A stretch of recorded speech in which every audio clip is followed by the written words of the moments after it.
Well, somebody's in here. Who got in here?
Can you guys hear me now?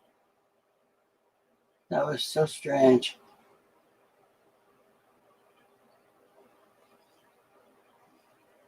Testing, testing.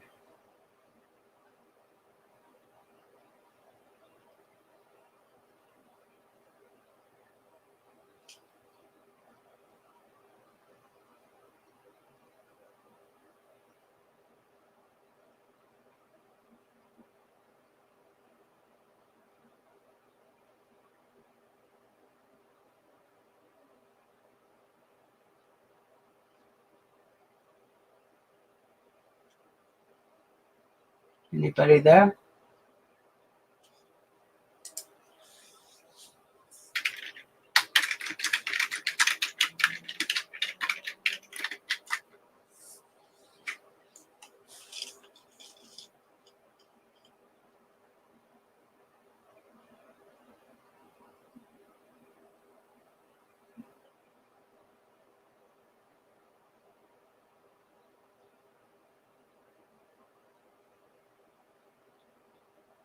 Oh, thank you, Jason. I turned on my microscope and it shut down my other cameras and blocked my signal. Really strange. I had that happen before. So let me check a couple things here.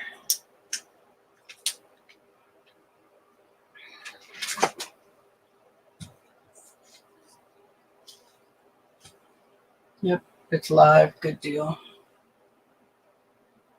Hey, David, how you doing? So I know Cajun's got something going on. I didn't want to interfere with what they were doing. I was hoping to go through B-roll on the microscope, but we'll see if I can get it to work. Maybe I'm not meant to do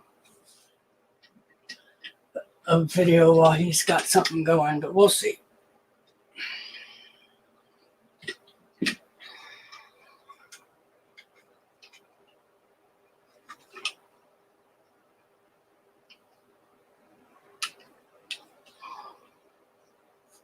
So hope everybody's doing good. There we go.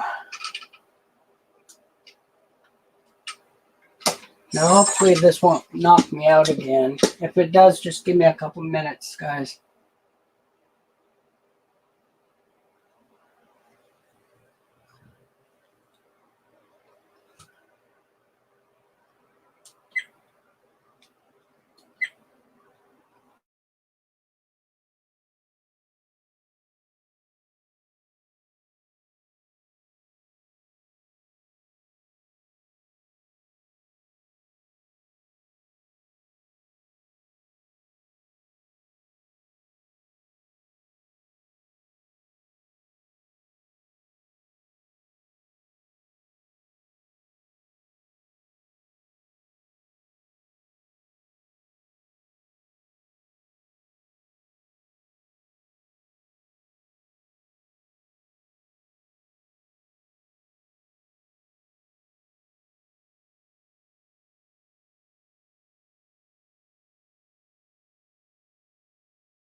All right, let's see if that works. And thanks for your help, Jason. I appreciate it.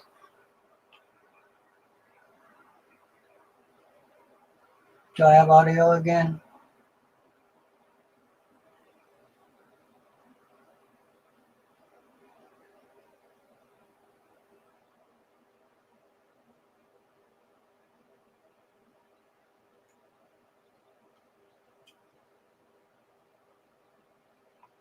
So what roles do you have, Jason? Do you have a large collection, or do you have just a couple dozen rolls? And I imagine you're talking BU rolls since you said asked about 2017.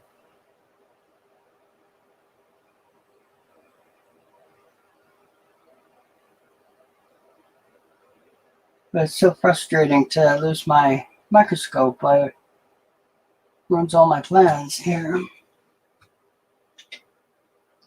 I can't. Oh, let's see here. Maybe I can get my light going.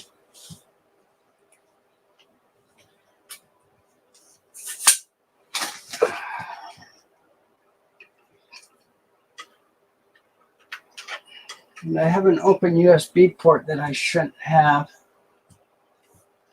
So maybe that's my issue. Just started. Cool. Never too late to start.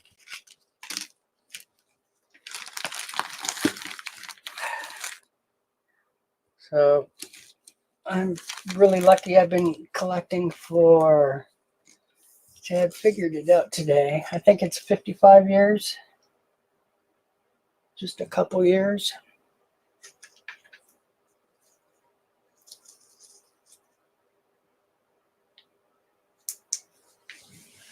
Okay, so I can get rid of some of this glare.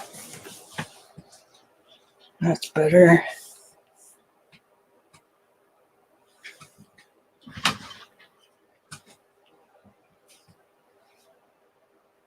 Okay, I don't know how well it's going to work on this camera, but Jason, you want to pick a year?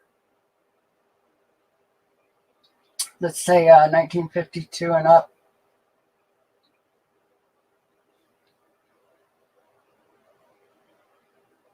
And I have a couple of rolls too. I've got, I think I'm getting close to about a little over 800 pounds of bank rolls. Original, well, they used to be original bank wrapped.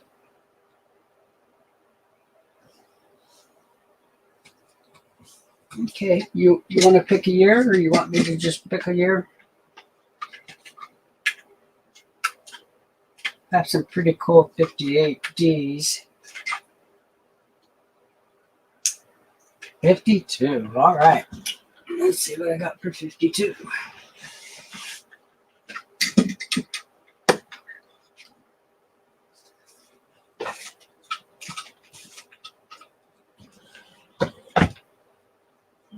Mm, 52D.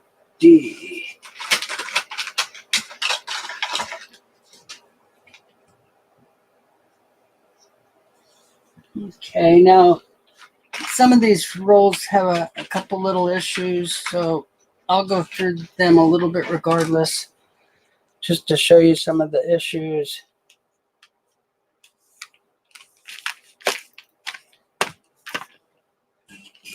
Lower my camera.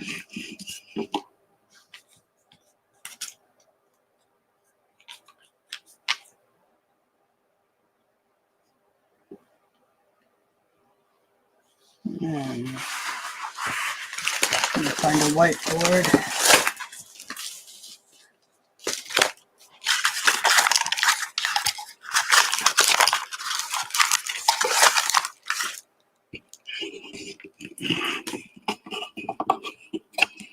Okay.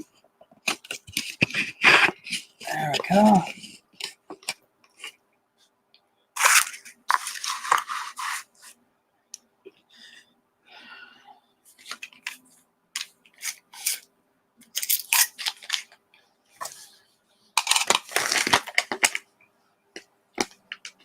Okay, so those are 52Ds.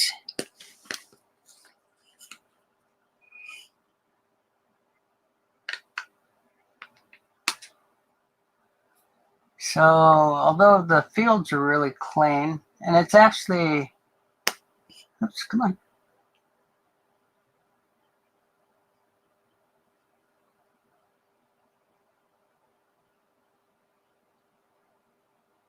Even though it's a high-grade coin, because of having very little marks on it, the carbon spots kills this roll.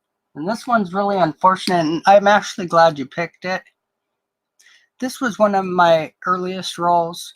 I have a couple 40s too, but the 52 one has a little bit of value on it when you hit the higher grades. So I was really excited to go through this about 6 years ago. This is what happens when you don't wear a mask and you hold your coins up to your face to look through a loop at them and you breathe on them. And I think I kept my mouth closed. This is probably just from breathing through my nose. But the carbon spots, the moisture in your breath is what causes this. Let's see how bad it gets. This is the first one.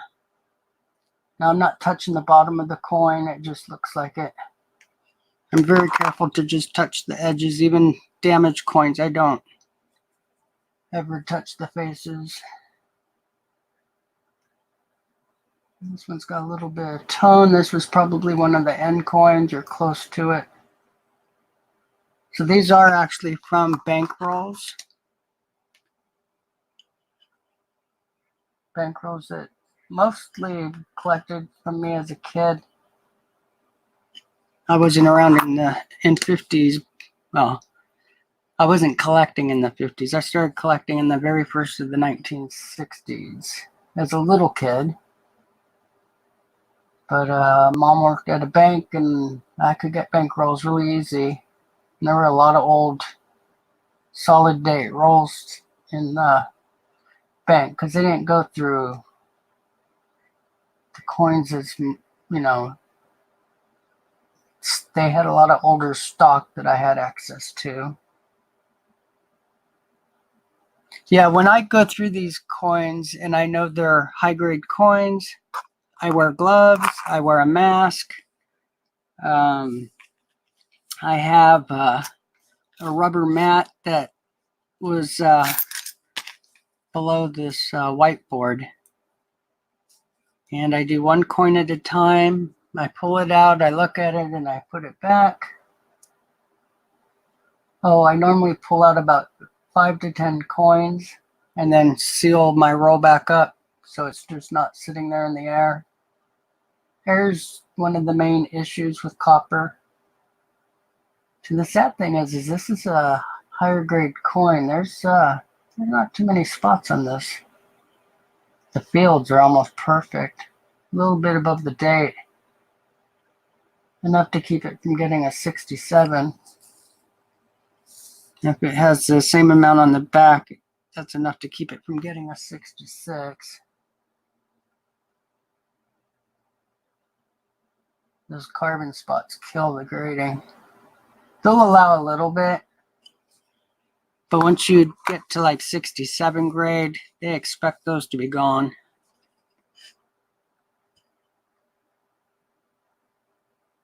Again, a little clearer. Let's see if I push this a little bit. Oh, good.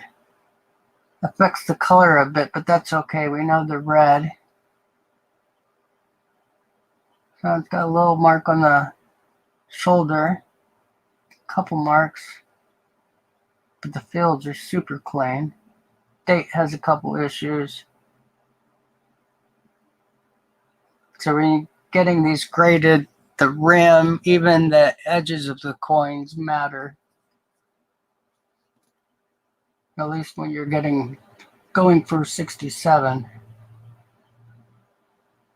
So no, sorry, the shake will stop here in a minute.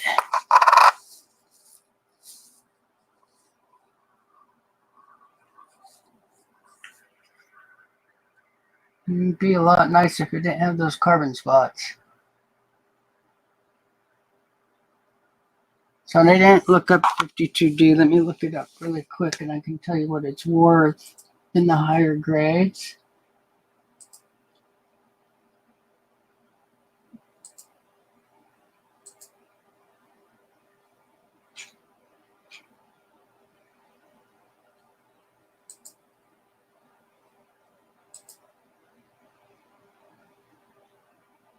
Not very much. 275. If it gets a plus though, a MS67 plus, it's worth $1,700. And although I haven't gotten a plus grade before, I would try to shoot for one because of that. Oops. Let me get back to where I can see the screen too. Hey, Midnight. Hey, bud, I totally understand if you want to hang out on Cajuns. I was just in the mood to go through some coins, so I was going to leave those guys alone and let them do their thing. Cajun's not used to me streaming again, so I don't care that he has a stream going at the same time. Come on, camera.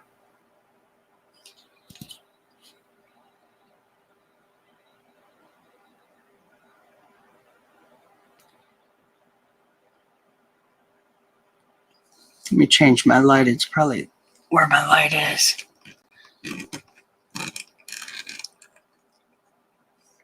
Let's see if this helps.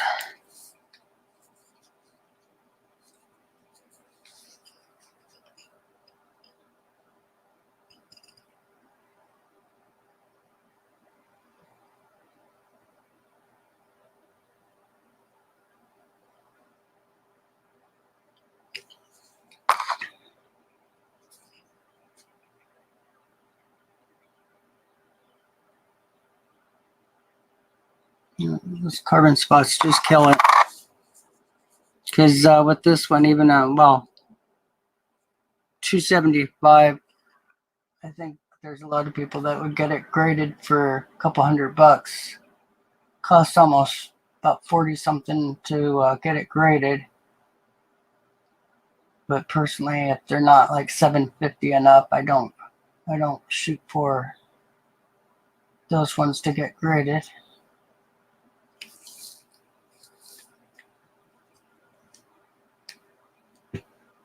Because of the carbon spots, these ones aren't going to get above like a 63, 64.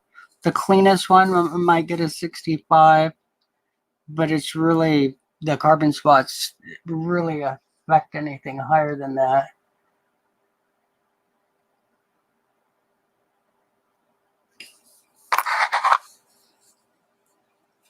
So in a minute here, I'll stop showing these and I'll show another date that we'll have some better grades.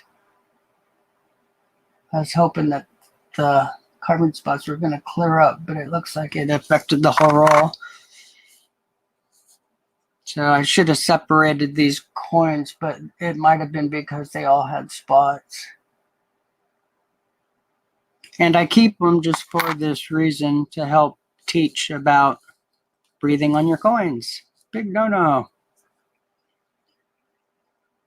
Fun at the time, not so fun later.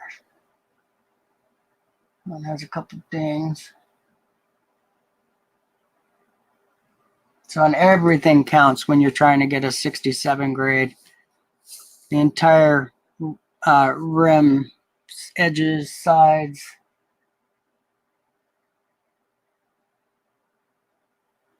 The biggest thing that people forget is full strike. Gotta have a full strike. If it's weak anywhere, you're not going to see a 67. If you luster's a real tough one, because what one person thinks is high luster, another person doesn't. So that one's really tough. I'm sure they have a certain way they figure it out, but I've had coins come back not getting my 67 grade, and then I send them back in a couple months later and I get the grade. So, because you can tell when the coin is super clear and, you know, the strike is good. the only thing left is eye appeal and luster. And that's the hardest part of getting the 67 and 68 grades, which I have gotten a few 68s, but never on a copper coin, always the zincs. Okay, I'll stop showing. Let me put these back up, and I'll pull another roll. Well, since I have it focusing, I'll see how it does with my airtights. And then I can show you 1934 and up with nice brilliant red coins.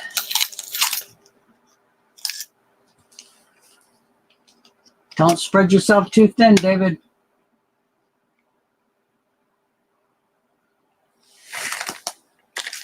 Hey, Midnight, I'll be on for a while. So if you want to hang out at Cajuns for a bit, I think I'll be doing this for quite a while. So I had a really strange thing happen tonight and just put me in a super good mood. So I wanted to start showing some coins. And here we are. But yeah, I normally start at 12:30 or so, and I go for hours. So I am positive I'll be on for the next couple hours. Okay. Now I did a coin purchase, for those of you that don't know. And I got 75 of these. And these were customer wrapped. They had dates written on them. Most of them were, well, about 15 of the rolls were marked 1915 and under. Then I had some 20s, some 30s, and some 40s. And they have turned out to be really neat. I think I've gotten 9 1909 so far. A whole ton of woodies. I think I'm up to 30 extra woodies so far.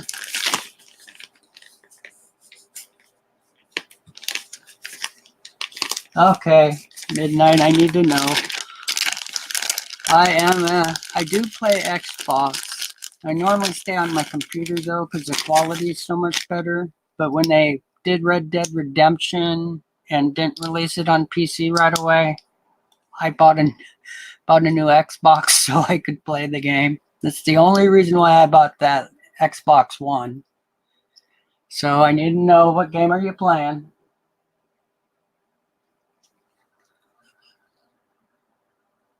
Oop. Can you see the fingerprint? Let me make sure it's not on the flip. Oh, I'm almost embarrassed to say how many hours I've spent on there. Well, let's put it this way. I've completed the game maybe 6 or 7 times. And I don't just rush through a game. I get 90% of everything. Yep, that's a fingerprint on this one. And that would completely kill this one for grade.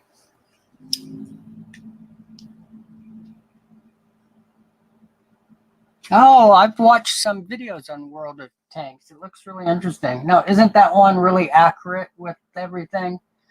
Locations and tanks, with a few fantasy tanks thrown in. To see the discoloration, that's from the fingerprint, even on the back side. Normally.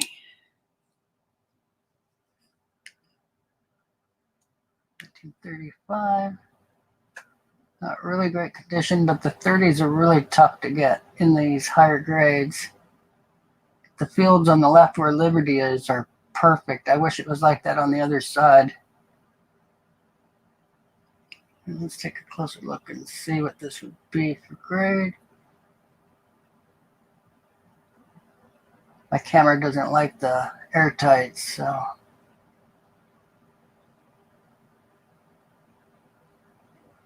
Real close to a 66. Not quite just a couple too many marks.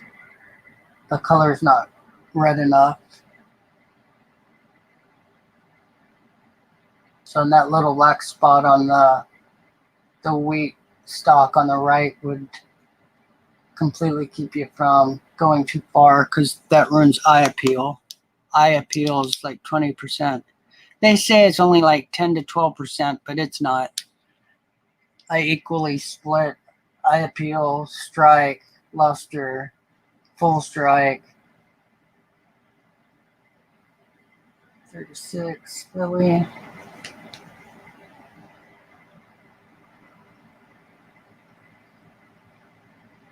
Well, because of the fingerprint, it's really whatever people want to pay. Personally, I wouldn't buy it. If it's a damaged coin, do yourself a favor. Don't buy it. Unless you're trying to fill like a hole in the fingerprints on the other side so you can put it in one of the coin folders. But any other time, just don't buy them. So many of the younger or newer collectors buy damaged coins.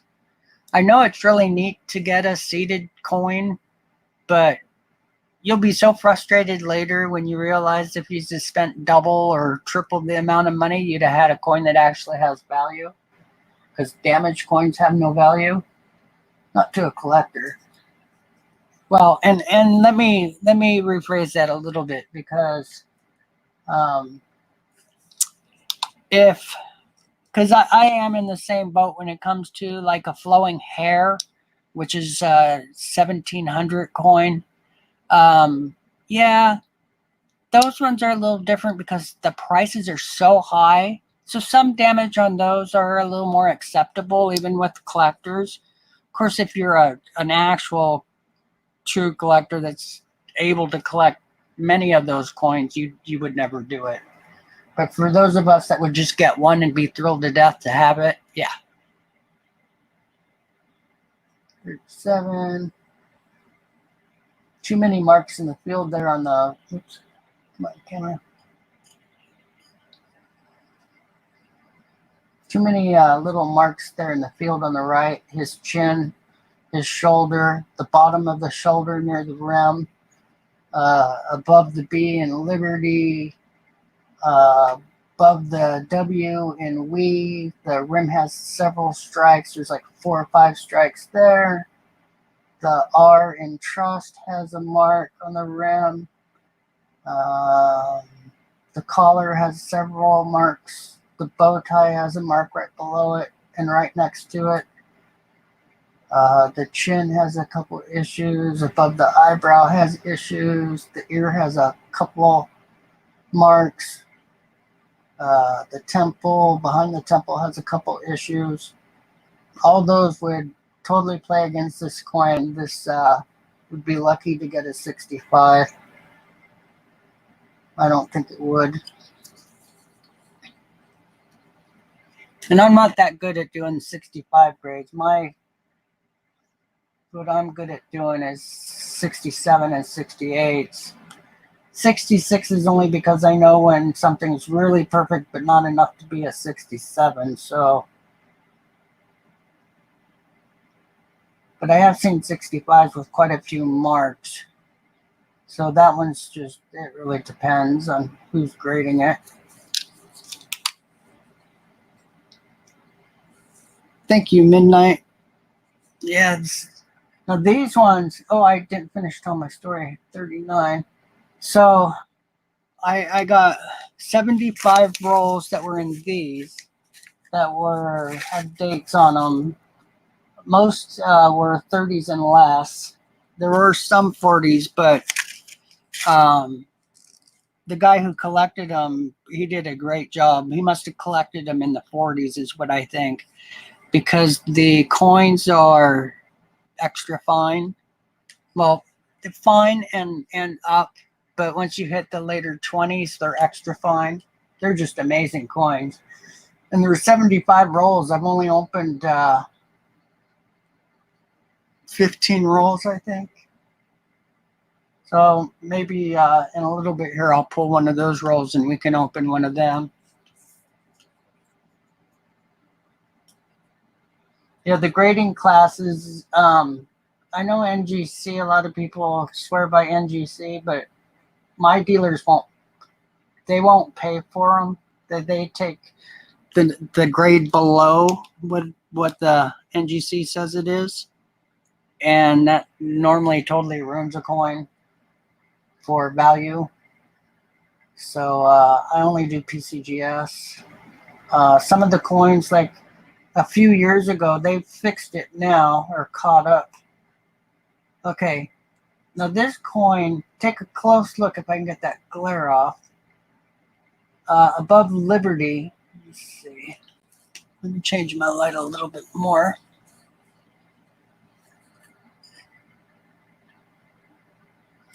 So above Liberty, it's faint, but watch for it as I turn the coin. You always have to rotate these coins and move them in the light. Look, right there, fingerprint. Can you see it? It goes all the way to the rim, and it's a little bit less than halfway to the eye and in. And there's quite a bit. There's almost a full fingerprint there. Did you guys see that? So again, that ruins this coin. Even that light, PCGS will see it. Because it ruins the eye appeal on the luster. There's a break in the luster when it has a fingerprint like that. But yeah, these ones have really nice color. I wish I'd have caught these a little sooner, like 3 to 5 years ago. These would be such a brilliant red, but they were stored in newer bank wrapper. Oh no, excuse me. These were in tubes, the round tubes though, the clear tubes. Oops.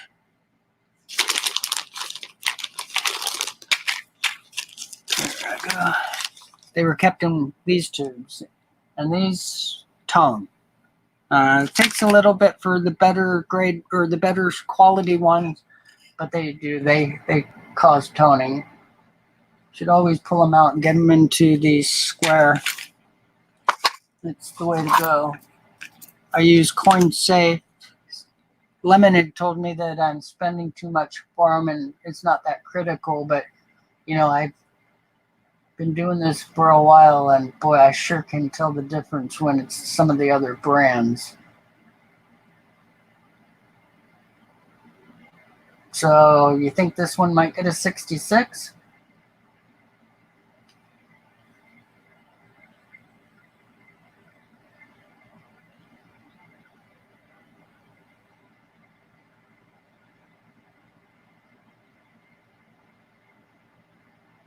Too many marks.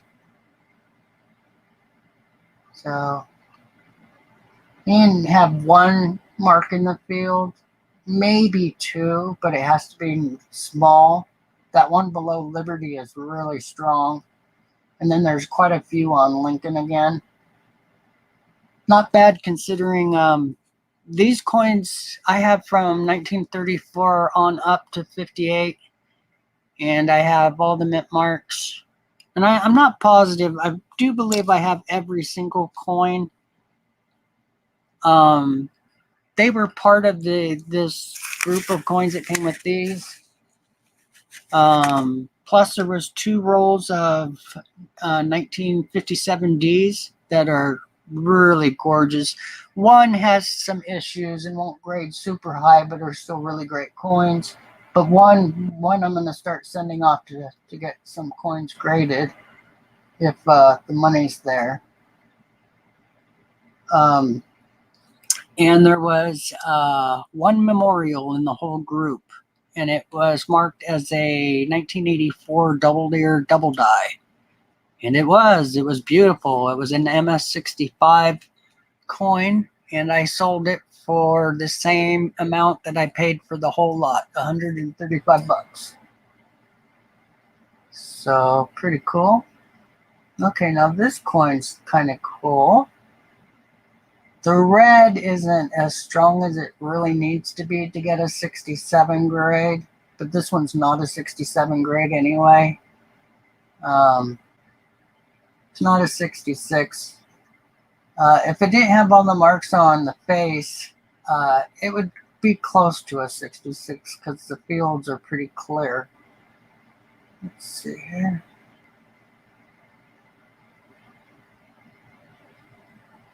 Yeah, that's a pretty nice coin. And the marks on the face are mild, or not too sharp or strong, but they're there. And PCGS, their 66 grade is where they really start getting critical. The 65s, I've seen a lot of things slide that shouldn't slide, in my opinion. But 65 grade is kind of a wide grade.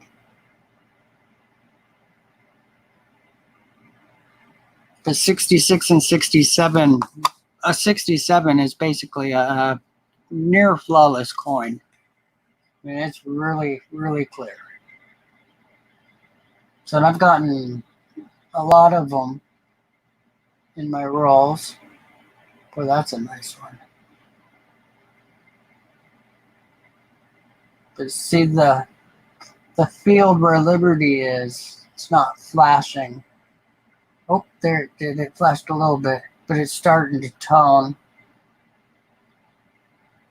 So it's enough to where they might call that red-brown on this one. They're pretty critical on that.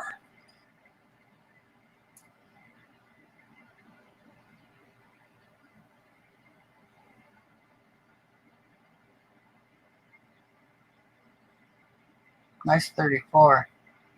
Not bad for, don't even know what I ended up paying for them. And to get that one error coin, that was so cool. I had never gotten a double deer before. I've seen them. There was one in my coin shop, and I almost grabbed it just to have it, but it was a little pricey. It wasn't as nice as mine, but was a little more expensive. My coin shop's they're not good with error coins and varieties.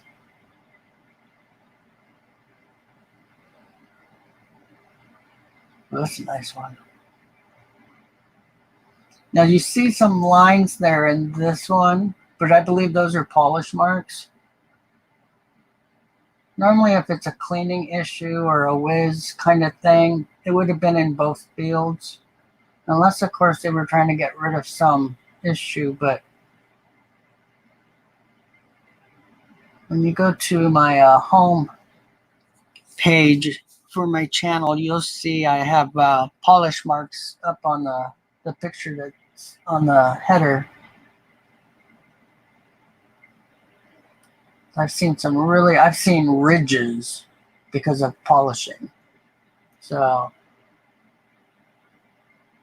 and that does affect the grade. I turned one in that was absolutely gorgeous that I thought would get a good grade, but it did have some pretty heavy polish marks.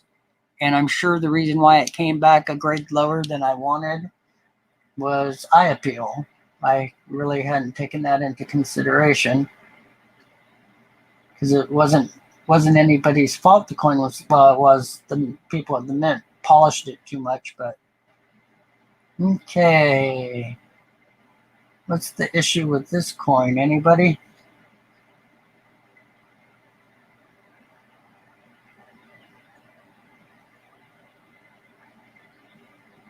Here, I need to move my screen a little closer. Just a minute.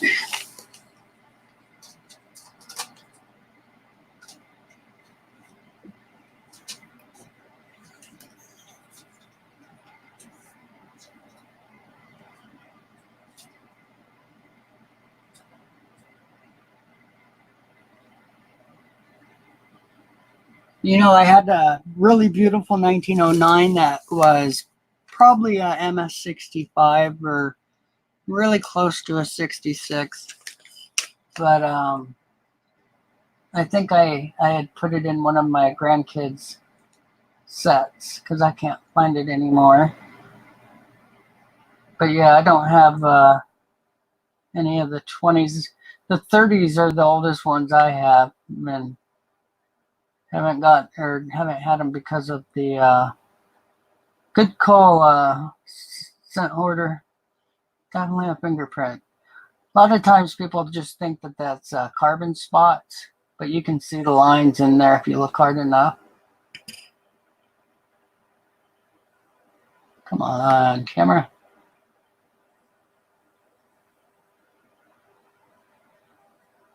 Quit teasing. Yeah, look how clean the field is on the, well, nope, not quite. It does have a issue.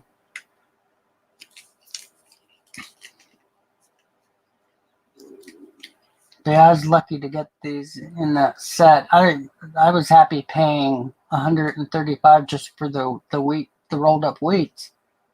But to get 2 rolls of 57Ds and then all of these coins, and then the error, wow, I owe that guy some money. And that's the way we do it. Next time I sell a coin to him, I'll either be giving him a big break or just be giving him some cash. And it always comes back when I do that kind of stuff. I really believe in karma. You guys should too. I've seen it work many, many times. Every coin I have that was super cheap, I've told the people that, you know, it has a bigger value and I owe them more money. Always have. That's a nice coin.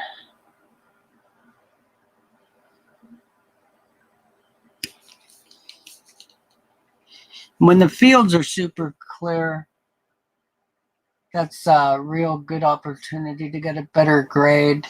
That's a huge eye appeal thing. When the fields are completely clear, the eye appeal gets pushed up.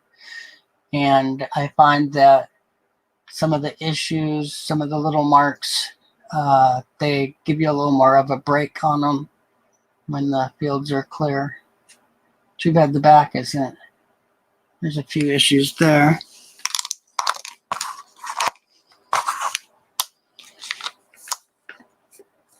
So my, oops, let me find my mouse.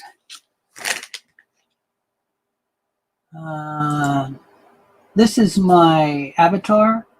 Normally you guys only see the back of this coin. This is a beauty. It's probably a 65.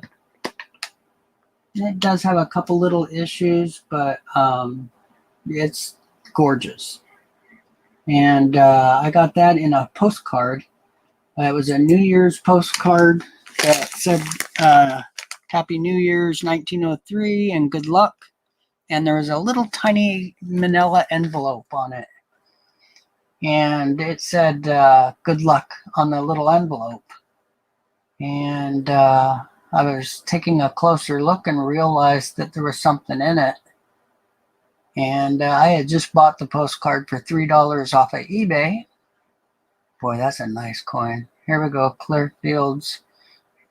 Too bad there's a little spot above his forehead. And that's the kind of spot you don't want. I'd rather see, because that's like, it's not a carbon spot, but it's a similar thing to a carbon spot. And there are 2 little carbon spots there too, but that other mark, the one with the little ring around it, will be an eye appeal issue. Even with the clear fields, that one just knocks it out of the boat for 67. I have seen 67s on PCGS that have them, but I certainly won't want to be the person trying to get one graded these days, because normally those ones are older coins that got passed a long time ago.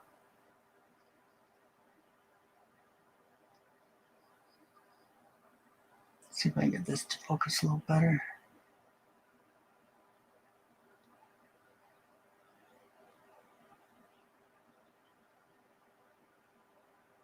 Now there's a scratch of the bottom left by the stalk, by the stem, above the stem.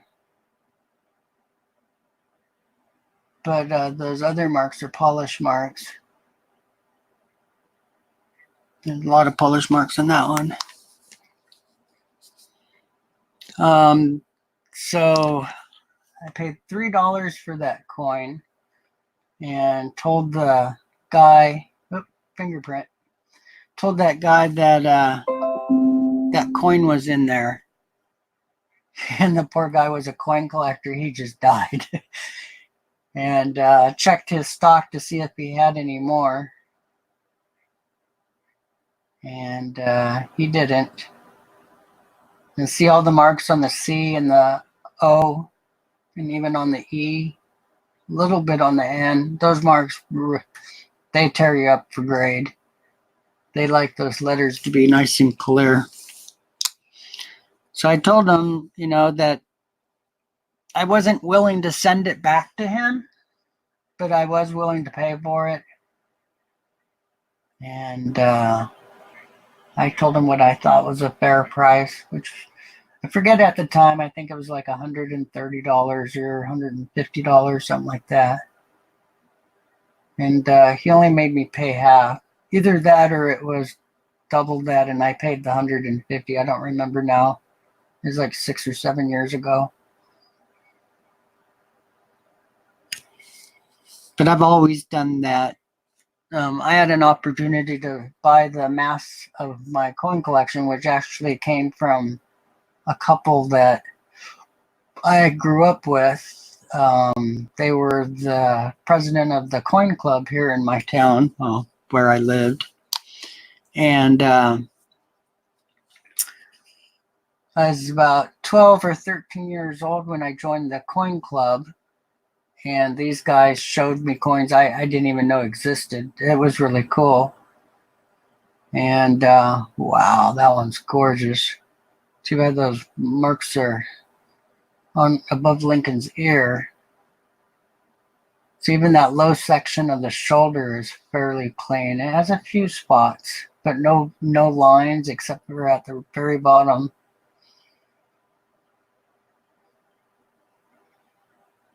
Man, the field has a little bit in front of the nose, a little bit in front of the chin. Those are pretty weak marks. Oh, there's a little line above Liberty. See it? And that's why you have to rock these coins. Now, I'm not rocking them a whole bunch, but I get the light to move enough to where it flashes those marks. Of course, you can do big movement to try to do it quicker, but all you need to do is to make them flash a little bit, and you'll pick them up. It doesn't take much. This one's pretty dark on the back side. Okay, those are all my 30s.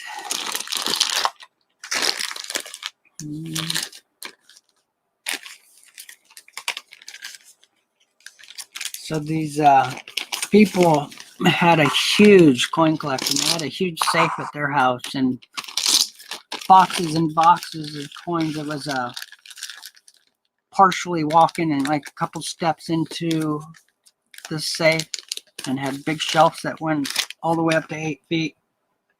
And it was full, completely full of boxes of coins. And I hung out with them for years and years, and I used to go to their house all the time. Got to be friends with their kids, and then I hadn't seen them for about 20 plus years, and I got a phone call, and it was one of the kids telling me that the last of their parents had died. I think they died like 4 months apart, something like that. Oh, the neat thing about this couple was they were collecting coins in the 20s and 30s, and they were coin collectors before they got married. So they already had their own coin collections when they got married, which is, I just think that's so cool. But they told me that there was a letter for me, so I went over to one of the kids' house and got the letter. and they'd asked me to please help the kids price out the coin collection and to please take a couple coins of my choice. And yeah, they had some gold coins. I could have been a jerk and taken a couple ounces of gold, but or one of the key coins. There's a few key date coins. And nope, I decided to just take a couple of my favorite coins that I had looked at. There's a the 3-cent piece that was just really awesome. And there was a seated, nothing too special, just a really nice seated dime. And then I called in some dealers, and well, I went through the collection so I could appraise it and came up with a rough value. It was hard because there was so much to go through. There were 156 rolls of dimes, 90 or 80 something rolls of half dollars. Big giant collection, and a lot of them, well, they weren't bank rolls per se, but they were older, nicer rolls. Barbers, Walkers, Standing Liberties, just really neat. And so got the coin dealers over. A couple of them offered like a little over $7,000.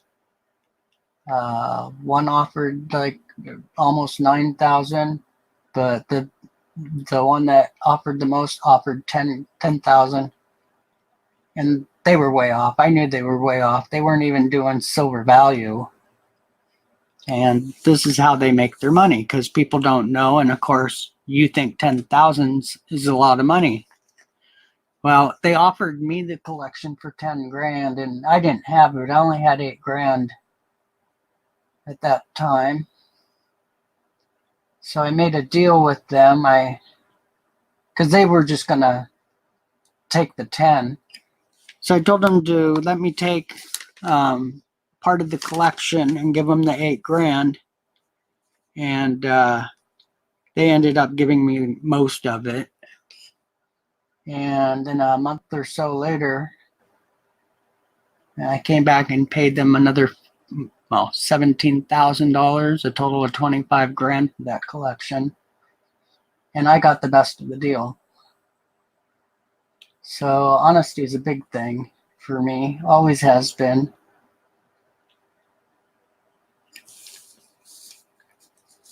So I need to do a video on that. I know I've told the story a few times. Sometimes I don't go as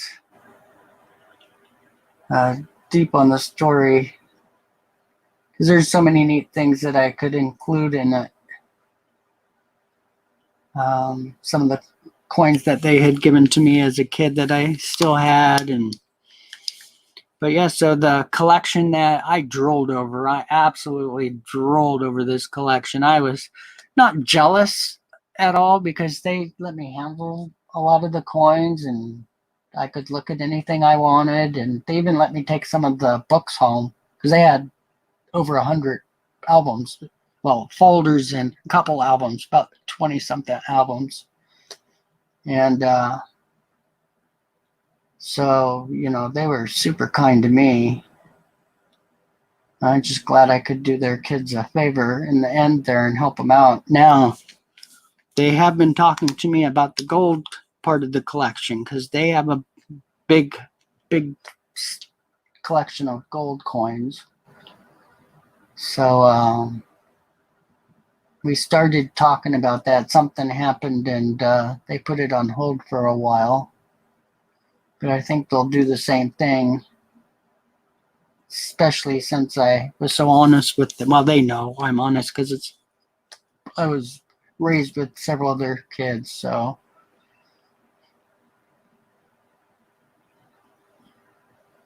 But it really pays off. I have never not have karma turn out good, be at like a garage sale or flea market, that kind of thing, and I'll find coins, and they'll let me make an offer. And I know a lot of these guys I could lowball it easily and pick up a large part of the collection of coins, and I'm always super fair. And then next thing you know, they say, oh, well, I do have a couple special coins. Let me pull those out. It's like, cool.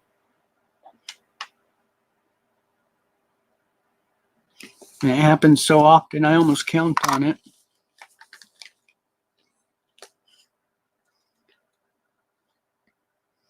Hey, Johnny Ray. Sorry, guys, I'm not paying attention to who comes in. I get busy telling my story and I go blank on my visual. Too bad that's not a little nicer. Pretty nice, though. Oh, okay. No new comments.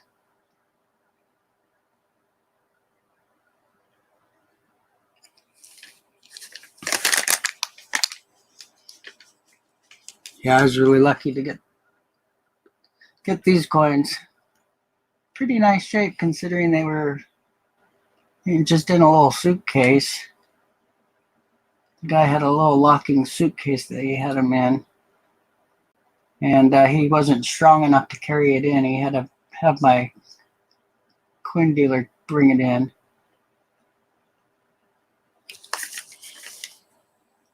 So he doesn't collect pennies. In fact, he normally just deals with silver and gold.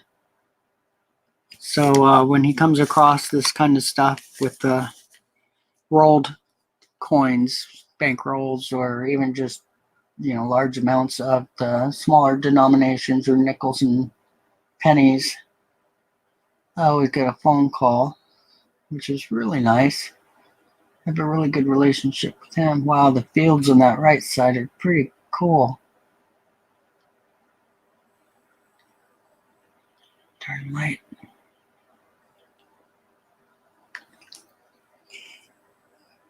Okay, let me change the position again.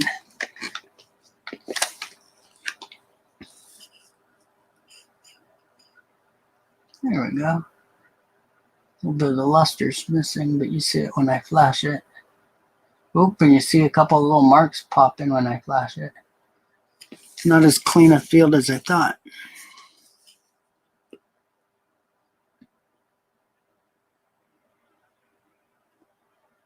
All right, you guys want me to keep showing the ones in airtights here from that collection, or do you want me to pull another roll and go through a roll? Nope, no SVDB.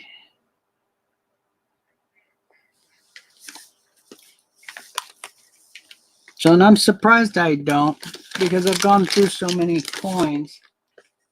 And I was hoping in this set that there'd be an SVDB, because he had a couple of the keys.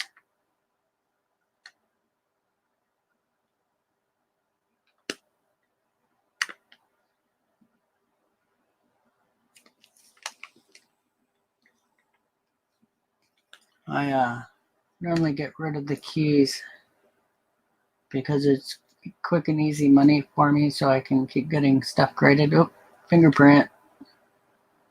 Just barely sit there on the right of that, or left of that right feedstock.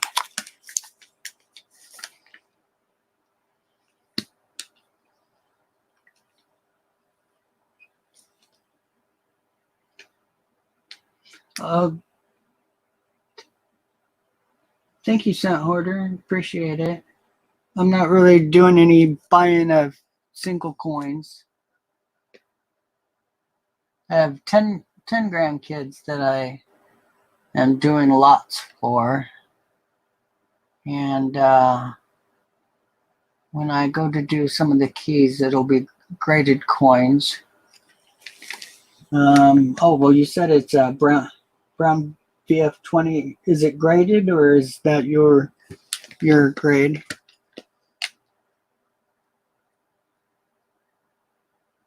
Because I do trades.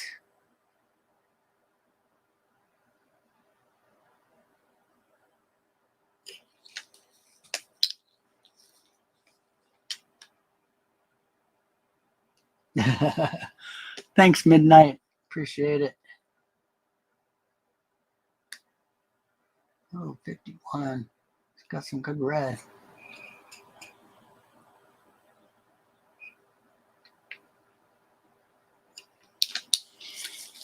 Okay, let me see here.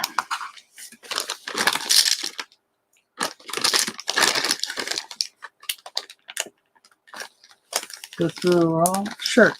I'll pull a roll. Let me pull one of my marked rolls that I know is a little better grade, or should be a little better grade. And I have to go through some of them and reevaluate.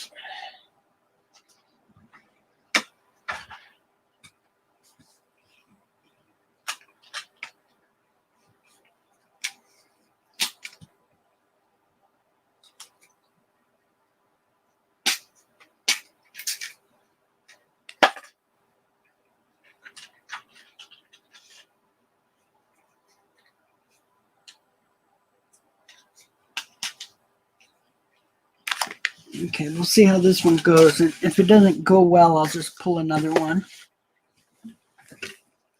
I'm working on my 10th box right now of these rolls. Pulling my original bank wrapped out of their wrappers.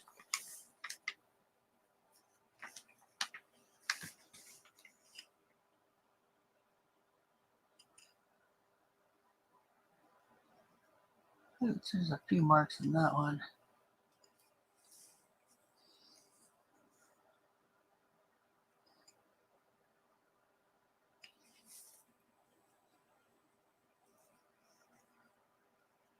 Same coin. Wanted to do a little closer shot here. Let me get my fingers out of the way.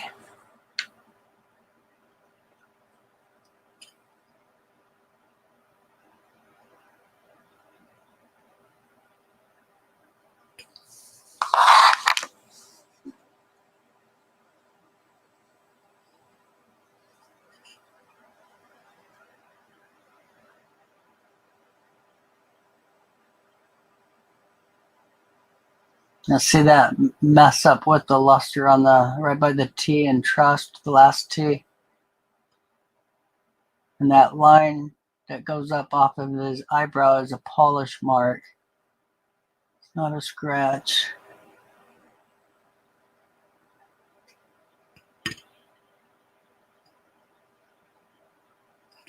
It's so frustrating because this camera, when I use it just to record and make videos, I can actually zoom it in really well into these coins and use manual focus, but can't do it while I'm streaming. Plus, I can only use, well, StreamYards only allows me to use 720 for the quality. It's a 4K camera. It's really disappointing. I wish I could be streaming, and well, I know most people can't benefit off the 4K, but just to get 1080, 60 would be wonderful. Makes a big difference.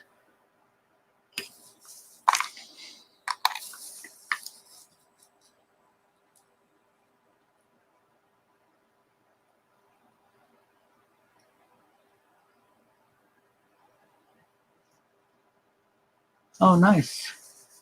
64 red brown. There's nothing wrong with collecting red brown on those keys.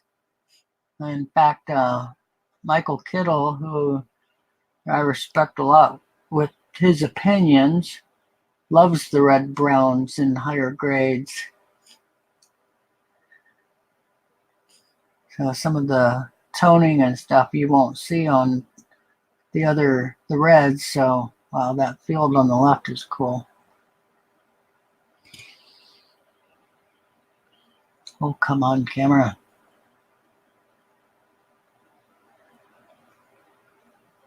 And the color's a little off. This light isn't a very good light. Oh, let me see if I can turn it up a little.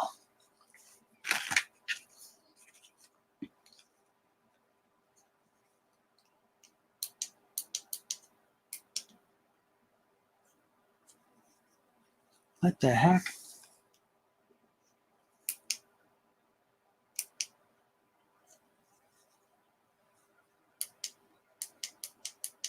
But I just made it really yellow. Okay, just a second. I gotta turn it off and start it again. That was weird. Guess there's adjustments I didn't know I had.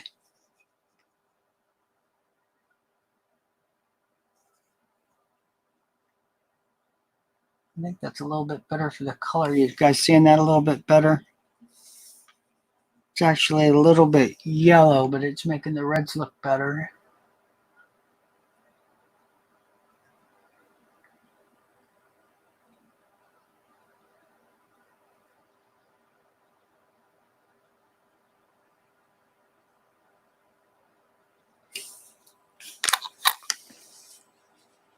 Do you guys think the color is better, or did I make it worse?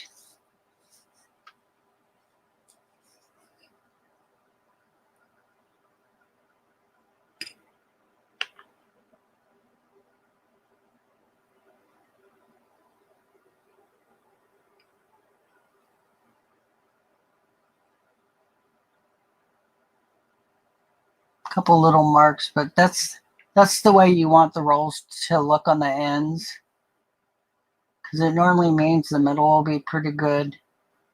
The hardest part here, let me get something I can point with.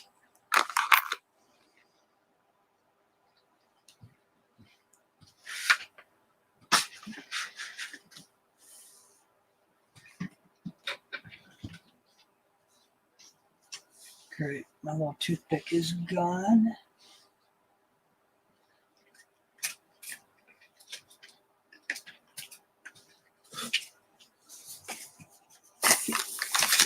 Alrighty.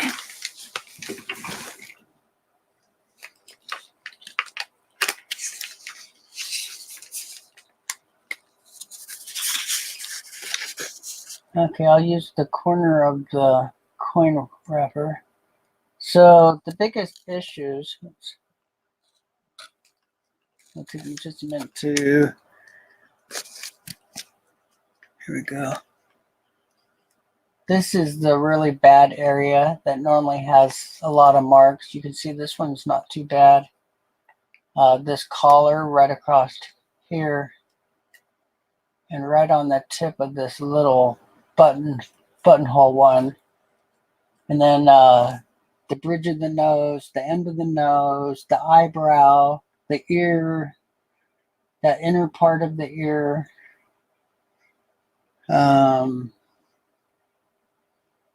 You can see this one's not too bad. Although on his shoulder, it does look like there's some wear. Some unusual, it just might be a rub. Hope I don't see it now. Still has too many little marks on it to be a 67 grade. So, and I have this roll marked 66, so I'm sure there's nothing above. Otherwise, I'd pull out my gloves to go through this, but boy, it's really hard to handle the coins and show them under the camera.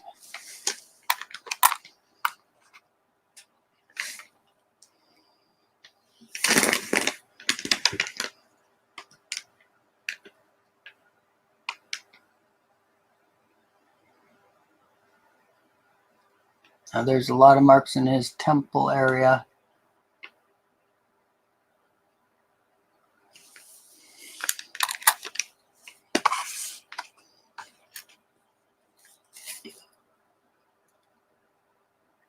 Ooh.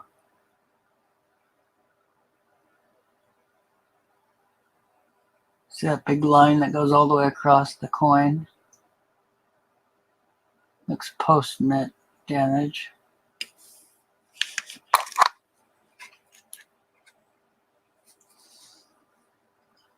And I do leave those in the roll,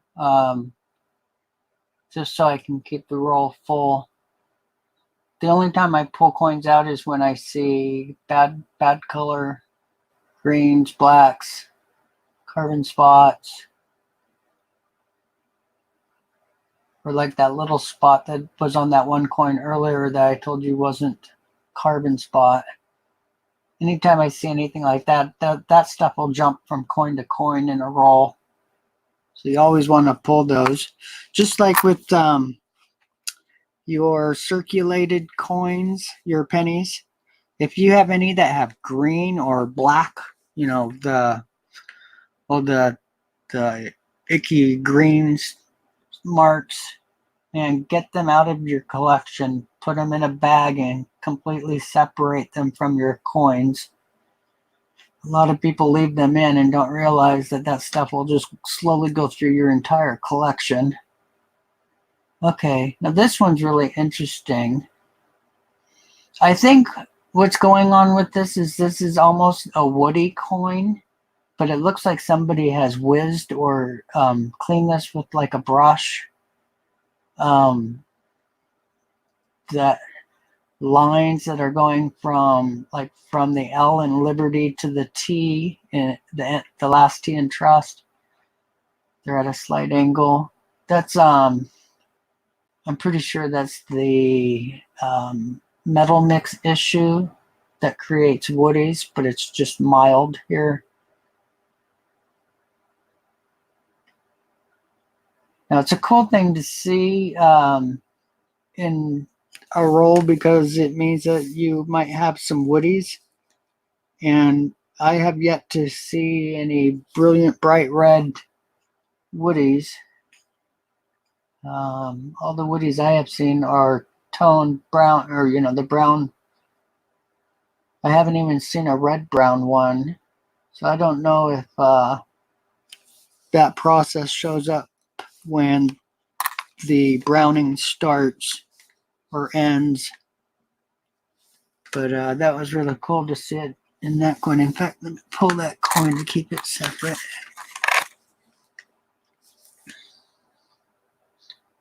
Those are the kind of things that I mark, put them in a flip or a airtight and mark it so I know that there's an issue and I can watch it.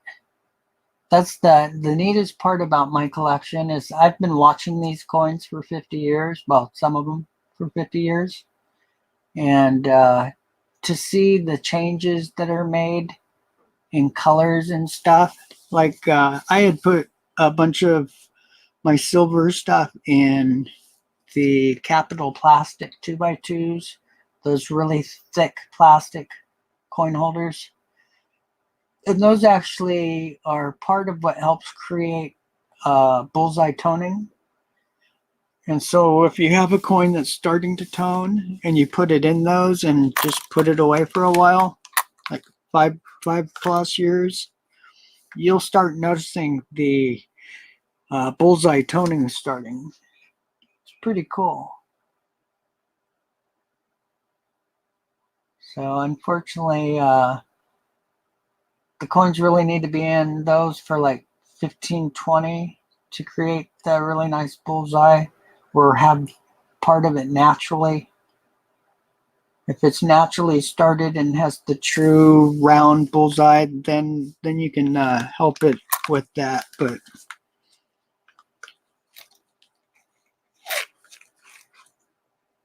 hey, Cajun. Sorry, dude, I didn't mean to mess up your stream.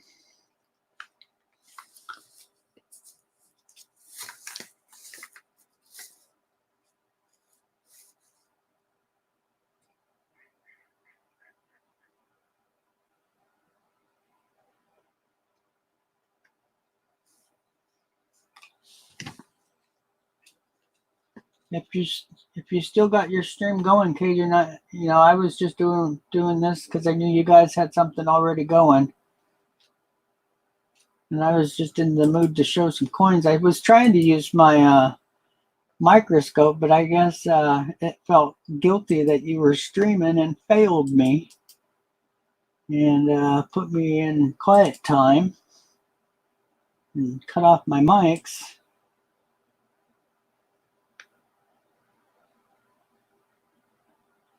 All right. Well, you're welcome to come up, Cajun, if you want.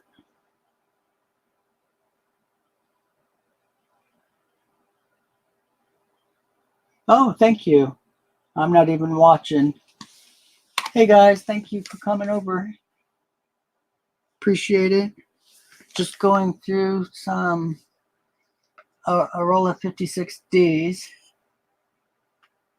and explaining my ideas on grading, toning, and carbon spotting. So I showed a roll earlier. Let's see, do I still have that here? Okay, let me show a couple of these coins. So it's embarrassing, but I'll show you guys for educational purposes. If I can get it to show.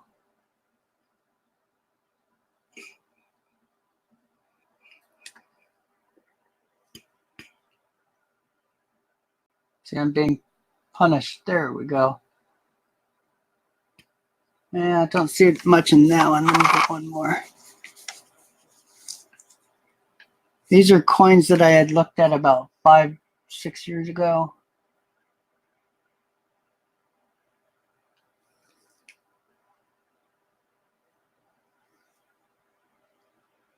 And can you see the little carbon spots on them? They're actually completely covered in little tiny carbon spots. These are coins that I breathed on. Really sad too, because 52Ds would have been a fun one to get graded.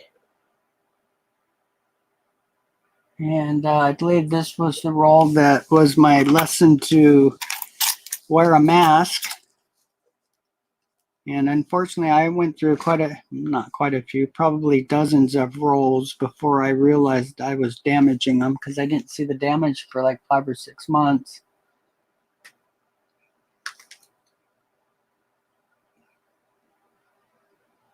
Of course, it's not going to show up that well right now because I'm trying to explain it.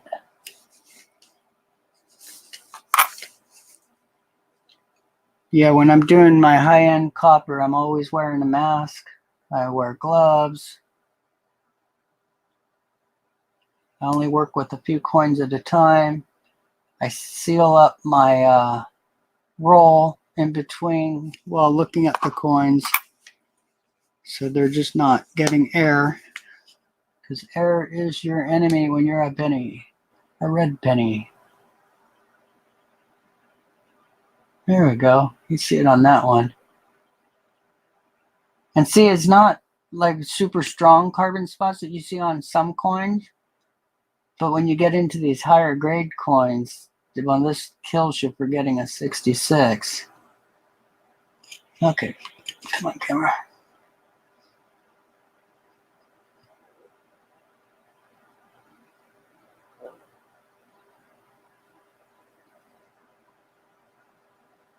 There you go, you can see in there. Every time it starts to show it, the camera starts to shy away. Let me put those back.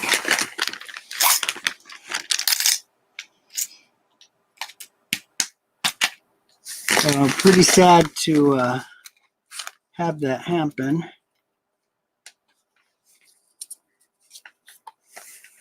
The worst part was realizing how many rolls I had gone through.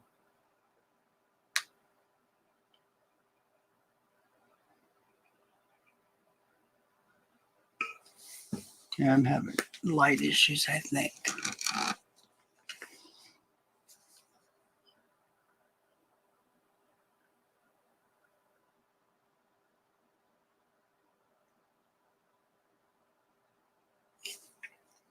So I'm only going to show the face of the coin so I can go through them a little quicker. And in a minute here, I'll switch to another date.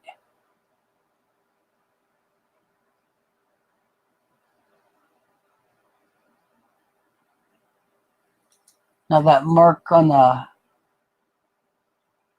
temple, can you see it? And a little bit above the temple. That's a die break that actually goes all the way across the back of the head and to the just by W and we. Oops. Can you see it?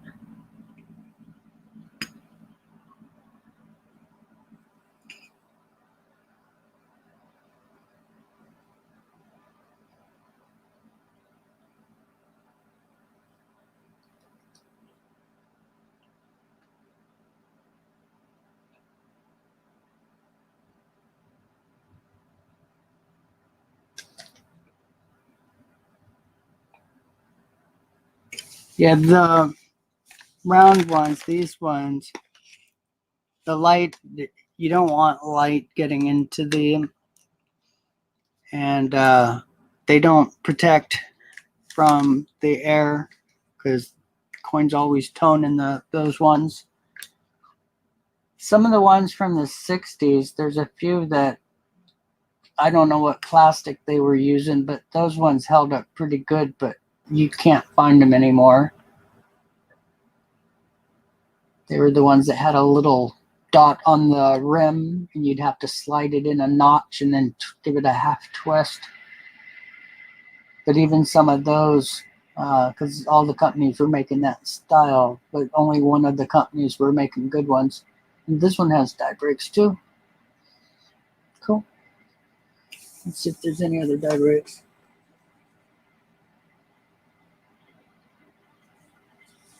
Yeah, I have,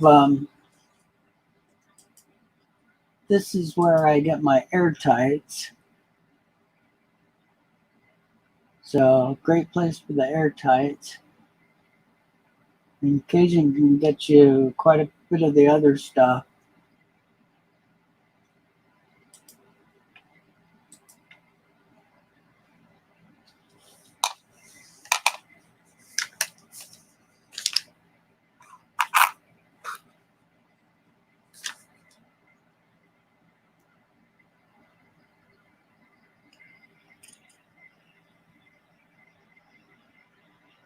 Another die break.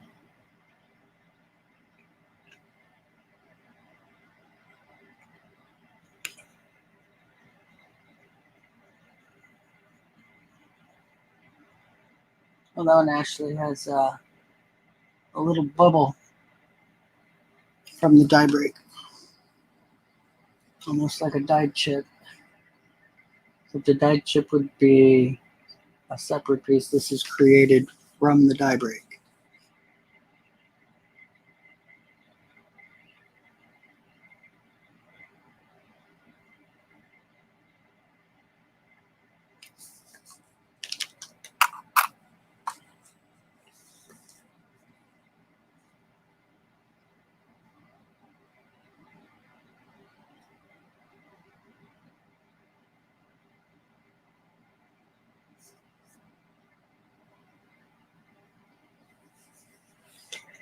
Pretty cool if you've got that much to submit that's worth thousands and thousands. Pick one of your best and send it in and see if you can get the grade.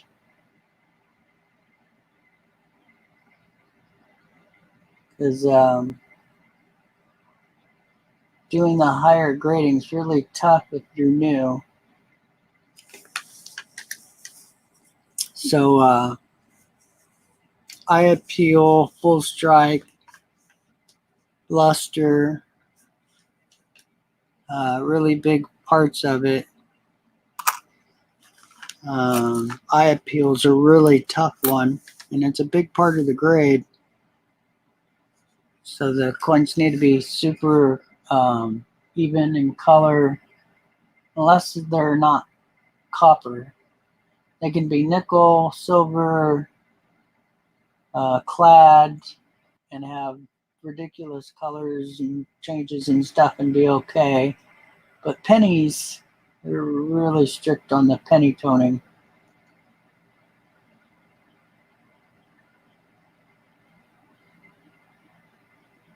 Okay, let's pick another roll.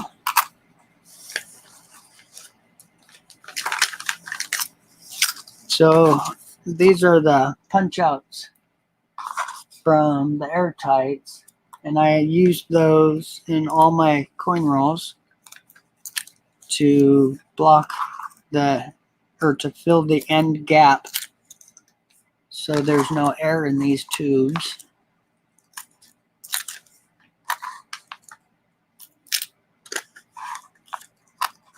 So, and I've been putting coins in airtights for probably the last 4 years. And that's a tough job. I've probably only got about 2% done of what I need to get done.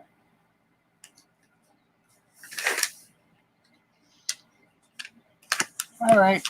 Now you guys want me to go through some more of the Brilliant Uncirculated rolls?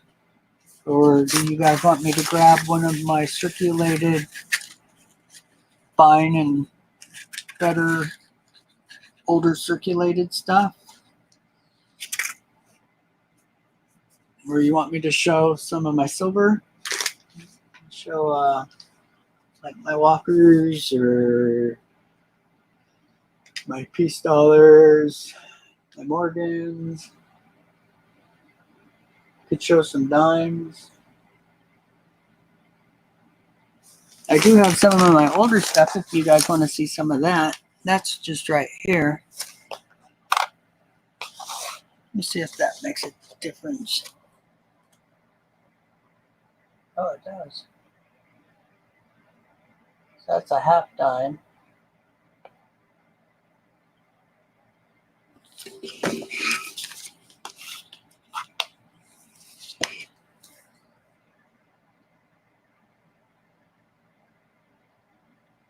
A coin I got out of a silver world coin bin.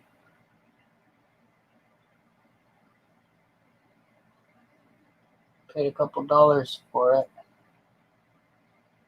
But you can see some lines across that one. It has a couple scratches.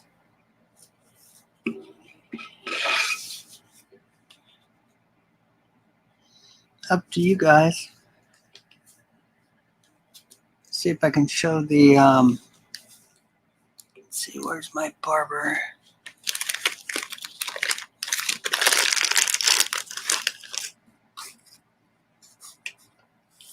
And let me rearrange things for just a second. Oh, here it is.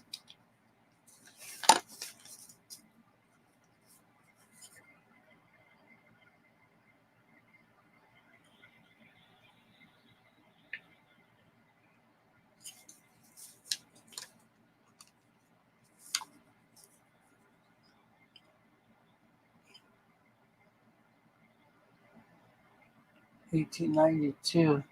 Now look at all the clash marks around the jaw and the lips, in front of the nose. Shows up pretty good, but it shows up even better on the back side. Extreme clashing. See the nose and the lips by the E's. You can see the neck lines.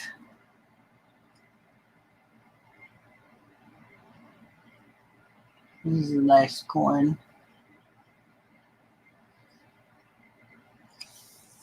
Uh-oh. I shouldn't have mentioned Peace Dollars.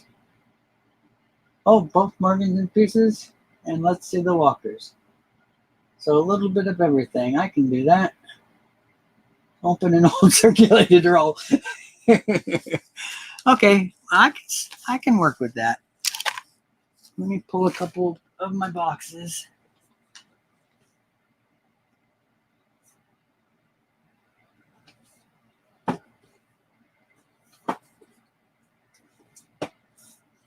Now, most of you know how I keep my coins, but I'll show those that haven't seen.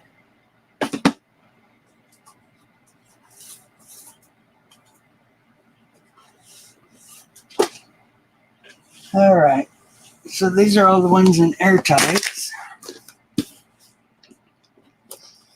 They have the guardhouse boxes that you can order from Cajun.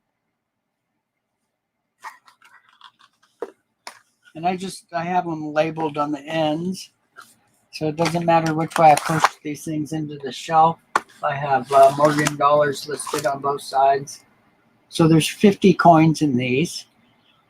Works out really nice. Makes it really easy to keep the coins. Okay, a missing coin. Oh, what is that? And what is it doing there? All the diamonds showing. Oh, that's got some scratched letters into it. Somebody initialed this thing. Isn't that a shame? BN. Whoever you are, BN, knock it off. Not nice to mark coins. Any other coins in there?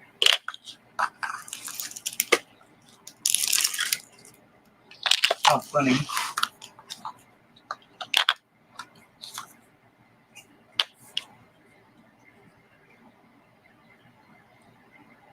$18.99. Nice toning started. Okay, give me a minute. I need to figure out something different with the light here.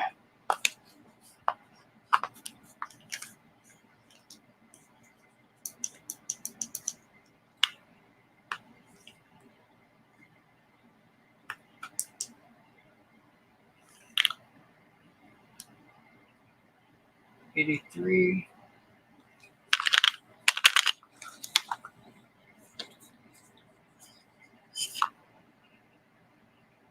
$21. Now, a lot of people don't like collecting the 21s, but I don't mind it. Especially if you're selling. If you're selling coins to a coin shop, they don't treat the 21s very nice.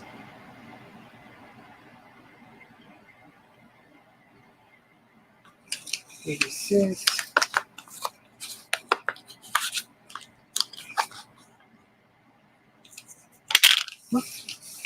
Nice toned one.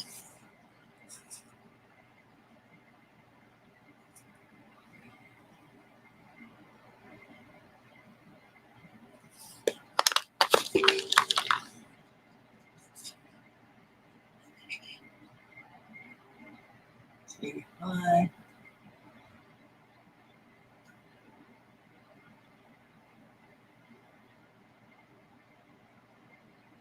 Uh-oh. Oldies is here. Okay, you need a blanket. Al needs a blanket. Somebody please pass a blanket to Al.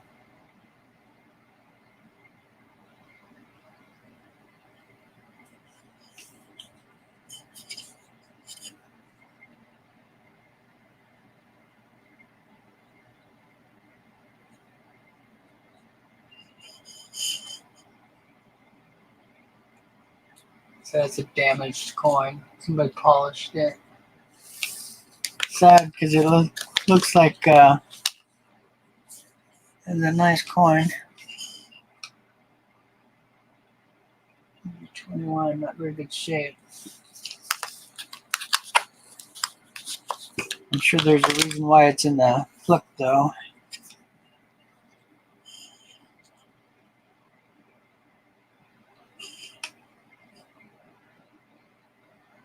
$98.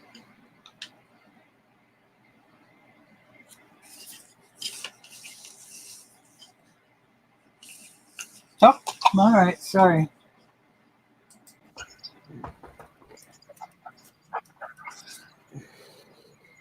All right. Who'd I just let in here? Who do you think? Hey, how you doing? Good. I mean, I've only been there like 20 minutes, 30 minutes now. I'm sorry. I've been here since you started your streaming. So, hello, Midnight. I don't think Cajun's here anymore. He said he had to go. Yeah. Well, I've been enjoying the pennies all this time, and now you change up to silver. Okay, well, I guess you go where you go. You had a lot of good conversation on the pennies. Yeah, that's my specialty. and the teaching and all that you were doing was totally awesome. Thank you. It's not all about silver. It's about the grade. It's about the coin. Yep. Hi, David. Hi, Starbucks. Yeah, you could probably see my name a long time ago. If not, you missed it. Yeah, I always do much better if I've got secondary person in here to help. Because if I'm showing coins, I'm busy trying to see what I'm showing next and pulling boxes and that kind of thing. I'm not Yeah, the knock knock joke means let me in, open the door. I get it now, but yeah, it went right over my head before. Oh, Al's cold. Okay, somebody give him a blankie. Yep. Like in the basement. Right over my head. So I'm glad you're doing better. yeah, thank you. Nice to be back. Yeah, it's short lived usually. One thing after another. My little grandsons loved it because I was all bruised up. Yeah. They think that's cool. One of them gave me a black eye. I was trying to teach one of them batting and popped me really good in the eye. And he felt really bad, but his older brother told all his friends. And How do you get a black eye using a T-ball? oh no, it was a full aluminum bat. Yeah. My little grandson's a slugger. He's amazing. He's a natural baseball player. Was he in the little league? Whatever. He's almost 4, and he can be in a squatted position as a catcher because his brother's a pitcher and can throw all the way back to his brother. He's got an amazing arm. Yeah. His hands and feet are double wide. The kid's a natural born baseball thrower, and he'll tag you between the eyes every throw. He is a dead eye. Yeah, that's fun. His older brother's 10, and he won't play any throwing games with him because his brother beats him on all of them. Well, you can present yourself back up because they're actually looking for the coins, not me. That's fine. Okay. I can still talk once you mute me. Sure. But yeah, Works for me. Rich has a very vast knowledge, very in coins, and he has a lot of very, very nice coins. And like you was saying earlier, well, don't buy that stupid whole coin unless you're just a scrapper, anyways. Stacker, scrapper. Yep. Don't buy something that, even though it's going to take you 2 or 3 paychecks, buy something that you really, really want. Because once you purchase it, you're gonna hate yourself the rest of your life. I should have just spent another $20 on the higher valued coin, higher graded value coin. I've got enough of the old red to be able to do some research and see that the only coins that really go up in value, guaranteed, are MS65 and up. Yep. The rest of them, they go up. And that depends upon the population. Oh, yeah. The population, of course, when it's a rare coin, you'll see a much bigger jump. But for 90% of the coins, if they're MS65 and up, you'll see them that they've been going up in price the entire time. Hi, Ed Nikolai. Anyways, what are we looking at a peace dollar for? Because somebody asked for it? Yep. I'll show a couple and then I'll go on to something else. Ugliest coin they ever made. I like them. In the Liberty series, that's the ugliest coin they ever made. I don't know where I mean, even though Morgan looks like a freaking man, but yeah, we don't have the best models for our coins. They are all pretty masculine. They are masculine. There's a reason why, right? You're gonna tell us why, right? I'll let you tell that story. Well, in the beginning, we had a lot of public outcry of the pennies that they were creating with the different images on. She either looked like a hag or she was too freaking gorgeous. So they had to come up with a liberty that wasn't so feminist, A happy medium. a happy medium. And it took how many different large sets did we go through before they finally, they turned around, went with the eagle. And so sad because like the flowing hair and some of the others are just so gorgeous. And Yeah, then, they are gorgeous coins, but the public did not like. She's naked. yeah, I don't know. Just it's sad because other countries were actually displaying nudes and near nudes, and that was totally acceptable because they were more cultured and looked at it as art.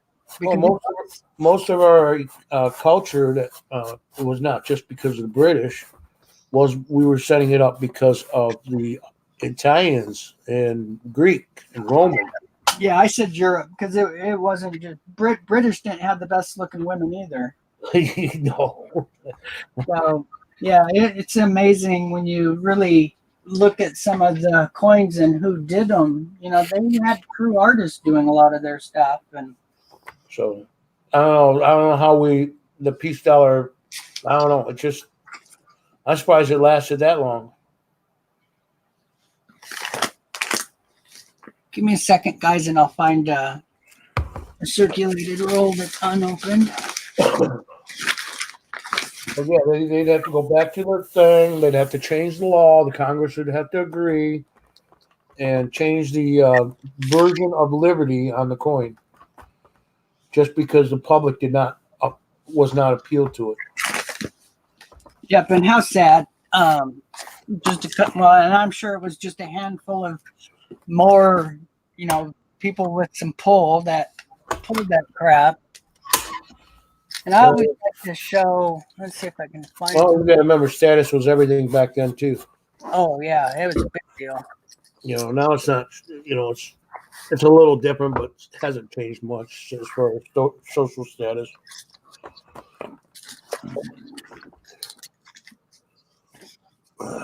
Here we go. Okay. Here's a much better looker. She's really good looking. Yeah, the first, I still kept my one Morgan, but I got rid of my peace dollars first thing. Yeah. I did like the Standing Liberty quarters. Just wish they weren't so. Now we're getting somewhere. Yeah, I like that. Of course, it's foreign. That's why. Yeah. She's gorgeous. She's a younger gal, and Yep. all right, let me find those other coins.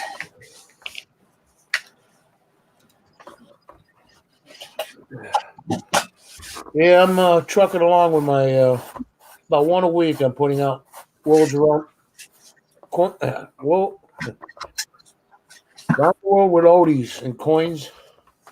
So I've been showing off doing a kind of like a what do you call it, photo slideshow. Cool. I haven't been to your channel for a while. I have to go check it out. Yeah, I have it in playlist, but it's around the world coins with oldies, and it's for each country, and it talks about the country behind the coin, and a little bit into the coin, but not much. I just try to keep it under a 3-minute video, not a 50-minute video. What are we looking at? Yeah. Oh, yeah. I like these. Yeah, the cash. And what are the other ones? Are they knife? Cash bars? What do they want to call them? Yeah. Are the other ones knife coins? Those long rods? They have knife coins. They have casino chip coin type deals. Yeah. And it's not just Japanese. It's Chinese and Taiwan and a few others. But yeah, that's a sweet coin. I had a few of them, but I've given them to my granddaughters. Really got a kick out of those. So this is a 1930. Right. And the date doesn't matter because the ones that said 1920 said it was like 1912 to 1920 had older coins in them. So anything can be in these.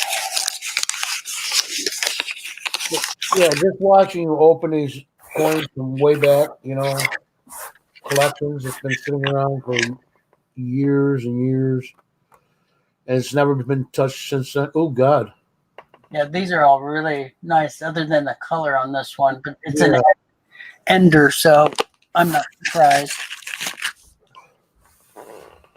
But the condition of these coins, I'm just thrilled with. yeah, they don't look very well. Yeah, my 20s look like this. So, 39. Still better condition than what you find today, right? Oh, absolutely. So, Well, this guy probably was collecting in the 40s or early 50s. right. So the coins were in really good condition when he was putting them away. Well, I remember that in the 70s, 76 and all that when I started in coin roll hunting. And it wasn't unbelievable to have 85% wheat pennies. Oh, yeah. I mean, it was just, they were abundant. And to me back in the day, they're just another common coin to me, just looking for the rarity ones, Yeah, I was definitely looking for Indians. I was looking for walkers. But I wasn't stacking like these people are stacking for the copper. Yeah. They're never going to get rid of the penny. It's just not going to happen. That was nice. That's a nice one.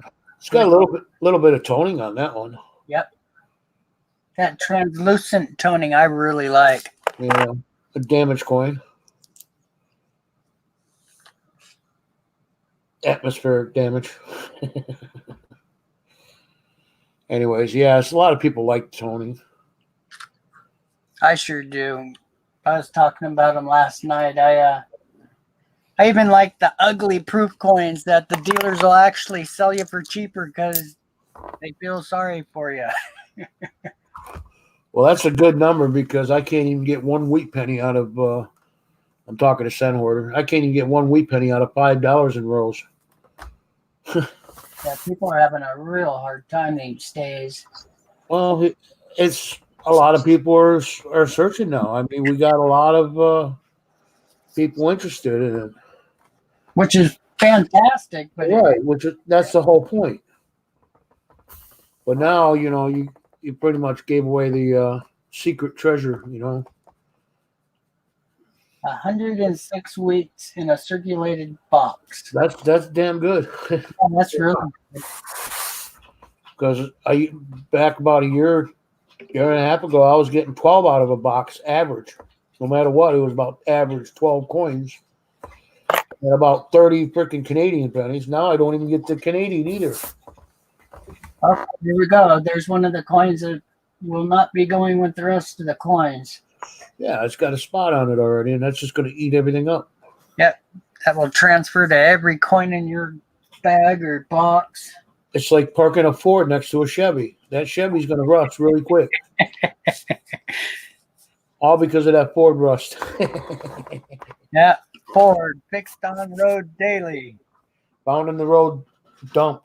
Yeah, we had a lot of that, but I was actually a Dodge guy, so even the Chevys didn't have a chance. But yeah, there's any little bit of green, brown. Yeah, even this black right here will make me put the separate. Well, the theory on that is it's got moisture on it, so that moisture is going to crack something else.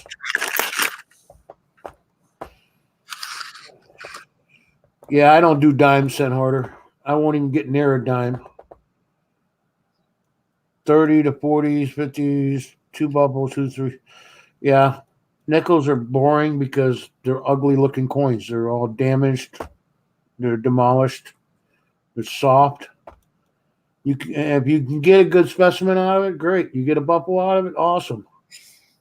A war nickel, I don't know if it's worth looking for a whole box. Lemon had that 50 S over D. But that's my opinion. I just, I've done it for years and years, and it's just annoying. Yep, and I can't get halves in my area, so I can't talk about halves because I don't find any silver halves. And we have 13 banks in our town. And it's so amazing some of the banks won't even deal with you. Nope. I've got and I live not too far from Syracuse in New York, and we have an idea that's the biggest city close by. And to give you There's no industry here anymore, so there's no need for the half dollars. yeah, that hurts it. And everybody's on WIC. So I in the 60s was allowed to go in the back room of the bank, and the bank manager would put boxes of rolls down in front of me and just let me pick and choose. That's why I was looking for walkers, and the Franklins were common. Yeah. And I wasn't collecting them, and I kicked myself because I should have been grabbing the best stuff that I could find. But that was 50 pennies, so that was a lot of coins out of my pocket. Yeah, and as I said, we kick ourselves later on in life, but some people just happens to have that knack, the knowledge years to come. Yeah, because in the 60s, I could have easily cherry-picked a 54 Philly and had a 67 coin worth $27,000. No, yeah, exactly. Yeah. So the last one sold at the beginning of this year, and even though PCGS has it down for 27 grand, it sold for like 31 or 33 grand. And like you just said, you have 50 cents in your pocket, and half dollars are 50 cents. You got to place what you take, and that's the same way here. You ain't got the money, you can't afford $500 box of halves. One of those or 50 of these. And that's where my income comes in. I have none, so I get what I can get, like the pennies that I'm got on my desk right here. And I was looking for Mercury dimes too, but I was always looking for the old ones. Oh yeah, the teens, whatever, 20s. Oh, even the 20s, yeah. Yeah, that's 16D, the key. Yeah. Of course, I was thrilled to get 20s. I'm pretty sure you're not going to find one in a box. Unless somebody dumped the collection, you're not going to find one. It's gone. You might find one in like one of the bags from Atmex or one of those, because I know they don't go through those very well. I have found quite a few. The thing is, do they really have the time, and do they have the people to pay for to go through the coins? No. No, not even a coin shop can do that. And a coin shop's got very less, like Atmex, very less people. They just got their him and his old wife or his kid, Yep, and my guy, he went through the coins I had from this lot that I bought, and that one 84 double ear. It was even written right on the flip. He looked at it and put it down and passed him over. He didn't know. Has to do where you live. Yeah, exactly. Just comedy. Yep. That's a pretty decent 30. Common date. Is that 35? What is that? Can you? No, I'm looking at the mint mark. What's going on with that? It's a test. I'm sorry, I'm on the YouTube side.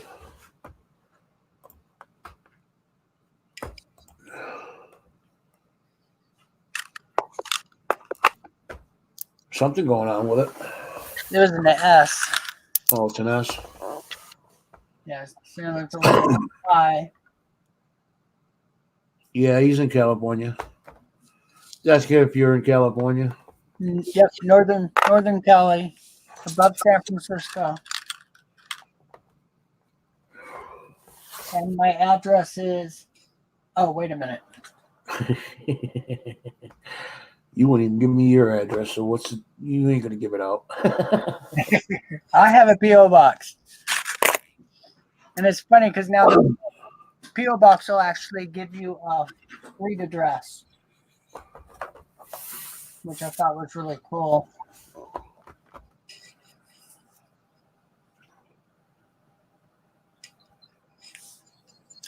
Now, because these coins have been in these wrappers for quite a while, that's why these coins have a little bit of an odd color. Now, my light is making it a little oranger than what it is, but it definitely did mess with the color a little bit. What is it? More like a red-brown, isn't it? Yeah. I could tell, especially when you put up that tone one, you could tell a little bit. Not much. You can't see all the colors of it. Yeah, lots of 39s. Yeah, frustrating. This one's making me a liar of there being older dates, but maybe I just got lucky on the few I had. At least I'm seeing mint marks, because that's the one thing I've noticed is a lot of the people that are getting these older rolls of wheat, there's no mint marks. Somebody has gone through and pulled every one that has a mint mark, especially S. Well, that's the whole point. If you don't want to show your face, you don't have to. You don't need a camera. You just need to look at coins. Don't need to look at you. It's a comment I made on Cent Hoarder. I like this one. I like that type of toning. I show my face every so often, but not very often. It doesn't bother me anymore. I feel sorry for the people that got to look at me, but that's.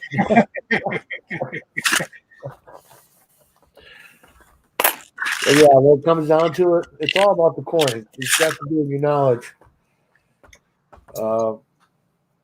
I don't know why people try to hide their face. You know, they have this ability that they're going to be taken advantage of.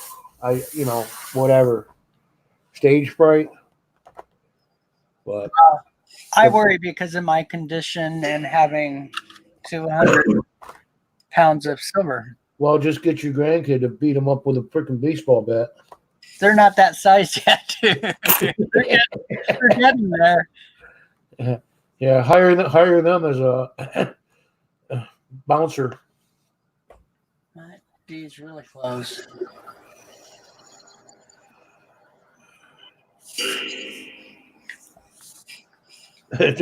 Shut up, David.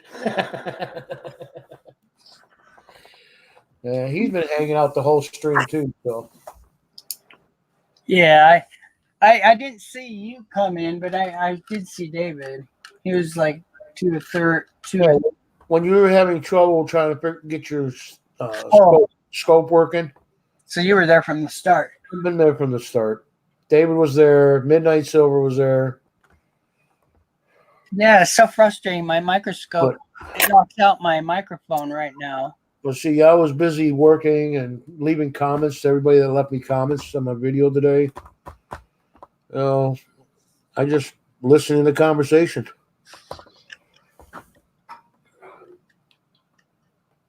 Did you see Sheldon's mail call for me? Yeah, yes, I did. Oh my God, he was like flattered big time. It was so great listening to him and watching him.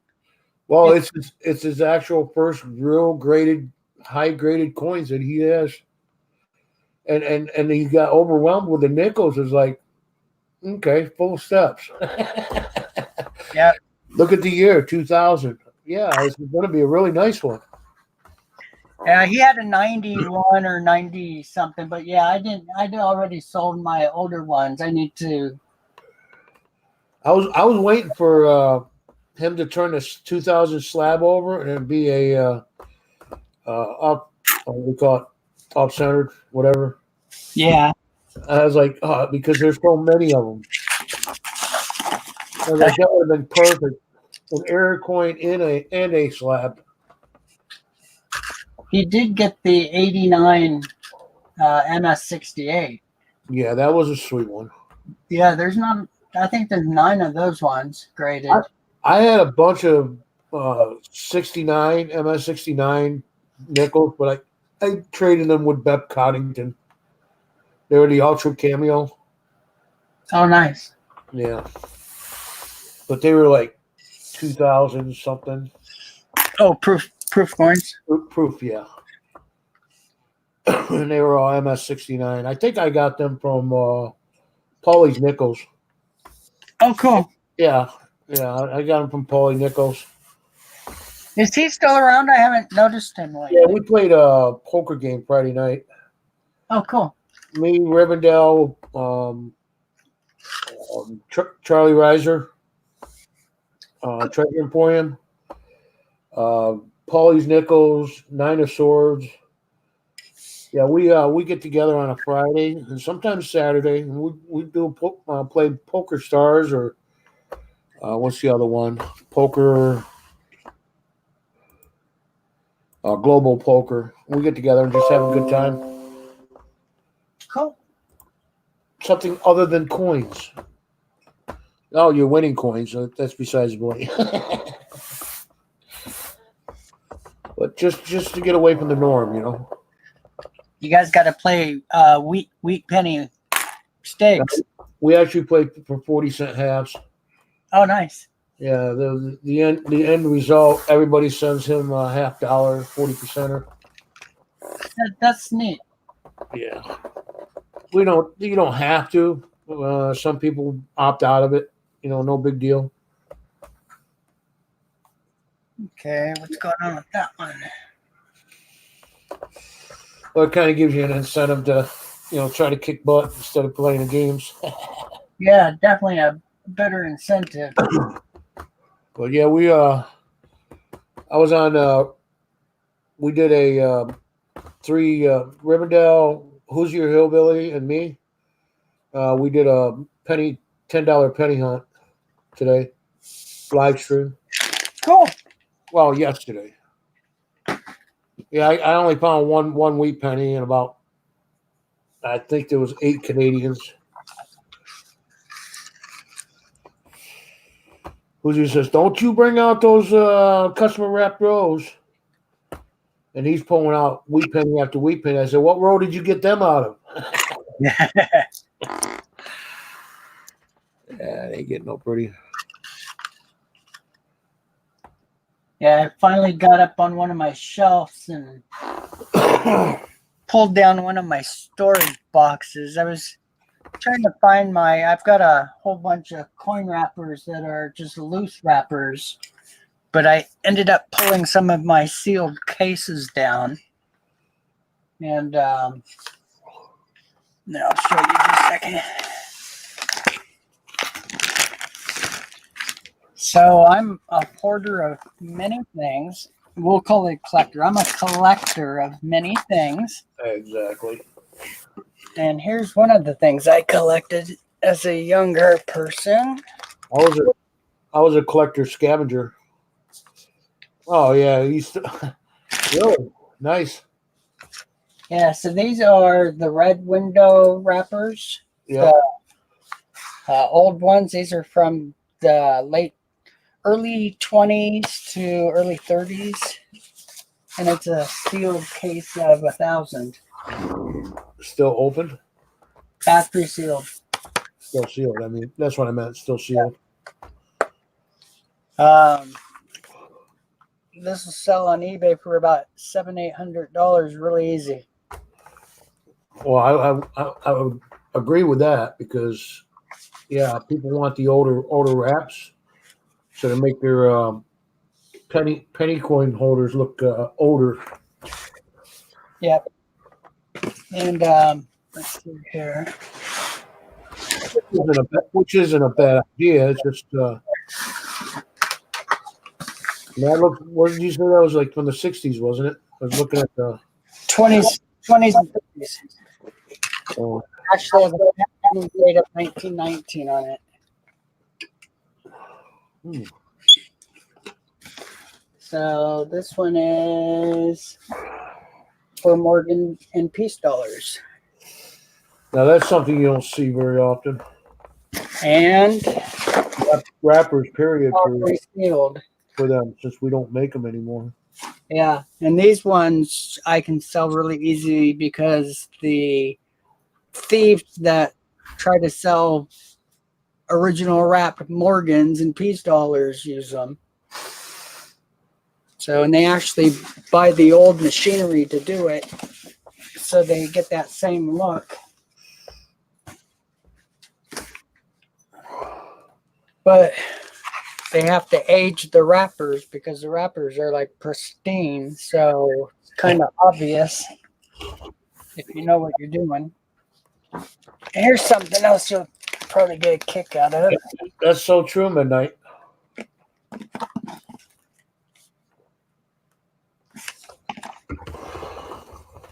Yeah, I ain't worried about it either. Documents. Yeah. This is a patent office report, 1853. Yeah.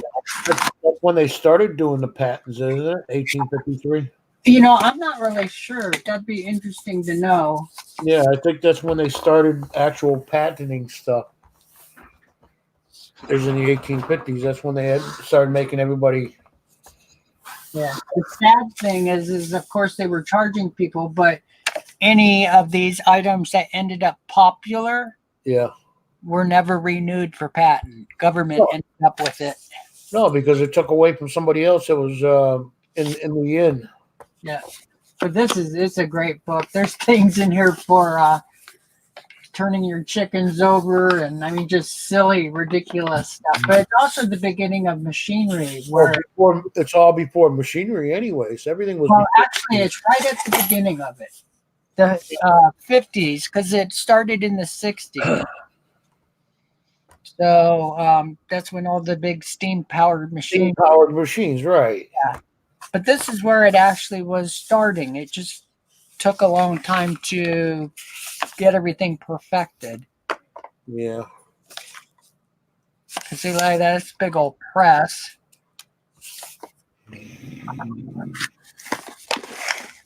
But fun stuff. I had a lot of fun going through this stuff last night. Nice. Hey, Michael Kittle's here. You want to let him up? You bet. If he wants to come up.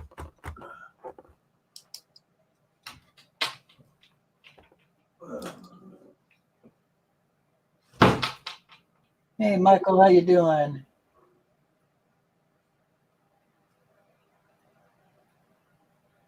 Oh, interesting. Do you remember what year that was?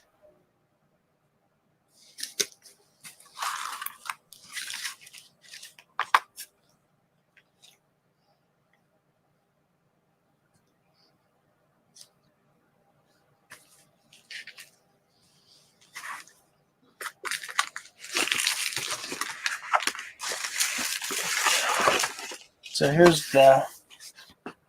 this is from the 40s and 50s. These were the binders used by the salesmen for Steel Strong to sell the stuff.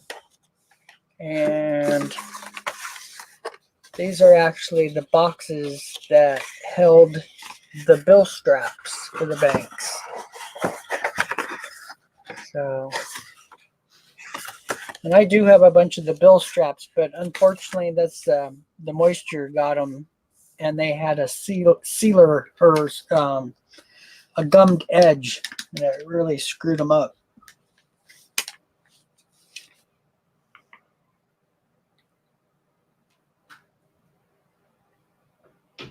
Were you talking to me? Hey, whoever will listen. I wasn't listening. You want to repeat yourself? I was just talking about, this is a binder for the salesmen for Steel Strong, selling all the coin wrappers and banking supplies. And they sold everything to the bags for the coins, the lock, the lead seals, and the little tool to seal those. And these are for boxes for the bill straps. So, and I have a bunch of the bill straps, but they had a gummed edge on them and moisture got them, so they're all stuck together. It's still cool to have. And Michael Kittle said the first patent was 1890. Not sure which year though. 18 what? Oh, 90. 1790. Yeah. Well, I know in the 1830s they had to do the button thing. They had to change it where they had the back mark on it. Uh-huh. That's kind of like a patent thing. Where before that there was no writing on the backing, just design. And that was between 1810 and 1830. Same with the Cotobel designs. Because you guys all remember, I'm a treasure hunter too. You know, been metal detecting most of my life too. But not all metal detectors do their homework and learn that stuff. Is he in the back room now, or what? Or, No, is, not or, yet. or he's not here?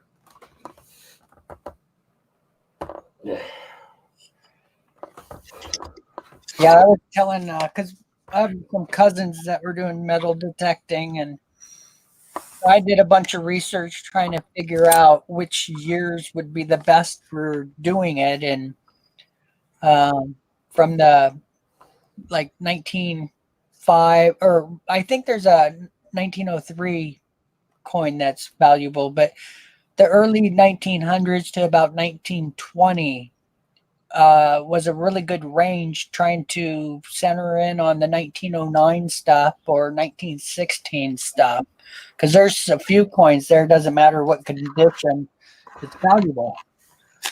Going back to Midnight Silver Run, because when they pointless to trade with others and what not costs, you literally giving them your address anyways, and that's true. Whether it's a PO box or not, you still give them your address. Yeah, Doesn't take rocket scientists to figure out who you are, where you are. and the PO boxes you can actually have private companies deliver to you. So somebody comes from the main office, picks up your PO box stuff, takes it back to their warehouse. So nobody knows which truck leaving there is the one that has your stuff, which I think is pretty cool. I'm pretty sure that costs money. Oh yeah, that's extra. Yeah, That's so, a private company that does that, but great. great. Add on to the postage on top of that. It's like, yeah, now you got to pay for a service. Yeah. Nobody's getting any richer. Anyways, yeah. Anyways, I'm surrounded by two geniuses. You and Michael Kittle. Both rare coins. Both have goals and aspects of what you guys collect. Yeah, but you got tons of knowledge on. I was really shocked how well you did with the foreign coin stuff. I don't think there was but just 2 or 3 coins you weren't able to name in a large group of coins I did. So, well, like you get the scope hooked up and you give me a better image of some of the coins, then yeah, I could probably identify it quickly. But just holding it up in your hand and stuff, it's kind of hard unless you got an idea. yeah, but I don't compare myself to Michael at all. He's way over my head. Well, as far as rarities and antiquities. Oh, even common knowledge of a lot of that stuff, he's really sharp on. Yeah, but he does that 24 hours a day, 7 days a week. Yep. Between his coin clubs, coin shows, and everything else, and his business, he does it every day. He eats and drinks it. Yep. You've been doing it for over a long period of time, and have few things that you learned new lately. Oh yeah, I learn something new every day in this hobby. And somebody was showing me a $3 coin the other day, but you couldn't tell because the scope, the lighting in the scope, it didn't look gold to me at all. It looked silver. When do we make a $3 coin? And it didn't dawn on me it was gold. Yeah, that's the Stella, I think, right?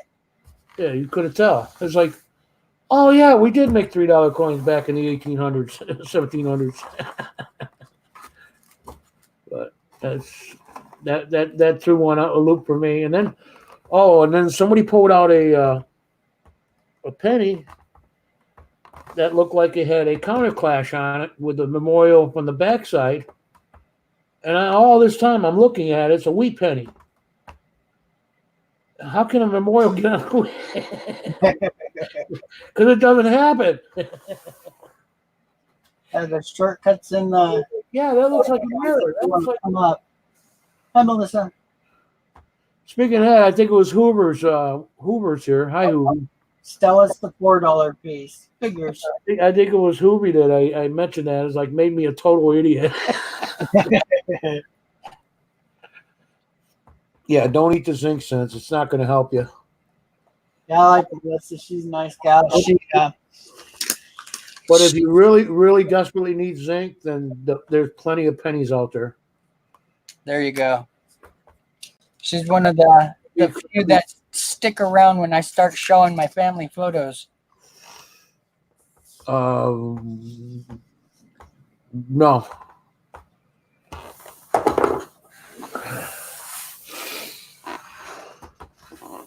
Well, so. All right, let me get back to showing some coins then. Stella is the $4 gold coin. Yeah. Oh, shoot. Uh-oh. Turn the wrong light off. Oh, no, I moved my foot wrong. Clap on. No, it doesn't work. There we go. It works. Clap on, clap off. Is that Badger? What do you mean, is that Badger? Majestic. I don't know what he's talking about, Badger.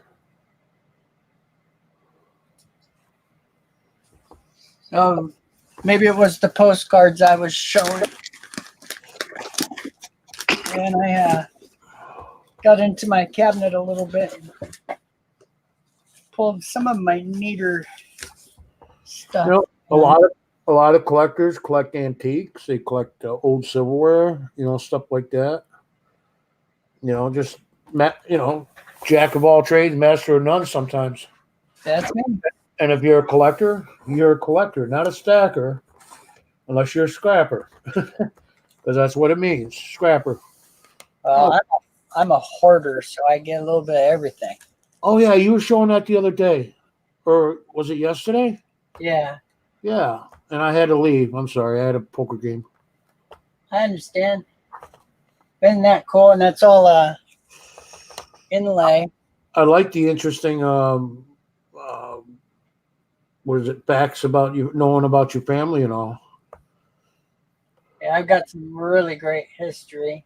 I've got ties with Sacagawea. I've got a couple presidents. I'm related to Jefferson Davis, the Confederate president. Yeah. Hoovy's getting pretty good at coin collecting. Not that she wasn't already, just that she's into it big time now. That's great. I think she had an auction yesterday. Yeah, she had an auction yesterday.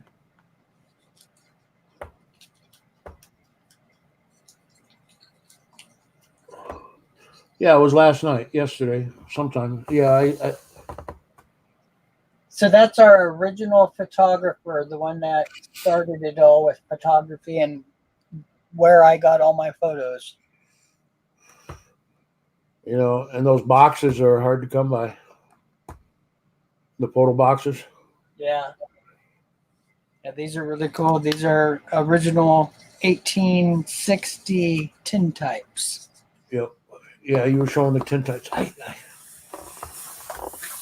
And I've got a bunch of loose ones too, because they did them many different ways. Breathing it, yeah. Hoover says, yep. Living and breathing it, yep. Yeah, these photos are what got me through when I went flat for the first time ever in my life and became bedridden. And my grandfather brought over boxes and boxes and boxes of these. And I said, well, what do you expect me to do with all this stuff? He says, figure out who they are and how you're related. I said, are there names on them? He says, only on less than half. Yeah, that's the problem we had when we went through our genealogy on my father's side. Yeah, we got a lot of pictures, but not a lot of knowledge who they were. Well, you can use the face detection software and figure out some of this stuff. Yeah, So it's well, cool. Some of the options these days. my great aunt did the whole thing all on her own. And we actually have a book. It's called a Man Named Samson. Sam, It goes back to the 1600s during the Pequot Indians and cool. us coming across whatever. It was. I just can't. My brother's got the book somewhere, and I've been trying to get it away from him before it gets ruined. Because I'll throw it in the safe, you know. Yeah, Melissa, if you want to come up, you're more than welcome. I know I'm in the book. My name's listed there and the tree that mine and the whole 9 yards. That's really cool. It's neat to know that history. But then they have a separate book, which is just photographs, where somebody just went through and photoshopped and whatever, copied the images. Uh-huh. There's not a lot of detail, who and what and blah, blah. Oh, that's too bad. It's tough if you really got to put a lot of years into it and really, well, for me, I had never met that side of my family. So I was going to family reunions. And of course, I was all laid up, so I wasn't moving around very well. I was stuck in a chair. Yeah. And people would bring me photo albums, and I'd copy them with my camera and started figuring it out. Every other couple would have a name. And she wants to know where the 3-cent piece is. Isn't out for display today? It's a 3-cent piece, I think. Oh, my camera's paused. Just a second. Yeah.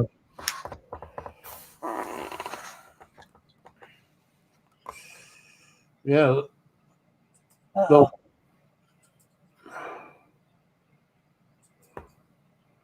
yeah, it's supposed. Well. Yeah, my camera's froze. Give me a minute, guys. Let's see if I can get this to start back up.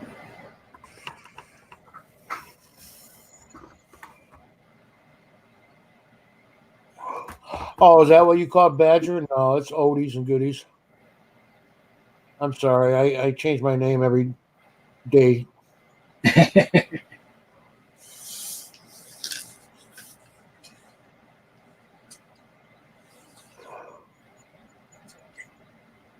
Packages to prepare. Yeah, you got a lot of freaking packages going out today. Yeah, we lost Rich.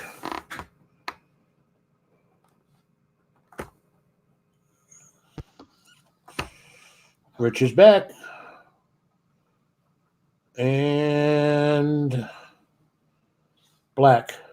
All right. Testing 1, 2, 3. 1, 2, 3. All right, that looks better. Yep. No sound. You lost your mic when you shut down. Yep, 3-cent trying. Yep. You still don't have sound.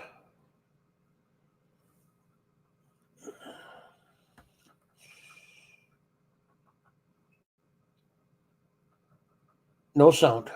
No sound. No sound.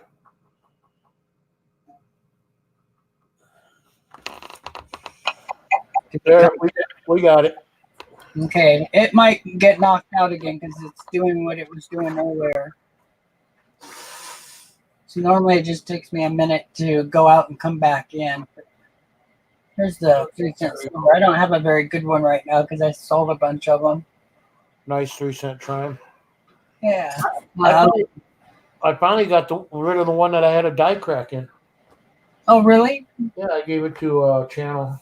He says he was really interested in it. Originally, it was in 2 pieces, right? Yep, I remember it was cool. Yeah, by the time I got to them, it was in 3 pieces because they're so brittle. I mean, there's very much to hold it together. But yeah.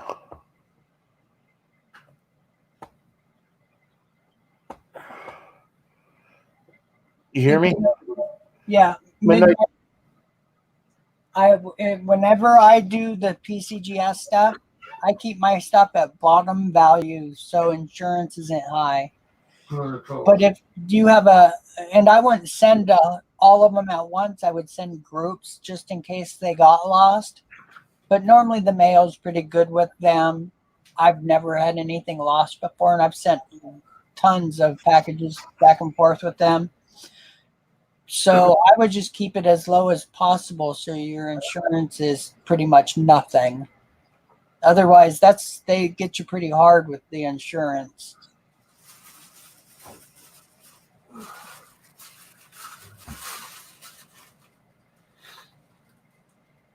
Yeah, I was gonna see. I wasn't sure if you've seen that or not, but you got it. I've never had any problems with mail service, period. And I've been doing it for like 8 years solid, cross country. Yeah, I did lose. I lost an $800 package. And the sad thing is I knew our mail was being stolen. So I made sure it was signature only. And I had our mailman was sick, and we had an odd, someone filling in, and he signed for me. I'm in an upper end house, so he probably thought he was doing me a favor, and backfired on both of us and insurance didn't cover it. Had insurance, but the post office won't cover it. No, when it comes to numismatic value. Yeah, even though their postman admitted he signed for the package, still they didn't take responsibility. No, if they don't, it's like when you're a contractor, you get insurance, and the more you use that insurance, the more the rates go up. Yeah, and that could have been it was a big no-no on his part. Hey, look, it's not a wheat penny. Anyways, that's what I seen the other day on Melissa's stream, and it was actually a wheat penny, but looked like it had a counter clash on it. it looks like he has a colonial military hat. Yeah, that or Lincoln's been released from the prison. Yeah, that I love the jailhouse thing. So here's your coin now. Yeah. Oh yeah. So, and it even has the classes on the reverse. Not as strong, but no. I'm happy to receive it. I originally was like, I felt so bad losing it. It's like, oh man, I don't want to tell Al. He's gonna give me a hard time. Oh, I know. I'll wait till I find it and then let him know I lost it. It's all right. Christmas is coming. I even have a couple of rows of stamps for you. Nice. I know you like to do a lot of mailing, so. Oh, I do. Right now I'm in. I got about 130 cards to get out before December 1st. Oh, I don't have that many covered for you, but I got a. Yeah, I've already sent out like 70 of them already. Christmas cards. Cool. So I started early this year, but I'm still lacking. I've got two full sheets of stamps for you.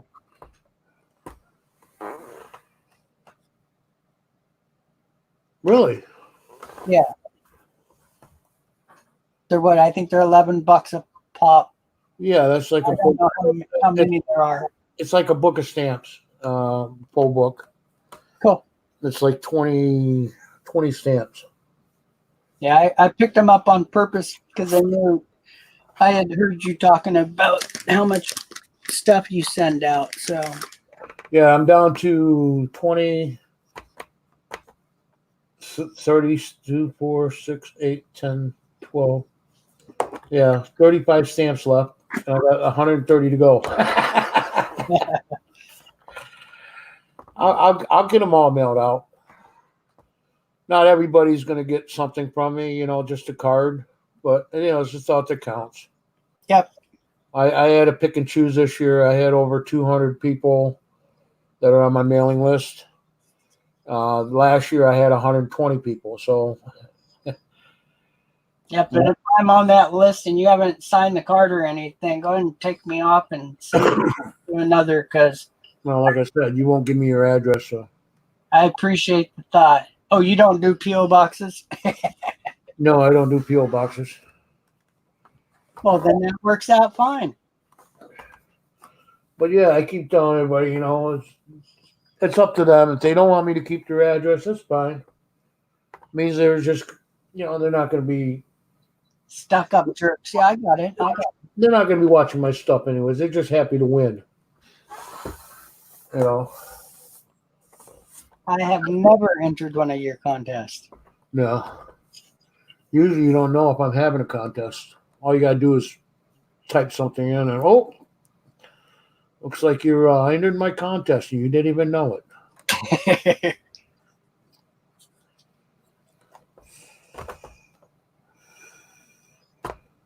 Yeah, I've had out of the 8 years, it was never my packages getting to somebody except for 2. I've had problems where people sent me stuff that never showed up because they didn't package it right or whatever the situation. They didn't put a zip code down correctly, things like that. Now, I had one that moved on me and didn't bother telling me that they moved. So, and it was like just down the street. Well, that guy got whoever got the package got a really nice copper round, last year for Christmas. And then I had one that went to Liz in Canada. And they completely, it was a postal service.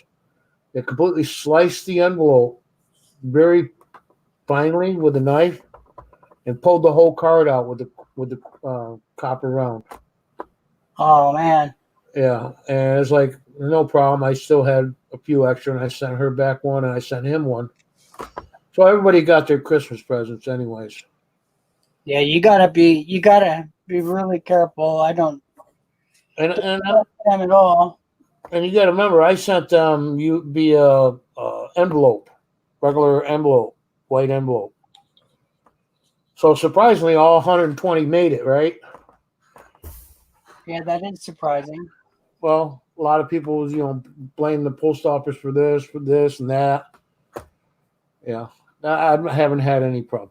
There was a coin 2 coins that was coming to me from Florida, but during the hurricane a couple years back, I think it was like 3 years ago, and completely covered, no problem. Sorry, I still didn't get the coin, but as far as my money, I got refunded for the coins. Did you see who said, Melissa? I put it up on the screen. Oh, I'm looking at it.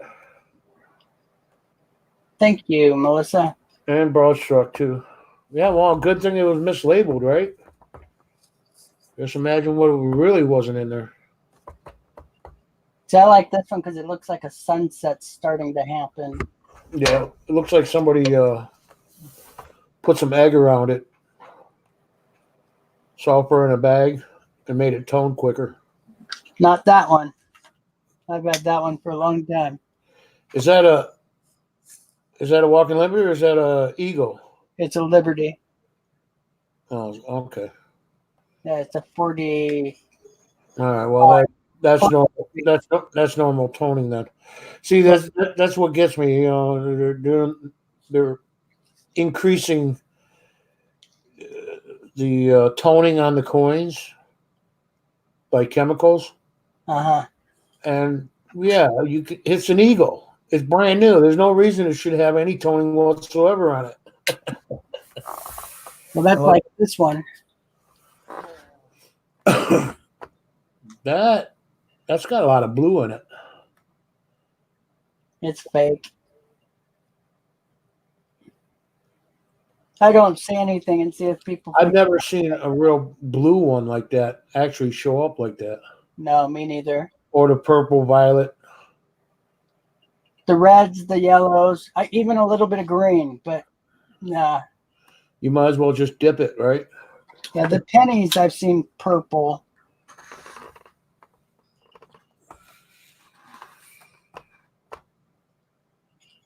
That's nice. See, you and I are traditional. We're more, I mean, as far as I realize it, we want a perfect coin. We don't want something with damages and maybe I'm speaking out of line. Maybe it's just me, but No, I'm the same way. I'm not into damaged coins. Whether it was happened to be damaged or somebody made it damaged.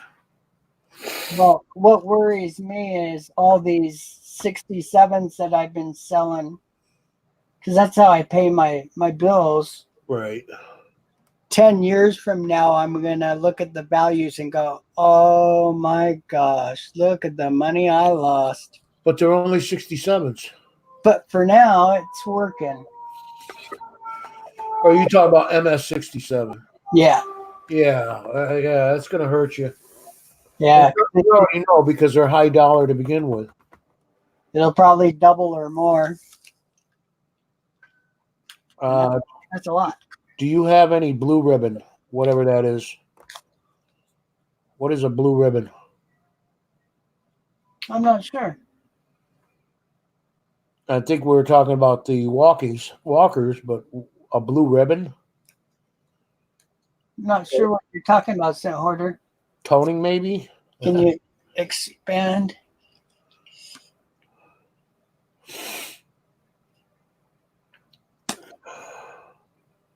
I remember some old beer with a blue ribbon.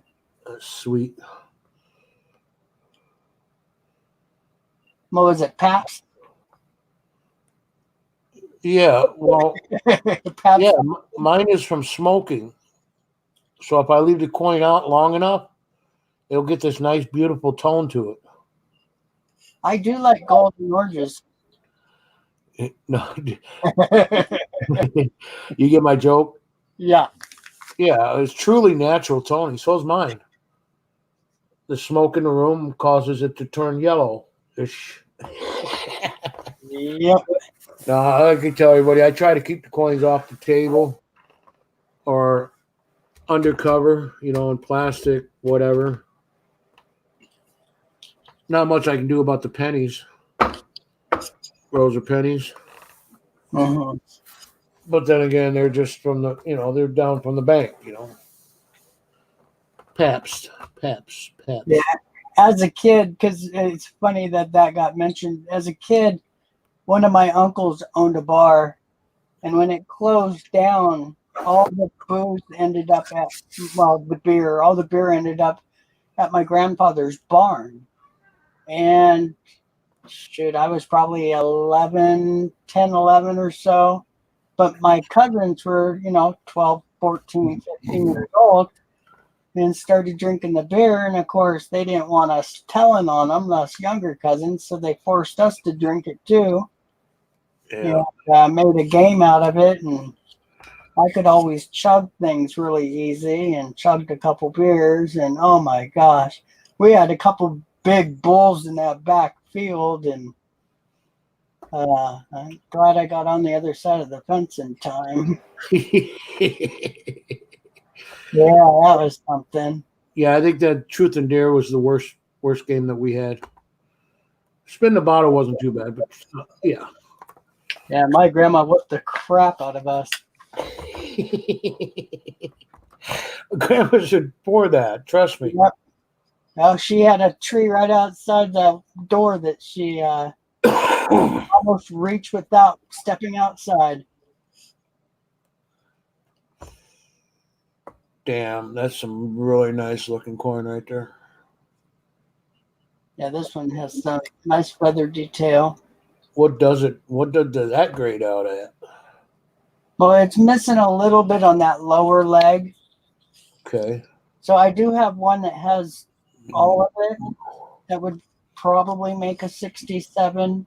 But most of these are 65. We don't do coin cleaners. No chemicals, no nothing. You reading his statement? Yeah. Yeah, I do have one that I use when I have the Verdi, the PVC damage stuff, but it's only to get it off the coin, and I normally dump the coin anyway. I just clean it so nobody else ends up with it. But yeah, I don't clean any of my coins. I don't believe in cleaning at all. And it's funny because this old book right here has an ad in the back for a cleaner, and it talks about how just using this cleaner once or twice will give your coin the old shine that it was missing before and bring it to gem quality. Yeah, it brought that luster back, but everybody knew why. The worst I've done, and it's and it's not bad because I coin, Oh I yeah, metal detect a dirt fisherman. is I use acetone or I use olive oil or something like that to loosen the dirt and all that crap off them, the coins. But most of it's to put it back into circulation. Or if I want to see what a date is, that's you can't even tell. Yeah, and Michael Kittle said, like, for the ancients, the collectors for those are actually putting certain things on those coins just to keep them from drying out. Keep them from drying out, right? It's kind of like a like wax or candle wax. Yeah. They'll do that to preserve it from because it's going to in the oxygen. It's going to start deteriorating that coin, just like iron objects and everything else. Right. It actually, I don't think it was Michael that said it, but somebody had said that they'll actually completely disintegrate. Yep. I had one that was disintegrating right in front of me in a folder, in a flip. Not a completely air seal. I was like, well, it's time to get rid of that one because it's not going to be much left to it by the time it gets to 30 years from now. So I gave it away as a gift, Yeah. I wrote all the way to your left. There you go. Thank you. Out of sight. Well, usually the women drop the coins. Thank you. No, seriously, they do all the time. I've got arthritis and issues with numbness, so I lose things really quick. You're funny, Michael Kittle. Toothbrush and baking soda works great. Brightens up peace dollars good. Yeah, there won't be no shine left of that coin. Hey, why not use toothpaste? Yeah, the extra cleaner. The one with the extra gritty stuff in it. Yeah. That'll clean it right up. Actually, they use that for jewelry cleaners, toothpaste. Yep. Because it's got the what do you call it? It's what you use on your plastic headlight covers when you've got the foggy headlight covers.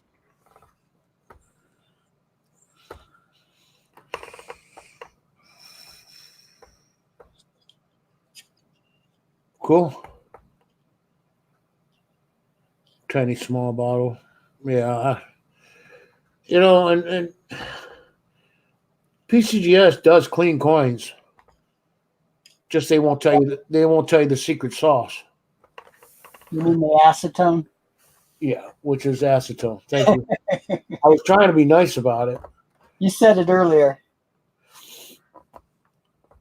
Acetone does work. Just don't use it for a long period of time. Yeah, and you really shouldn't even be using acetone if you don't know what you're doing, because we're not talking about fingernail acetone. We're talking about paint thinner acetone. But that's what they use, and they use a little soft, cotton swab or whatever. Nice. Try to get rid of some of the gunk around it, and it shines it up a little, pretty good. But I've done so many different ways of damaging coins back in my day. Yeah. I actually mixed mercury with a Franklin, a real nice Franklin. Mercury. Yeah, I know they use that to separate gold. it's probably why I ended up with bone cancer. Really? Yeah. Um, my dad was a chemist, and they didn't realize how damaging it was. And I was huge into chemistry and had a really great chemistry set. And he taught me a bunch of chemicals and stuff I shouldn't have had. And of course, I was blowing stuff up and causing huge fires and having tons of fun as a kid. But and they gave me a tube of mercury that was about that big and about that big around. And it was a special holder because it was so dense it would break most holders. And yeah, I used to put it in my hand and play games with it. And yep. So my dad was still alive when I ended up with bone cancer, and I'm pretty sure he knew.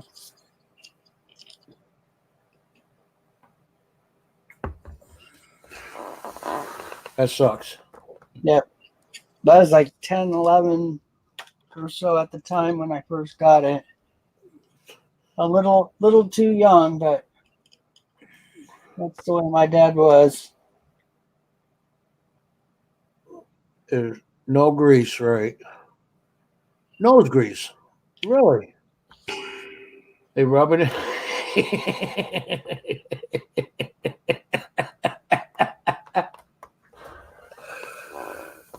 That's good to know, Michael Kittle. Yep, I've heard of that. Nose grease? Yep. You take it out of your nose, boogers, and yeah, okay. Not out of your nose. That's what he said. They touch their noses and rub it on their coppers. Guess it makes them shiny. Yeah, when you touch the fold where the cheek is, butts into the side of your nose, those are little oily spots. If it's the other, then I take it back. That's not the one I had heard about. That's kind of a robust eagle right there. But I know that they have putties and stuff to fill. Some of my nickels had it. It was really disappointing because I thought I had some really great nickels, and take a little closer look and realize there's soft material on it.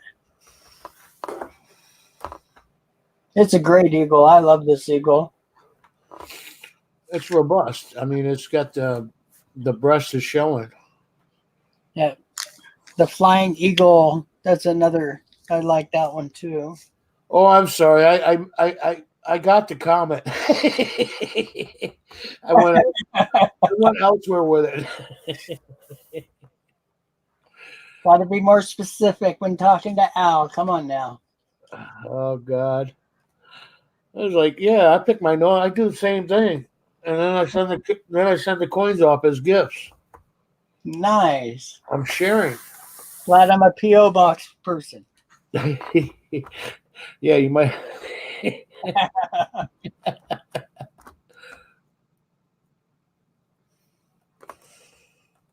It's funny when I was buying antiques, it could always tell when you got a smoker, and always, damage to the pieces, or especially the photos. It really damages the photos.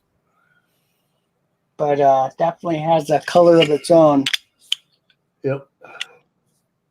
So my grandfather, he was a Chesterfield smoker, the non-filtered Chesterfields. Yeah. Back in the day. Oh yeah, Lucky Strike. he'd smoke it down to where it would be nothing. I mean, absolutely all of it. Yeah, and he had burns in his fingers like I do. Oh, well, he was a cattle cattleman. His hands were hard as a rock. He been doing horses and cattle since he was 10, 11 years old. Michael Kittle, that'd probably be my last video I ever be able to make. You might get a lot of views. It might even go viral, though. I doubt any of my videos will ever go viral.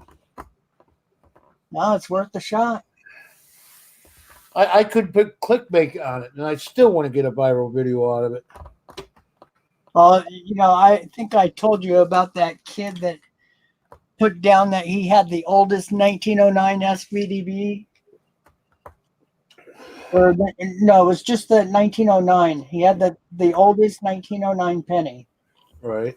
And of course, how old can a 1909 penny be? They're all the same age. Oh, But yeah. It's rare. Idol got him like 200,000 hits. It was ridiculous. It's a rare penny. It is. It's the rarest penny of them all.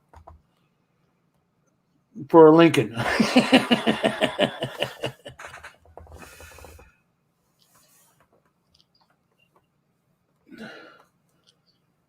Actually, it could save me if I use it as an April Fool's Day video. Yeah, I could get away with that. But did you get the little message about the laws changing for the child protective thing? Oh, it's a big deal. Oh yeah, it's a real big deal. I had to take all my toys down from my my desk that I usually show off. Yeah, I figured Superman's probably suffering because he had all that stuff. Yeah, it's related to kids. It's just like smoking Joe and the Camel, Camel cigarettes. Yeah. It's related to kids or elating to kids. So, yeah, I had to take out my rubber ducky and Well, the problem is my Popeye car, and a child is considered 13 and less or under 13, I forget which. yeah. And how old are you supposed to be on YouTube? 13, right? Apparently they're not. There's 9 and 10 So year olds. now we're responsible for them not following their rules. So the parents are at fault. Yeah, it shouldn't fall on any of the makers of videos. I have a hard time with that one. But it's just another loophole that they can turn around and it's a money thing. Oh, I thought they were coming for our guns. Yeah, exactly. No, it's a money thing for YouTube, and Google. Yeah. They have to follow all the guidelines, and they want to make sure that they're not going to get liable for it. Like Walmart is. Every 20 seconds, somebody's stealing something out of Walmart. Yeah. Or somebody's suing Walmart, or, whatever.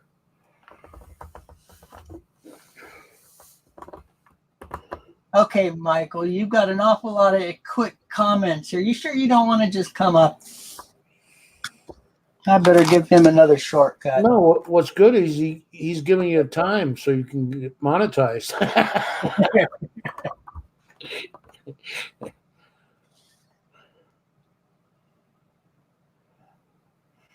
Is your 1970 Lincoln cent worth $50,000? Click here to find out. It's funny because there's a few of those in this book that are pretty hilarious. And there's a thing, an ad for dealers saying that their dealers on average make 430% of the money they put into the business. All right. It's like, wow, that's nice. 430%. Are we talking about beavers now? I don't know what you're talking about. I'm talking about dealers. Beavers. I heard beavers. Dealers.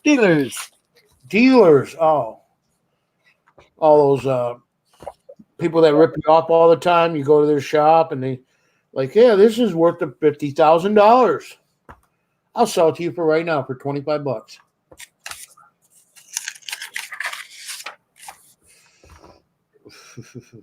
Yeah, these books are fun to go through. The ads are hilarious. You also got to remember, before there was internet, there was magazines. And if they were in the magazine, it's true. You bet. Come on up, Michael. We'll try to looking at I see him. Tell him to come up, and then I don't pay attention. Hey, Michael. What's up? Michael. All right. Well, I got two guns beside me now. Do you have $100,000 nickel in your change? Check this out. You'll find out. Yeah, I know who you're talking about. A couple of them. I quit well, subscribing. there a is while a couple ago. channels like that, but there's one that's been doing it for the longest time. So It's just crazy. And then the problem is then people that like know stuff about coins, you get all these other people emailing, "Hey, so and so says this might be worth something. Will you look at this for me?" I'm like, no. yeah. Well, yeah, and that's the thing. Everybody wants something to be worth And then something. they get mad at me because I tell them their coin's worthless. So They're gonna get mad at you, so you don't say nothing. I don't know, maybe. Or tell you don't know what you're talking about. yeah, exactly. Hey, Roy. Hey there, Roy. No, we started about 3:00 today, so it's not that late. Early, Yeah, I'm up early. Right, that's me. but yeah, yeah. The one person is over 100,000, subscribers. So Yeah. makes sense. I guess if that's what the people want to watch, then I guess that's what they want to watch. But they're not going to find it on my channel. And they're one of a kind. They're one of a kind things that he shows. Well, every time it's like they show a bunch of crap and like just regular stuff that's worth nothing, and then at the very end, it's like some super rare error coin that's unique, right? unique. That no one will ever find in a bag or a roll. Well, it's funny because the other day on one of the kids' channels, I forget which one of the kids, one of the coin collectors came on. I'm not familiar with him, but he started showing some of his high-end stuff. Yeah. And he showed the 56 Flying Eagle proof. Mhm. Oh yeah. It's not a kid channel. Well, yeah, It was oh, a kid, it was a kid's stream that he was showing it on. yeah, it's a 56, and there is such a thing. Gorgeous. Just never released to the public.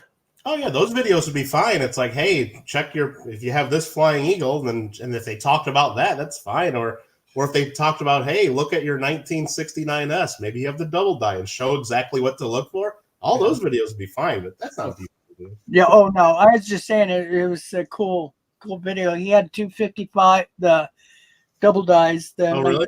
55s. He had a bunch of key dates Cool. in high grades. The 56 proof was a $18,000 coin. Oh yeah, those aren't cheap. The name of the channel was Silver something, wasn't it? No, it's one of the kids that is on our streams, but I just don't remember his name. Because I actually got to see one a couple days ago, 56 Flying Eagle. I just can't remember what channel it was. Yeah, that's another one of those. It's real low mintage, and a lot of people say it's super rare. But you go to any major coin show, and you'll see a few of them. They're just really expensive. Yeah, pretty cool. Hey, Blockhead. Don't get me wrong. I wish I had a couple of them. Me too. It was gorgeous. I love that eagle. Yeah, they're cool. Yeah, it was like mint. Well, a lot of them are because they weren't really circulated very much. It was on one of our late night streams. I think it was on Melissa's stream. And he was showing off a whole bunch of stuff that I've never seen before in my life. Cool. And he has it. That's the thing. He does have it. And graded. And it was graded, yes. But yeah, there's no such thing as a 56 because it was never released to the public. So it's a what do they call them? Pattern coins? There's differing opinions on that. There's some that were probably made as proofs, but there's some that are business strikes as well that they say maybe were released. Maybe There are quite a few that have a different look, and they have there were some that were circulated for sure. Right. So, but yeah, either way, there's just same thing with the Gobrecht dollars. They only minted about 1,000 of them, and for years they called them a pattern coin. But recent research and people believe that they were actually distributed out and circulated. So it doesn't matter either way. They're super low mintage, and Well, it's kind of like the 1804 silver dollar restrike. Yeah, oh yeah, those were all made later. And Yeah, they were made back in like the 30s or something. But yeah, some were made in the 1830s, some in the 1850s. And Al, there was a regular strike, 56 Flying Eagle. There's over 100 that have been graded on PCGS, and there's a proof. They've changed their rules in the last few years, though, Rich. I forgot which way they do it, but no matter what, even if you have the business strike or the proof, and you have someone like Rick Snow, Eagle Eye Rare Coins, attribute the exact one it is, PCGS will only grade them one way or the other. I think they only do proof now on those, no matter which one you have. they do it as proofs, right? Because I think years ago or at some point they were holding them a lot of them the wrong way, and so now they just pick, because sometimes it's hard to tell if you have one that's like a VF30 and it's really from the proof dies, and even if you can really point that out and prove it, it's hard to know a proof 30 versus a mint state or VF30. So they got a lot of them wrong in the past. So I think now they just call them all proofs no matter what. I'll be darned. So if you have the ones that are graded mint state or AU or with the actual business strike grades, those in like the older holders, there's collectors that pay premiums for those. I'm pretty sure that's how it is. I think they only do proofs now. Yeah, because the values are higher on the business strikes. But I don't think it was always the case. I think it's higher lately because they won't grade them that way anymore. Yeah, that's what I figured. But what a lot of people do is they'll just have them graded, whatever they grade them at PCGS, and then people send them to someone like Rick Snow, and then he'll put a sticker on them saying, well, this is the Snow 4, and it's really a business strike, or this is the Snow 2, or whatever it is from the book, and have him attribute it. Interesting. So I have a rare Russian silver coin from 1913. all right. Should I list it like that? Because anything 60 years or older, you're not allowed to get out of Russia, Yeah. and it's 1913. Well, I got some coins from the 1700s, those big Russian 5 kopeck copper ones. It's a 10 kopeck, 1913. Oh. Cool. And I'm being funny about it, but it's like, Yeah. it's like, yeah, okay, well, Maybe I'll do a video on my I just got this laying on this 1896 bar recorder. I'll be like, is this coin worth $1,000? And that'll be my video. And then I'll flip it over. There's no estimate mark. I'm pretty It's not worth 1,000. Sorry. I'm pretty sure the 1901 S is. The 1901 S is, the 1901 Philly is worth nothing. Yeah, 1901 S is worth about $6,000 minimum. Yeah, even in like AG. And that's an AG. Right. Exactly. Wow. That's cool. I saw one of those. I think it's a Mint State 68 or a 68 plus. 001S. What's cool is the guy found it metal detecting. Oh, really? Nice. That even, yeah, automatically it's going to get a low grade, but Or even if it comes back details like with environmental damage or something, it's still worth a couple grand probably. yeah, I think he ended up getting $6,000 for that quarter, It's wild. and it could have gone higher if it was a higher, Yeah, Roy. Find this coin in your pocket change, and maybe you'll have $10,000. $10,000. Yeah. Plus $10,000 plus. You got to put the plus sign in there. Isn't it some of the Russian coins, they have that odd looking eagle? Double-headed eagle. Double-headed eagle, yes. And it's not the only one. There's a couple other countries like that, but yeah.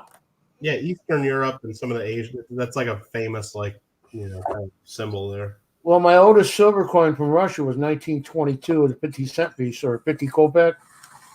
Well, now I got a 10 kopeck from 1913. Cool. So I was like, yeah.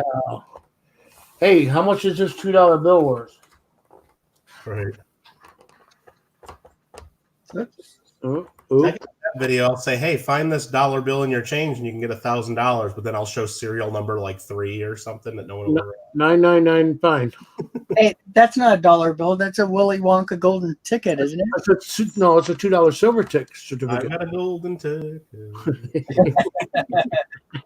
My grandkids. Twinkle in your eye, Al. But yeah, it's the thin variety. Oh, you just got the silver ticket. Sorry, you don't get candy for the rest of your life. I don't get candy. Damn it. Good thing I'm a diabetic. No Oompa Loompas for you.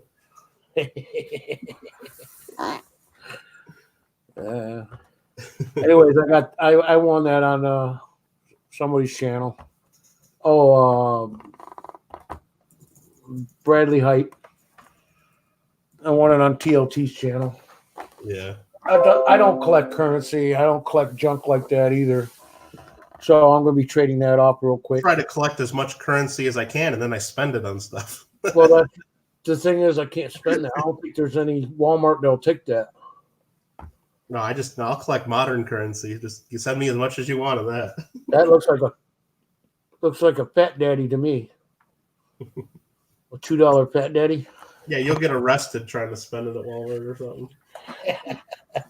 Be on the news. But yeah, a couple things I picked up this week. Mail call sometime this week. Who knows? I'm trying to spread my videos out. I'm doing like 3 a week now instead. Yeah.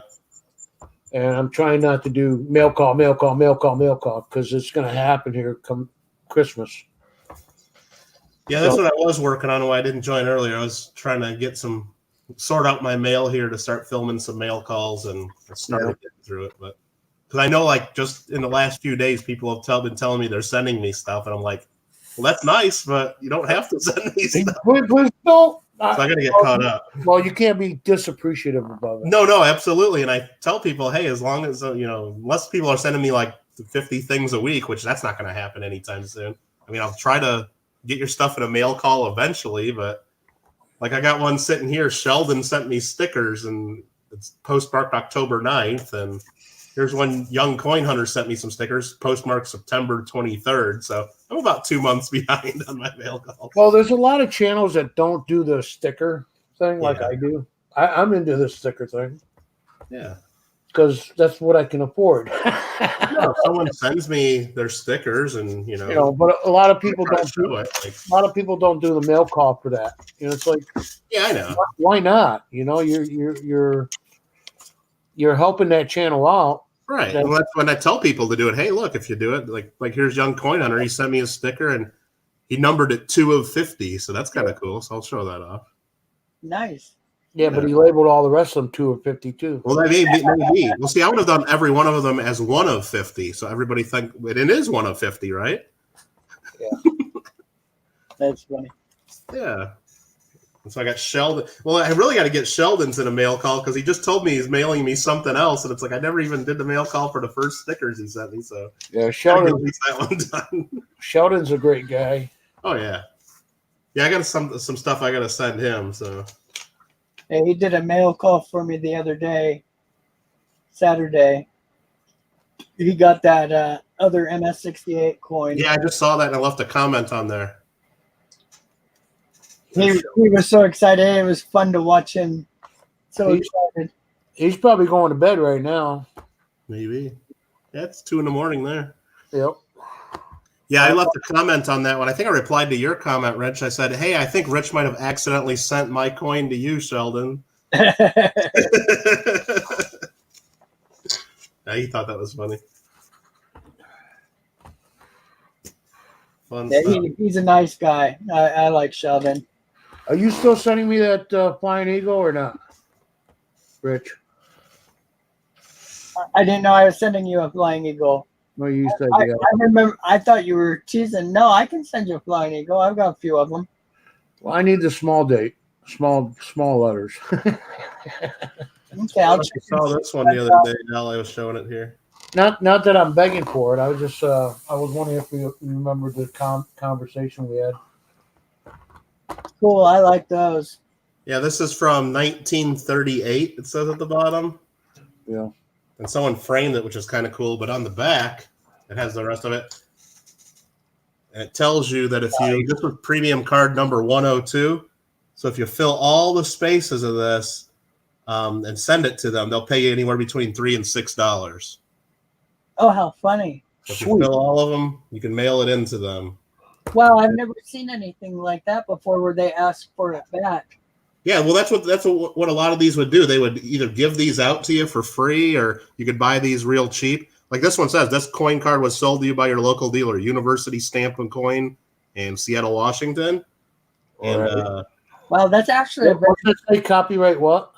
1938. 38. that's So act- yeah, they would have all the different ones, and you fill them up. Like they have the Liberty Head dimes, which is the barber dimes. You fill all those up; they'll pay anywhere between 50 and 200. They got all the different ones to get people looking through their change and fill all the dates, and then sell them to them. That's pretty cool. When really they only wanted the one key dates, you know. Yeah. it's a smart idea though. Yeah, and I imagine a lot of people would probably send them in too. Yeah, because they were getting all What 1938? That's still into the Depression, and they were getting it out of their pocket change, and yeah, hell yeah. yeah, so yeah, they're kind of cool. And that one just fell out. It's still in there. Kind of fell to the bottom of the frame. All right. Well, that's pretty cool. Yeah, they're fun. There's people that just collect these without the coins in them too. A lot of people collect those. Yeah, I do. I don't have any like that though, but I've got a lot of the coin savers and kid savers and the little bank cards from the 40s and 50s and Oh, the one, yeah, they got a lot of them where you the folders that you save the dimes in for your bank accounts, and Yep. fill those up, and then I think you save like what $5 for the dimes, and then you can open up your bank account. yeah, they're really cool.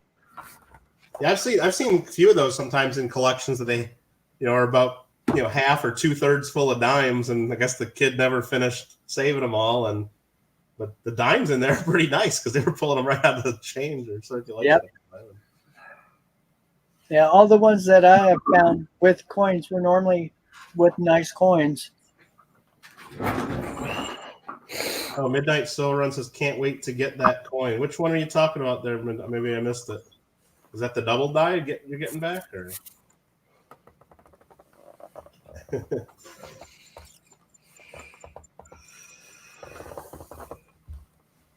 Nice. Hey, Blockhead. Sorry, I didn't see you come in. Oh, Blockhead, he's been here for a while. Now I really feel bad. Thanks, Al. Oh, yeah, he's been here a while. Probably gone by now. I even mentioned his name, and he turned around and said, "Hi, Al." Yeah, I said hi, Block. I felt bad calling someone Blockhead, but it is their name, I guess. Hope I don't get charged with bullying or something. You think? Oh, the foreign coin. Okay, I gotcha. Yeah. Anyways, my next round the world with coins with oldies is Cayman Islands. Who wants to go to Cayman Islands? Take a tour with me. The Caymans? Cayman, yeah. Nothing wrong with that.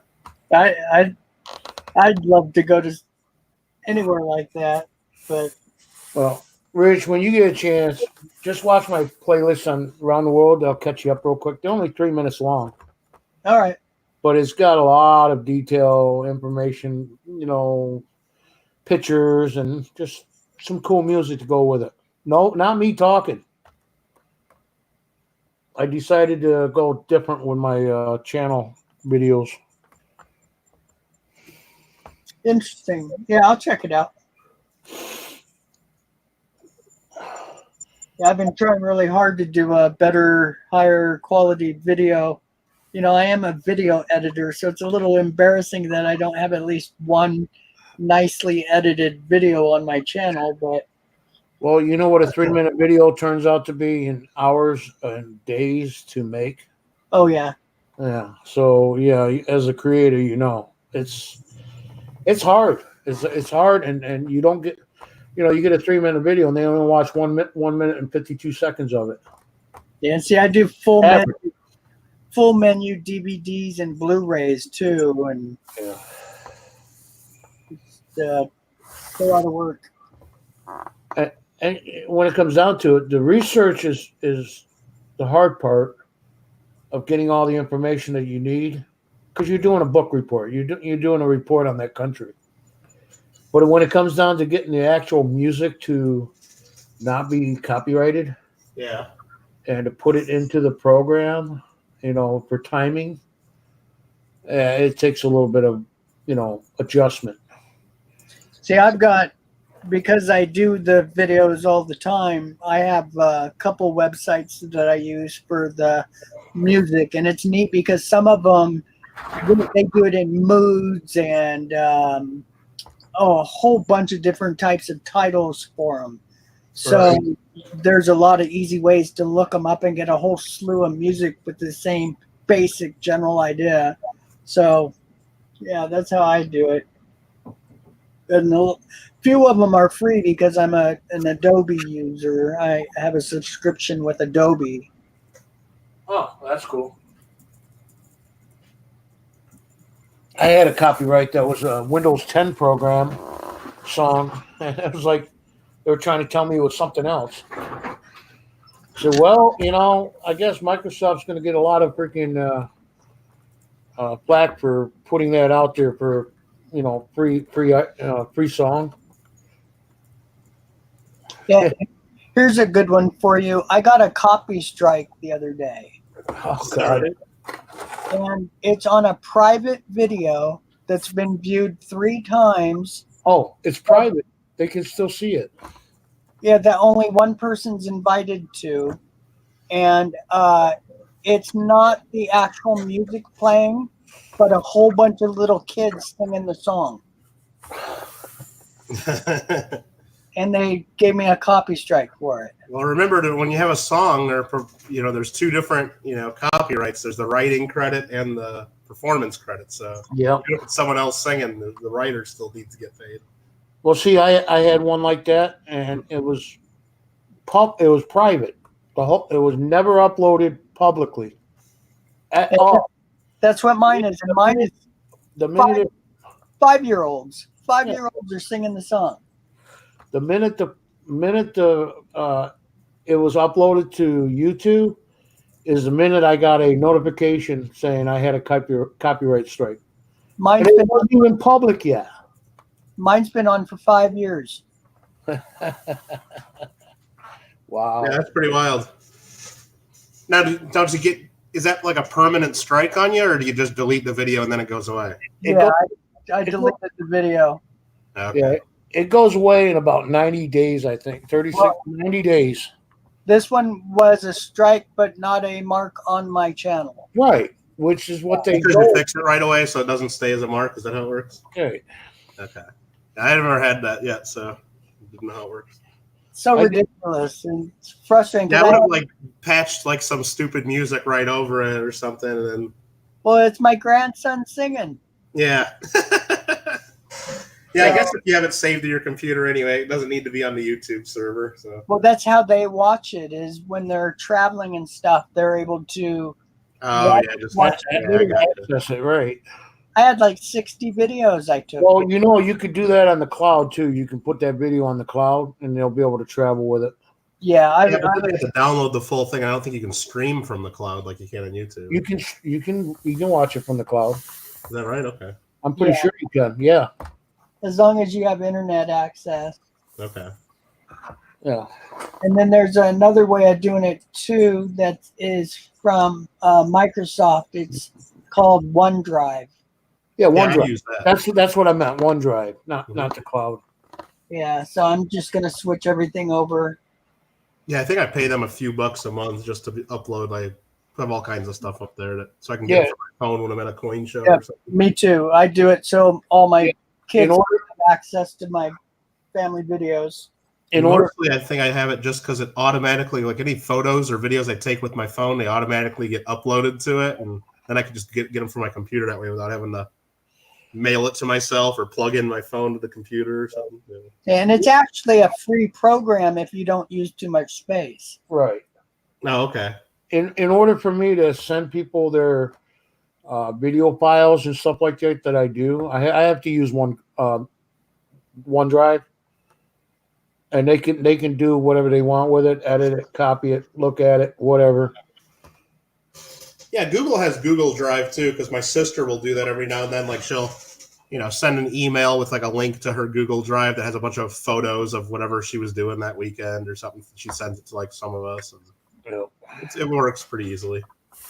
I'm sure that's free, or if you use too much, you got to pay for it, or something similar. So. Exactly. If you want more space, Yeah. it's going to cost you. But for the most part, for one or two files or here and there, yeah, you got plenty of room.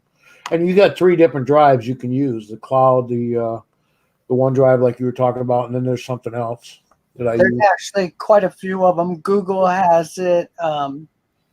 There's a lot of them. I Yeah. have about 6 of them.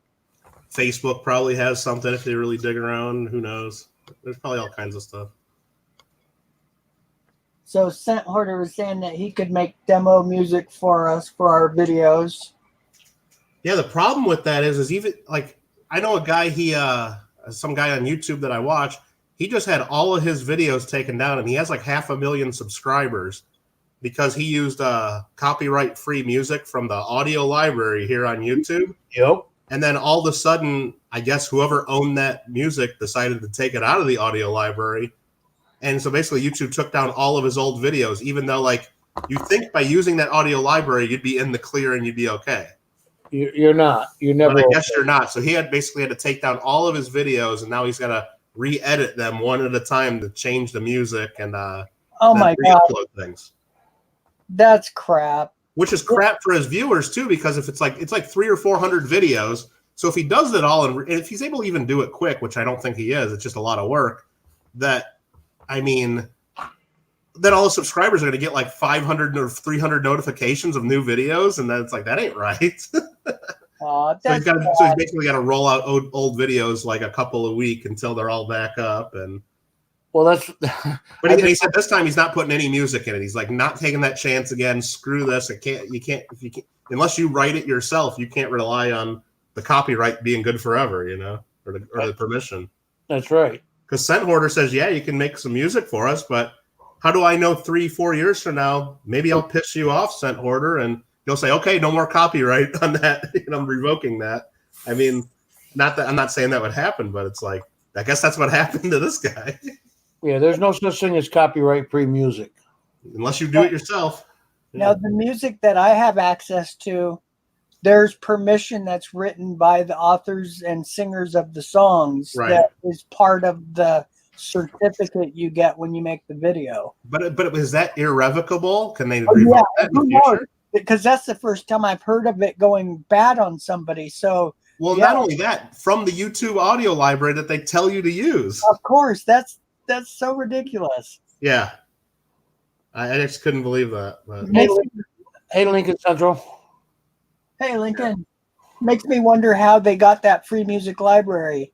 Now it sounds like it wasn't all, in the up and up. Well, a lot of it's people making stuff and uploading it there and saying, hey, anybody can use this for free. But I guess if they change their mind or somebody uses it for free, turns it into a record company, okay? Yeah, but this guy, all of a sudden that file gets flagged because it sounds exactly like it's the same thing. Sure.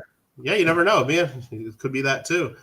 But I mean, this guy seemed real frustrated because with a couple hundred videos and he's got 500,000 subs. I mean, he makes money off this and it basically pays for it's his living. So pull all that down, now he has no money coming in. Good morning, Gums. Hey there, Gums. How you doing, Gums O'Hara?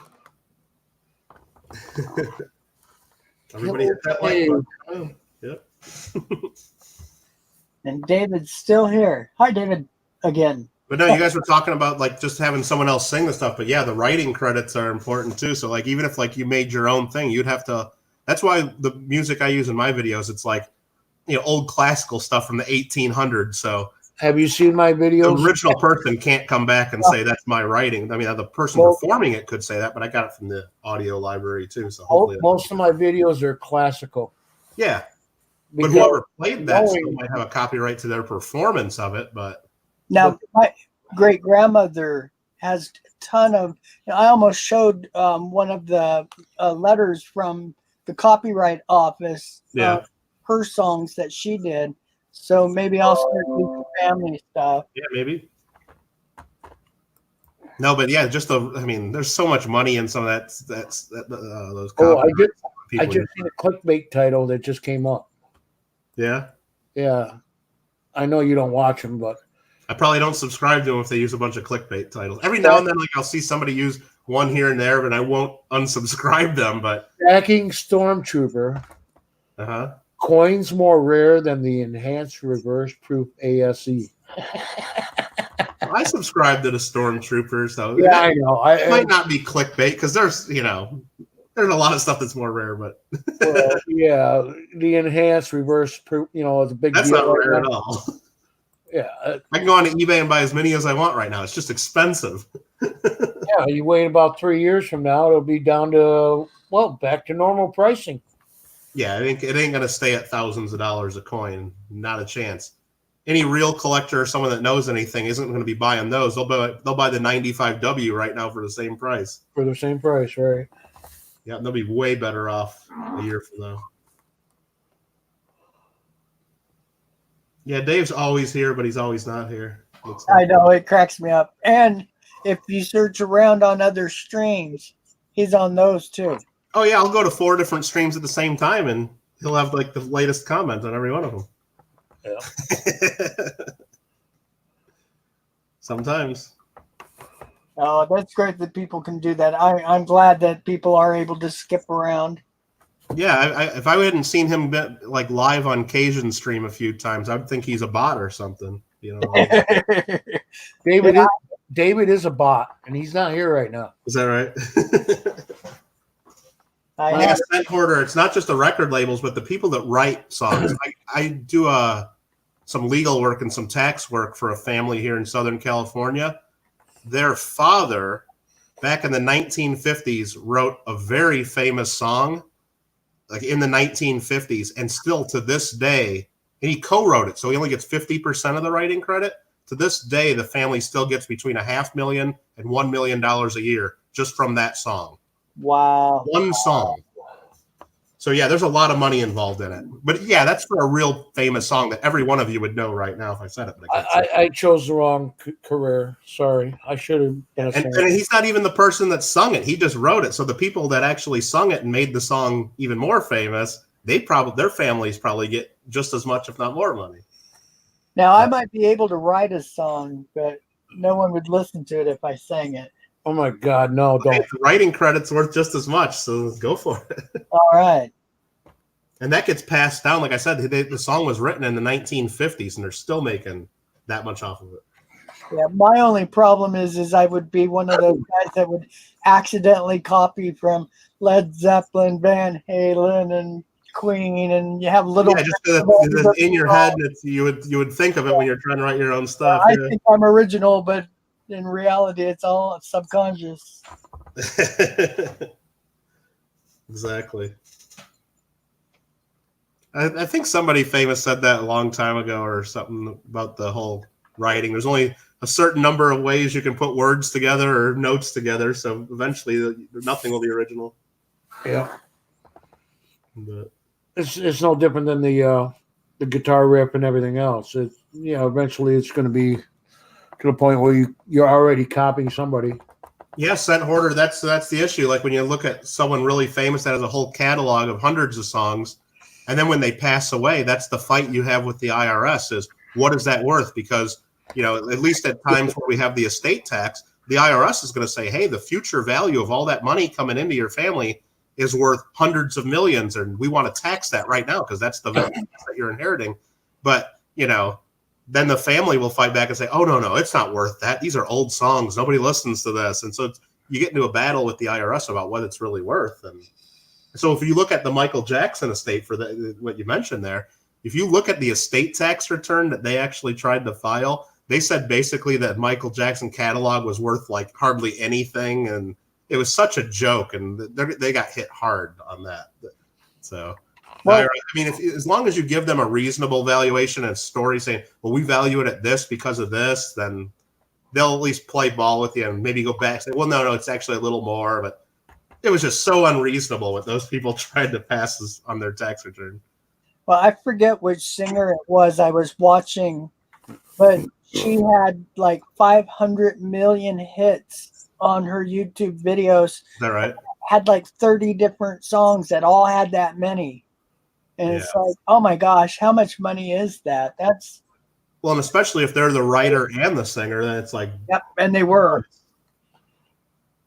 Yeah. The thing with that, even the owner of the song already sold out to the record company, Potentially, yeah. and she has to get permission from the record company to put that stuff on her videos. Yeah, it just depends on the deal because different people do different deals on that kind of stuff. So Yep. yeah, it depends. Yeah, a lot of the ones that write their own music, they're careful these days because they know from past experience from other singers that have gone through that crap. Well, people that have been in it for a while are careful because yeah, maybe the first few things or their first album or two they put out, they have to give up all the rights because that's the only way they can get out there. But yeah, once you've done it a couple of times, yeah, you know how it works, and then you got better negotiating, I guess. Yeah, it's crazy That's money. what And I've seen at least. So I watch a bunch of guys that do computer stuff. Oh shoot, I can't think of any of their names right now, but there's quite a few. There's a Canadian guy, and he's got millions of followers, and does a video every single day, and has other channels that do videos every day, and it's really interesting, because they end up with the best of gear, buying stuff that is made for major companies that are worth like just the processors are $100,000, and they're building these computers every month with them. It's like, wow. And I'm sure the companies are giving them half that stuff, so they're probably not paying for most of it. no doubt. No. But it's wild because like when I was helping this family because it was after the father had passed away, so we were in that fight with the IRS of what is this song worth right now as to the family that just inherited it, and so we're arguing, hey, it's an old song, nobody listens to it, it's nobody pays for music anymore, it's a different world, and it's only going to be worth something if maybe some movie puts it in there, and you can't really count on that, and the IRS is coming right back. Hey, no, this is you comparing it to songs by like Michael Jackson and Elvis and stuff like this, saying yes, it's worth tons of. So you just have to go back and forth trying to figure out what it is. And yeah, unfortunately, everybody in the room recognizes the name of the song. Well, absolutely, but but you say, hey, look, I mean that's history. You can't go back, and of course they have piles, and the statement you get from the music companies that like collect the royalties for you. There's like a couple main companies, so you get these statements, and for a real popular song, they're hundreds and hundreds of pages long, and it goes through every time the song was played on the radio, every time it was used on TV, a commercial, every time if that song was in a movie, it shows every time that movie was played on TV or in a theater, anytime anyone played that in a concert, and like how much money, and it breaks it down how much money you get for everything, and it's just crazy. So they all have they have years and years of all the actual results right in front of them too. Yeah, it's like Queen's Another One Bites the Dust. That little ditty is such a popular tune. Yeah. I've seen it in so many commercials and movies. And Steve walks wearily down the street with his head way down low. Ain't no sound but the sound of speak. Machine guns ready to roll. Hey, are you ready? Are you sitting on your edge of your seat? Are you? I can do that one too.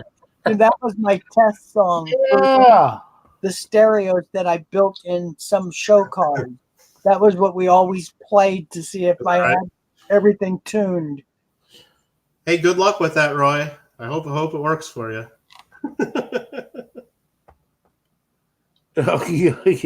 Actually, they come up with that already.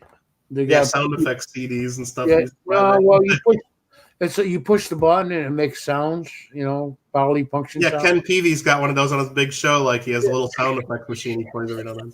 Oh, I've heard that sound machine. Well, yeah, every time Ken pushes the button, Roy's going to get paid if he comes up with his own. And remember, Roy, you don't want to be rich. I'm rich. You want to be wealthy. Huh? I'm not wealthy, but I am rich. You are rich. He's been rich his whole life.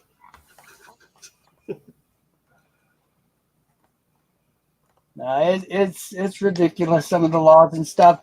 I feel these guys that wrote the songs and stuff, once they pass away and their family gets that access to it, IRS should never be allowed to touch it again. So frustrating, but nope, money makers. Nope. Everything has a price.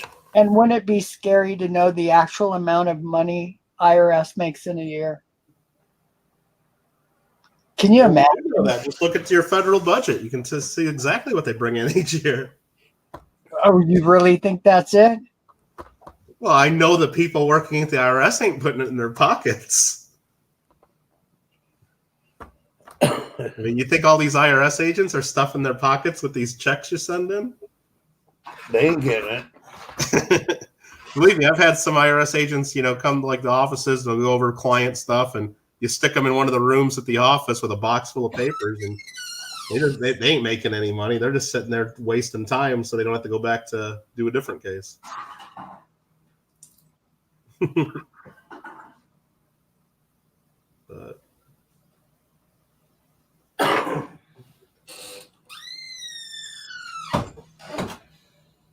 But it looks like they're going to start collecting a lot more money if any of these tax proposals all these people talk about go through.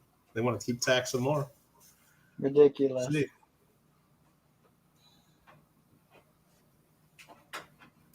The Lincoln half is sick nasty, kid. Oh, the Illinois half that I use as the avatar. The Illinois Centennial 1918. Yeah. Some people call it the Lincoln commandment. You hate taxes. Yeah, most of us pay only the bare minimum that we have to. Usually people don't pay extra. That's one thing. I think it was, what's his name? Mike Huckabee in Arkansas when he was governor. The Democrats that were against him were always complaining, oh, the taxes cuts are too much. We need to raise money for the state. And if our party takes over, we're going to raise taxes on the rich and all this stuff. So I think it's Arkansas. What they did on the tax returns that year is they included a self-addressed stamped envelope, like, postage free, to where people could pay in extra if they don't think they're getting taxed enough. And I think very few people sent any money in. So they, all these people complaining that the taxes weren't enough and that they'd be willing to pay more. Very few actually did it. Yeah, Lincoln says it was I think it was Arkansas. Yeah. And I think some people did just so they could say they did when they're out there campaigning or talking against the governor and all that. But yeah, very few people actually sent more than they had to. And you can't blame them. So. That's pretty ridiculous. But yeah, you can do that on your tax return right now. Like they have that thing where on your tax return, you can check the box if you want $3 added to the presidential fund or whatever, which that $3 doesn't come out of your money. You don't have to pay that. It's just $3 allocated by the government to that if you check the box. And hardly anybody checks that box because most people think it's $3 they have to pay. But even when people know that it's not them having to pay it, they still don't want $3 going to whatever. Well, it's a good thing I don't vote. Yeah. Take all my freaking money from me. Oh, they'll take it even whether you vote or not. Well, no, they won't give it. That's for sure. Yeah, a lot of people here in California don't, or at least I know, don't register to vote because then it puts them on another list for jury duty. So if you register to vote, you're twice as likely to get called for jury duty. And that's true. Like that. Even though they say it does not change the odds, it absolutely does. It absolutely does. I'm opted out on that one. I don't have to do it. Yeah. See, I can't opt out of it, unfortunately. Because I guess I could make something up, but you're signing that thing under penalty of perjury, and I'm an attorney, so I probably shouldn't do that. But what I do is when I go down for jury duty, anytime you get called and they ask, "Hey, what do you do?" Blah blah blah. As soon as I tell them I'm an attorney, they dismiss me because any attorney doesn't want another attorney on a jury. Oh, absolutely. Because you don't want me back in the jury room trying to tell all these people what the law really is, even if I'm wrong, and convincing them that I'm right. So yeah, there's almost zero chance I'll ever get put on a jury. So it's like, but I still have to go down there and spend the whole day. And there's so much deception. Yeah. Deception and loopholes. Yeah, my daughter, works the courts. My wife was a court or judge's secretary, and when I first ended up going down because of my issues, I didn't even have to do nothing. Just told my daughter, and she got the form and filled it out and sent a doctor's note, and that was a done deal. But every couple of years I have to do that. So, and it's so strange because there's so many people out there that actually want to be on juries. It's like, let them do it how many ever times they want. Oh, people that work for the government definitely want to do it because they get paid, Oh, time yeah. off. And plus they get to keep, they get their, I don't think they get double dip for the jury duty pay, but they definitely get all their paid. So even the first day that you go down, they get paid for it, all that. So they'd much rather be sitting around at the courthouse than doing whatever they usually do. And jury duty, you really don't get paid much anyways. Yeah, it depends on where you're at, but yeah, usually it's nothing. I know like where I'm at, they pay whatever it is per day, and then they pay your mileage back and forth. Or no, they pay your mileage one way. They don't pay your mileage back and forth. Yeah, it's one way, and I think they got $3.20. All right, Al, how many times you been on a jury? Twice. Well, that's not as many as I thought you were going to say. One in Florida, one in Oklahoma. Both times I owned a home. Well, I don't own a home now, so they ain't gonna ask me.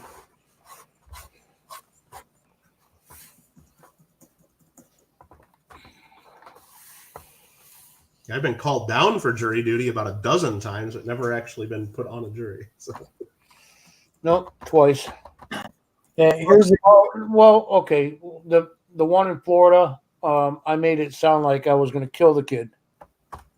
Yeah.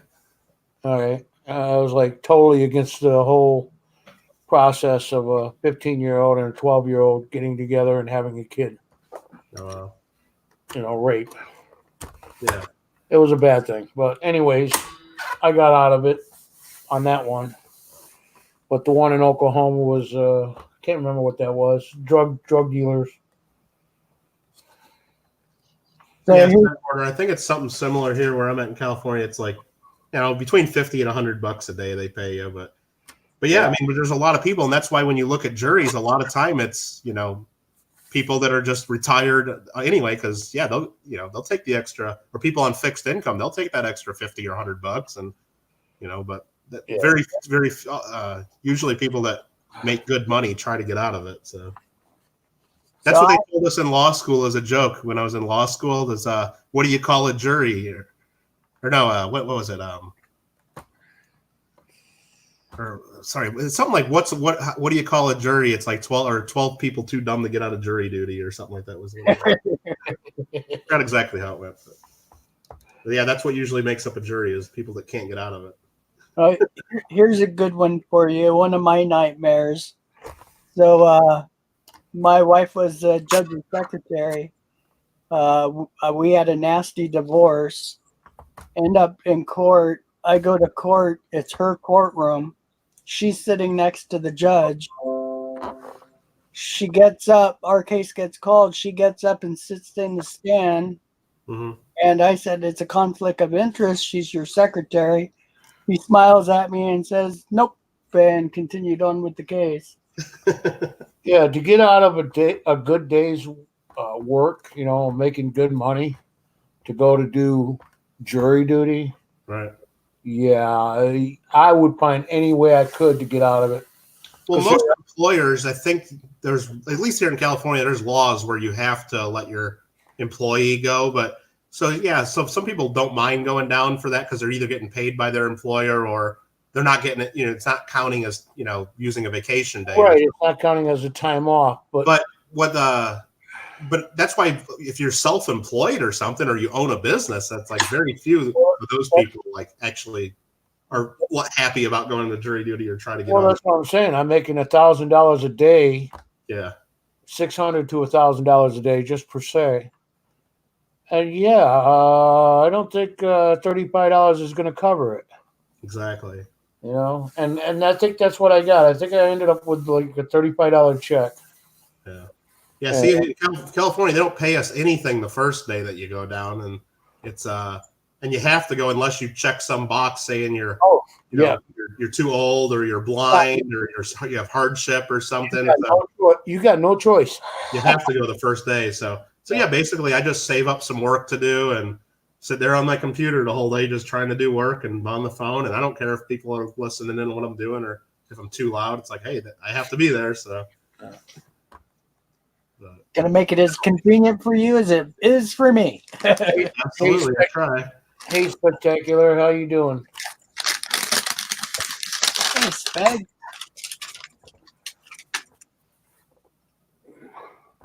Hey there, Spectacular. So Anyways, yeah, it's I'm just getting on the Mint website right now to it try is, to order that. it is a hard thing to be to be on the jury, making a decision. That it may not be the right decision. never know. Well, You don't know until you follow through with it.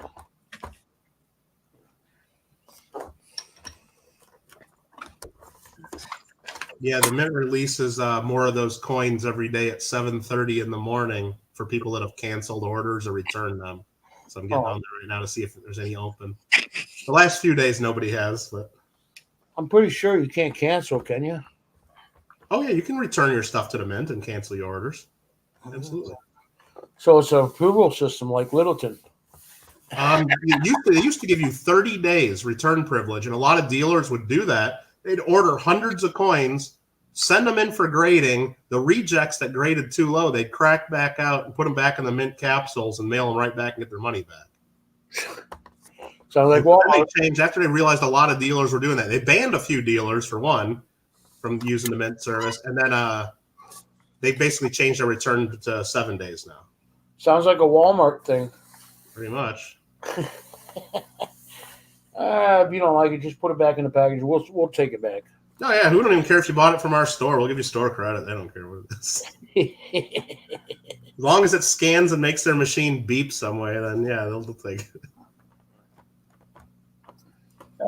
And another non-sleeper. Who? Yoper girl. Oh, hey, Amy. Yeah, looks like the Mint didn't sell any this morning again. Bummer. Oh well.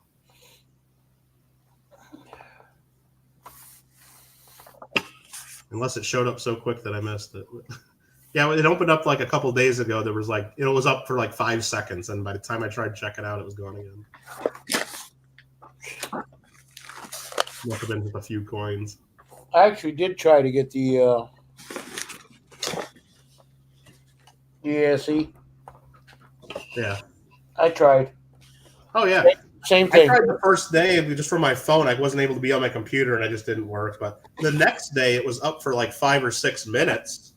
For people that have had credit cards canceled or whatever it was, and I just didn't get that either. I just missed that time. And then the day after that, I think it was up for less than a minute, and then it hasn't been. It was available one more day. I think it was like the Sunday or the Monday after for like a few seconds, but.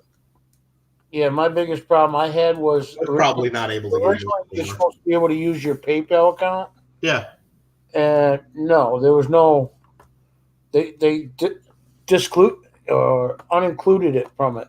Well, yeah. What screwed me is like I have done this before, so I was prepared. So a couple days before, I went in and made sure all my credit card information was up to date. I made sure the only address in there was the one I wanted it, and I deleted all the other addresses just so it would be automatic, and I just had to click the thing and it'd be ready to go. And so I get to it, it didn't have any of my damn credit card information. I had to start typing all that stuff in there. All that there was no. Yeah, even my credit card did no information. So yeah. Yeah, he's been showing us our wrappers tonight. So these are unopened. The funny thing is, this is 1,000 wrappers, Yeah. and that's 1,000 wrappers. This little box, Yeah. and it held the dollars too. So that's why the company really pushed these other universal wrappers. Uh-huh. So $600 to $800 for this box of Open them eBay. up and show us. No. You should say that. Come on. They actually look like the writing. They look like the writing that's on it on the outside of the box right there. Yeah, it's frustrating because I've got a bunch of loose ones and I've been looking for them for 6 months. 7 months. It's got the same font and everything on the inside. Yeah, the little boxes, the red window ones, they're pretty cool. The automatics. All right, get your knife out. Open it up. Let's see it. Not gonna do it. You'll probably disintegrate when you open it. No, I've had a few of these, so I know they're in pretty good condition. Yeah, if the box looks that nice, I'm sure what's in it's nice too. Yeah. And the neat thing is when the company, because they were by, one of the floods of Mississippi was going to cause issues, so they packed it all up into a train car, and my buddy ended up with the train car. It's all right. Yeah. Really, you're not doing so good this morning. Amy.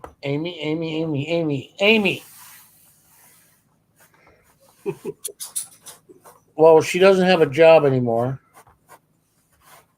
And they were talking about moving. I don't know if they're going to move back to Michigan or not. Sorry, Amy. They just moved to Texas. But can't get anybody to buy the property, I guess. Yeah. I hate commitments. Not doing well, she says. Sorry to hear.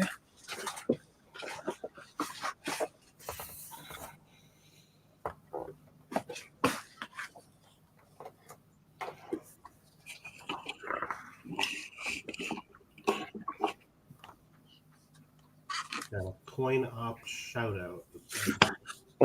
Missed that. Oh, those are cool. What the heck is that stuff? Raymond White holders. They're cool. I really like these. Never seen it National before. coin albums, the White Raymonds. Yeah. Weren't they the first ones to use this style?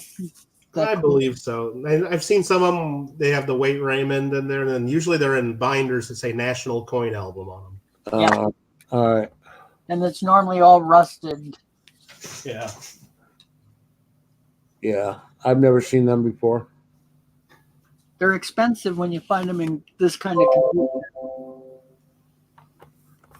But if you find them full and still in the folders, normally they have some pretty great coins in them because were they from the 50s, 40s, and 50s, I think?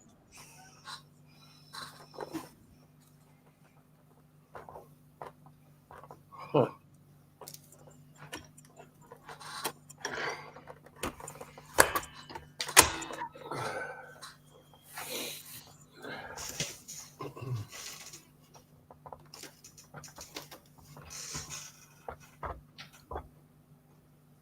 You got a shout out? Yeah.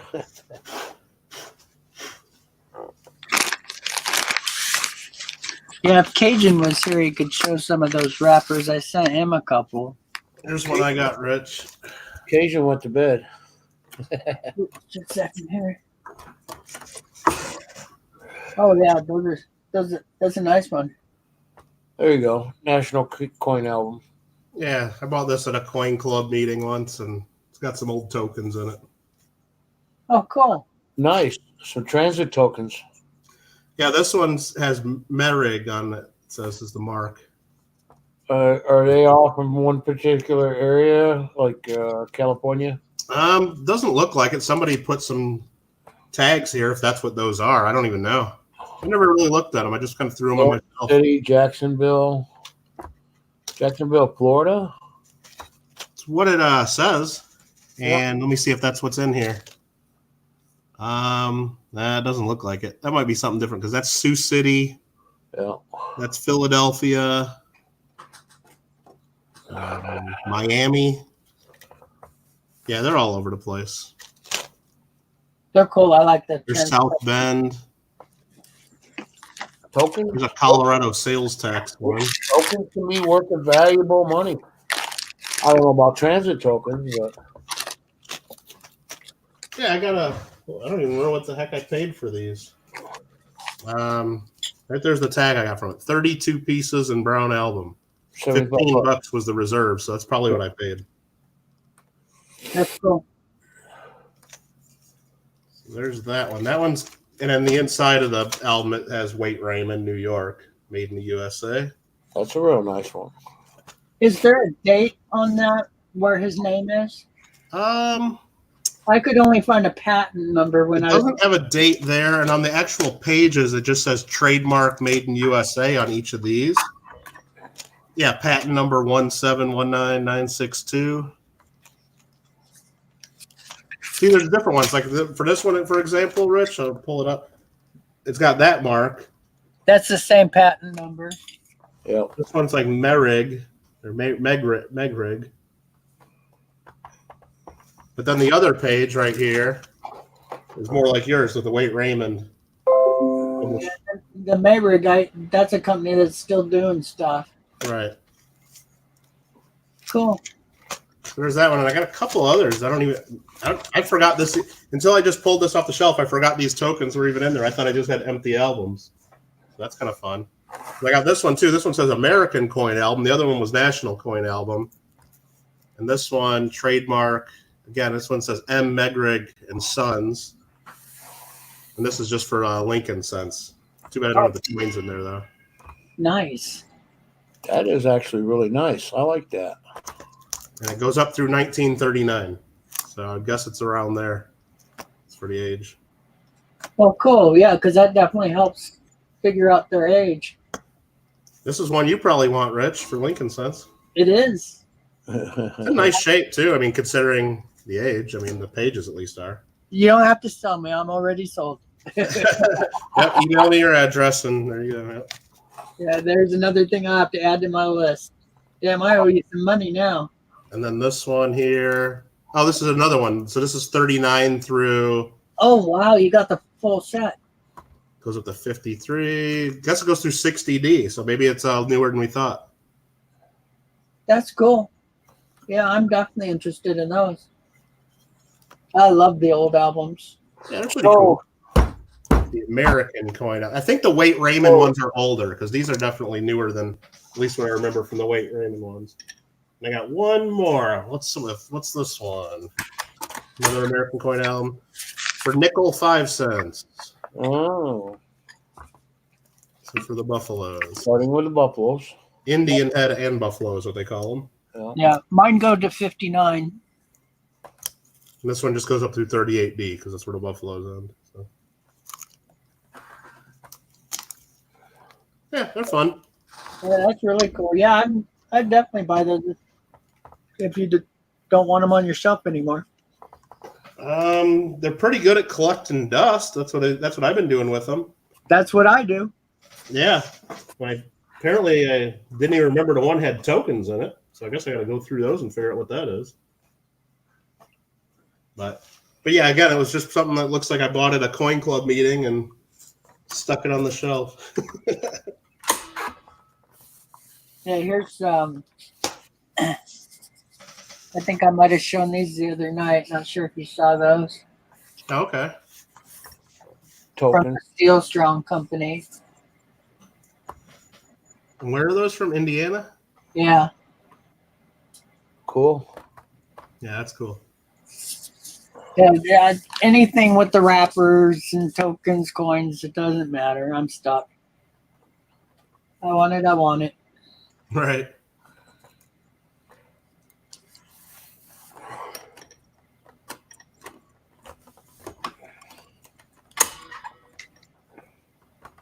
Pretty good.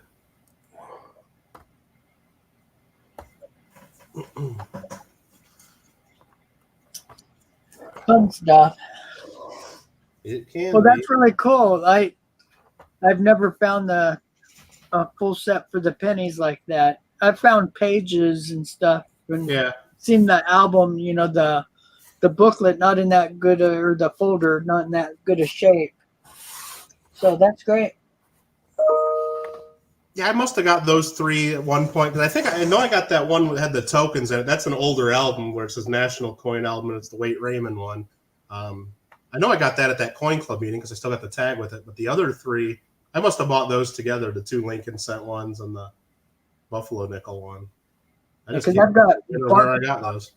Barber Dime, Standing Liberty Quarters, and something else. I forget what the other one is. Yeah. But none of them had the album. It was just the pieces. Okay. Yeah, because every now and then I'll see it shows just the pages with a few coins in them here and there because the album's long gone.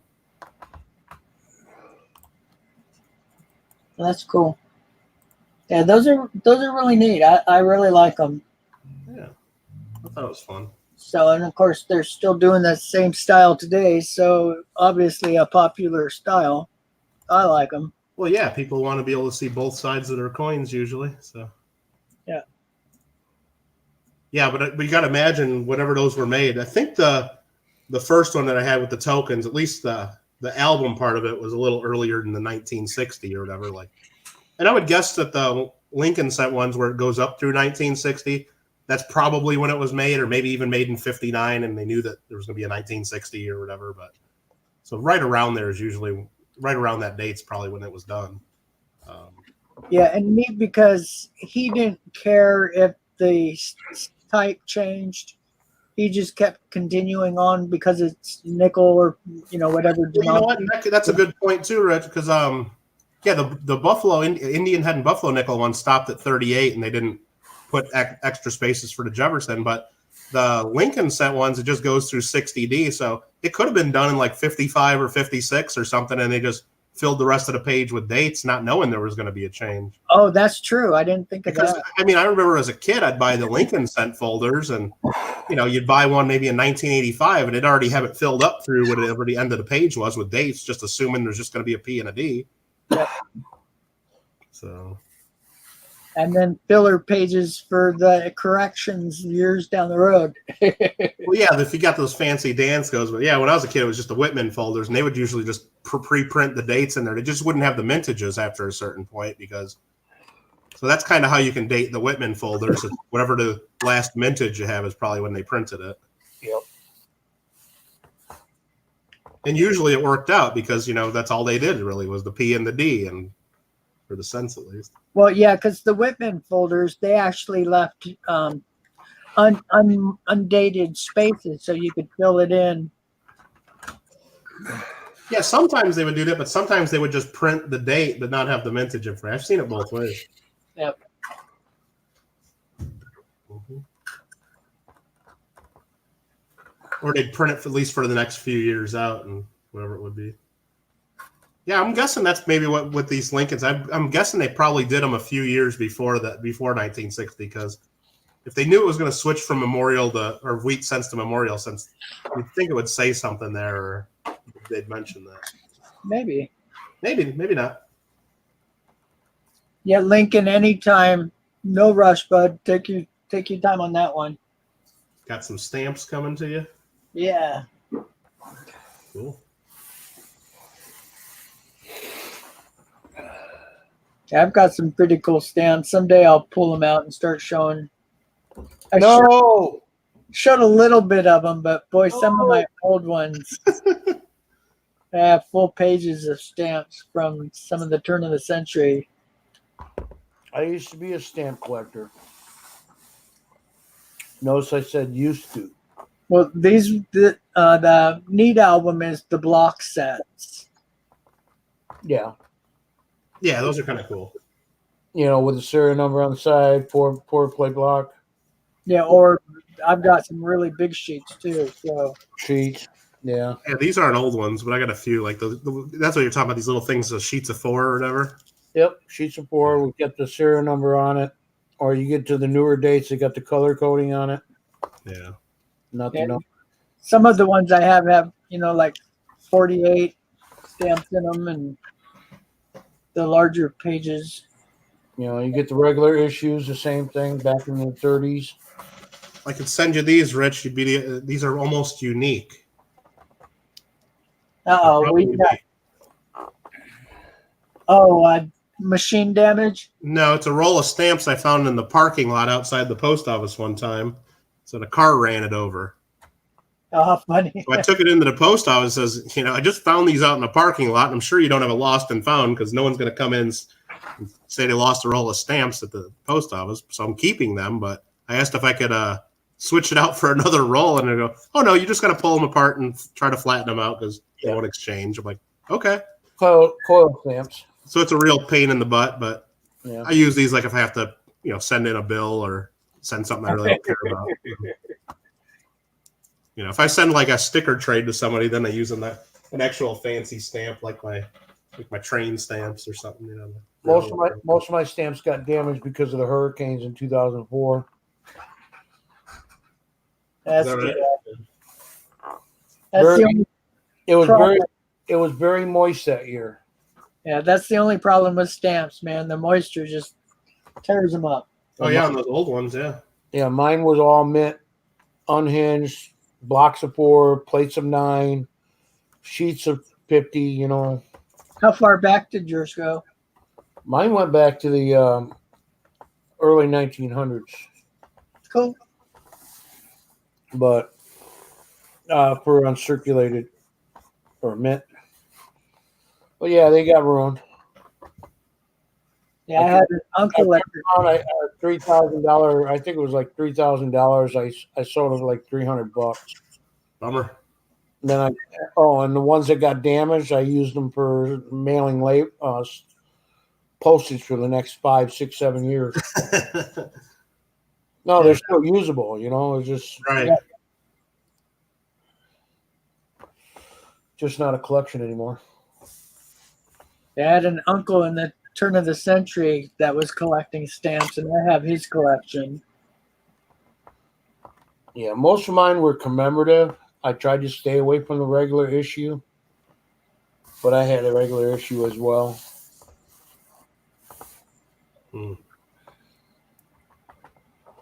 Yeah, see, when stamps fell through, there were so many big sets on eBay. Some of them went for, I think I spent $20 and $30 and got, giant boxes with 7, 8 full books of stamps, and did that several times. All right. Yeah. Anytime I saw when the books were really full, I would buy it.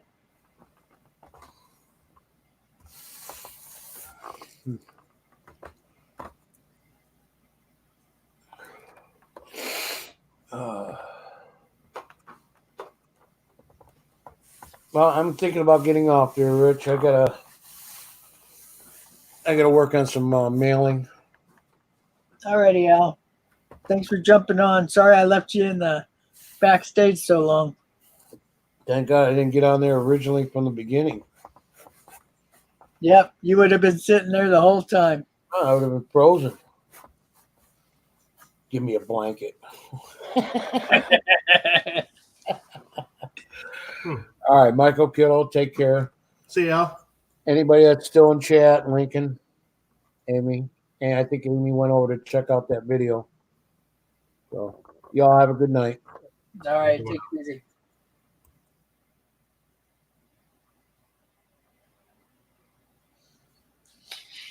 Yeah, I'll have to start making my list out now. You got so many things I'm interested in. I need to make a list. Yeah. Oh, Dad, definitely shoot me an email. I'll hook you up. Okay. Or Yeah, full 'cause I free. wanna- We could probably trade for something or figure something out. That's easy. Sure, whatever you want to do. I know the California Coin Club magazine I was interested in. And Oh yeah, the California numismatist, definitely. yeah, that one's pretty cool. I can hook you up with that. That's easy. And the club token, the 55 one, and you had one other too that I liked. So there's a couple things. I showed this off in one occasion streams, I think a little while ago. I don't know if you saw this. So just some Lincoln cents I was putting together at one point. But and then I quit doing it because it was just getting expensive putting a bunch of nice red red cents in an album. Yeah. I was getting to some of the earlier dates, and I didn't want to be buying, several $100 coins just to be sticking in a Dansko, but just started buying them slabbed instead. But they just look so nice having a bunch of BU wheat cents in an album like this.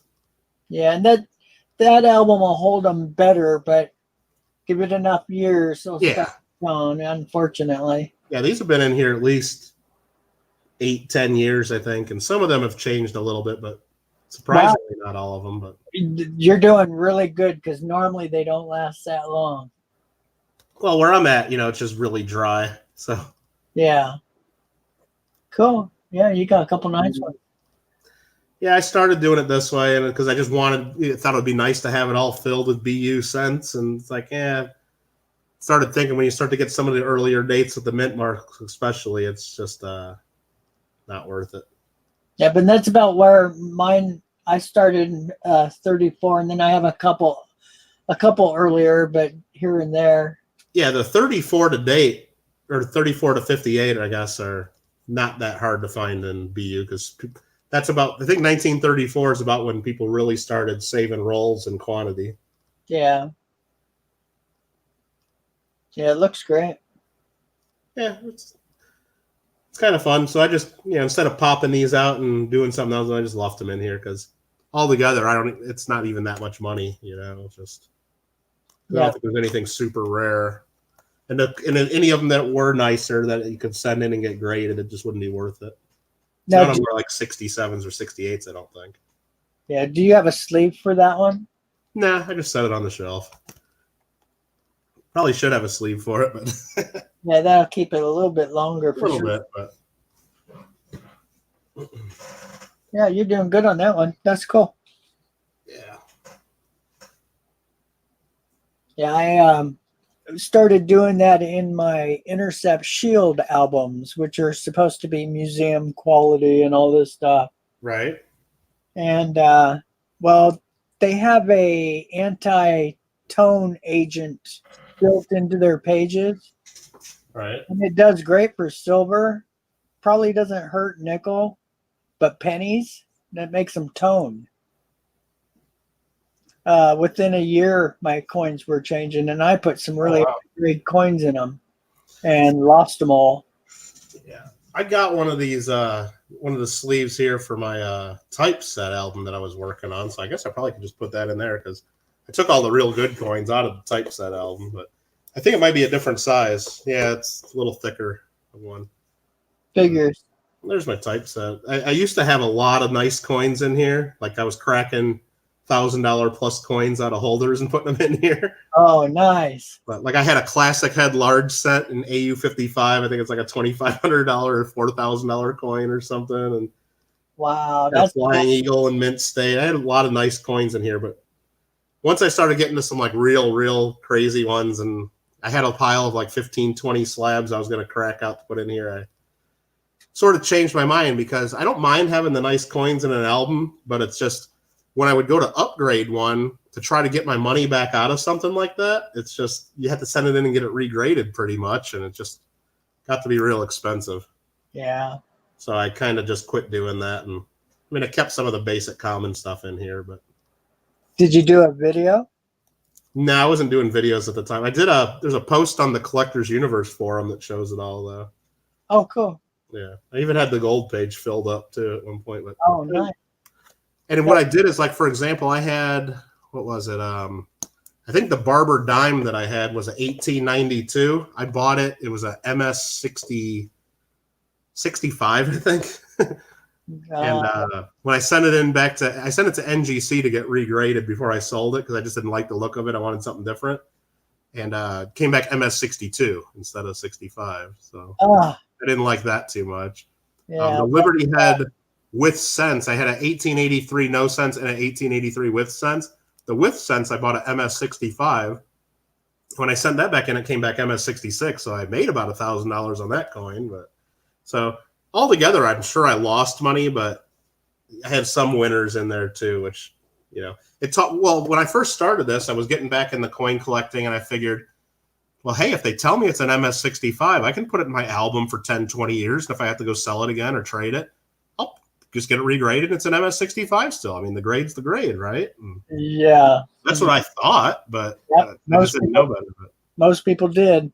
and I mean, figured, well, yeah, I mean, these are the professionals. How hard is it, right? So that's kind of how I did that. And when I learned that wasn't the case, I started having second thoughts about cracking things out and putting them in here. And then especially you see things like this Ike dollar was nice, deep cameo, probably when I put it in there. Now it's got all hazy because it's at the corner of the album. So the proofs sometimes get a little hazier first.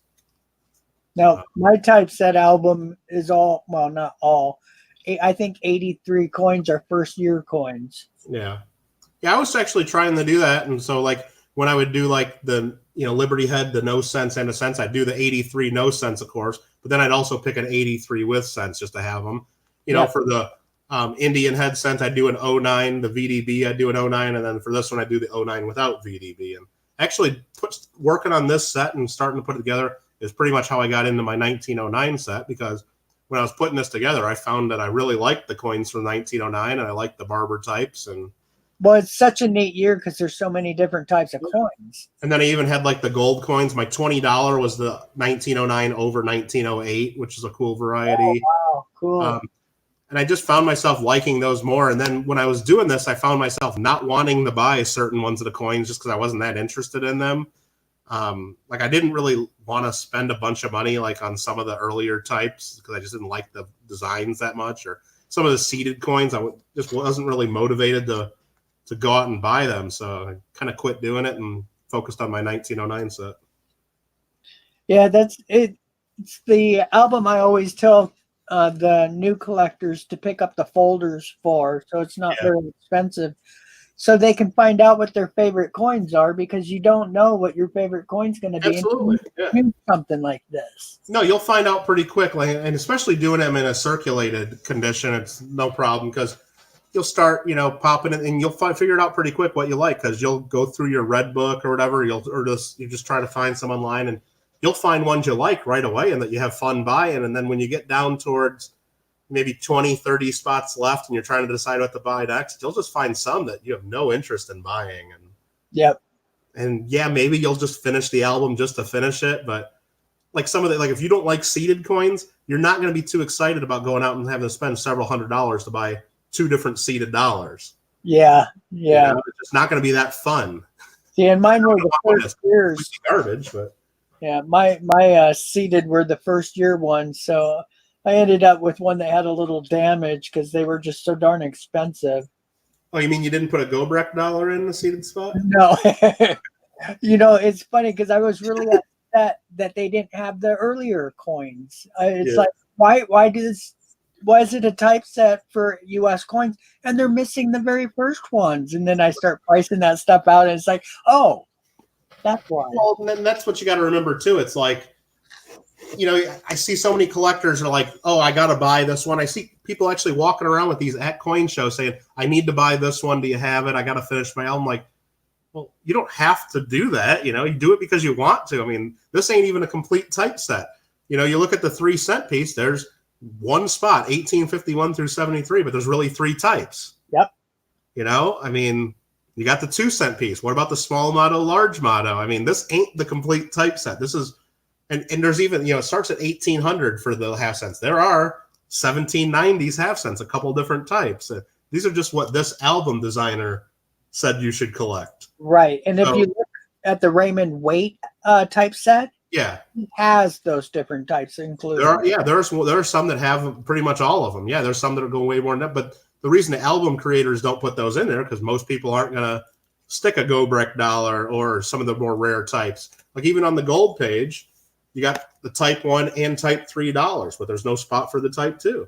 Yep. There's no spot for a $3 gold piece. I mean, there's some, just because they don't think people are going to spend money for a $3 gold piece. But actually, I got a buddy in my coin club. He actually made punches in the size. So he has a spot right there. He punched a spot for a type 2. And here he put a spot for a $3 gold, and he even put a spot for a $4 Stella because he bought a copy of a Stella and stuck it in his gold page. Oh, how cool! So it's kind of fun. Yeah. But yeah, I always tell people it's like, or when they come to my table like with the Lincoln Cent albums, like I said, and they're saying, "Oh, I need this date and this date," and I'm like, "Well, there's other stuff that's not in that album too." It's like, don't collect based on what somebody else. Don't do it just because that's what somebody else tells you a complete set is. I mean, you can come up with your own definition, and if you don't think you want that one, don't buy it. Like you'll have people that some of the albums will have a spot for a 55 double die, some won't. For the Buffalo nickel, sometimes there's spots for 3-leggers, sometimes there's not. I mean, Yep. If you want the coin, buy it. If you don't. I mean, don't do it just because somebody tells you that's part of the set.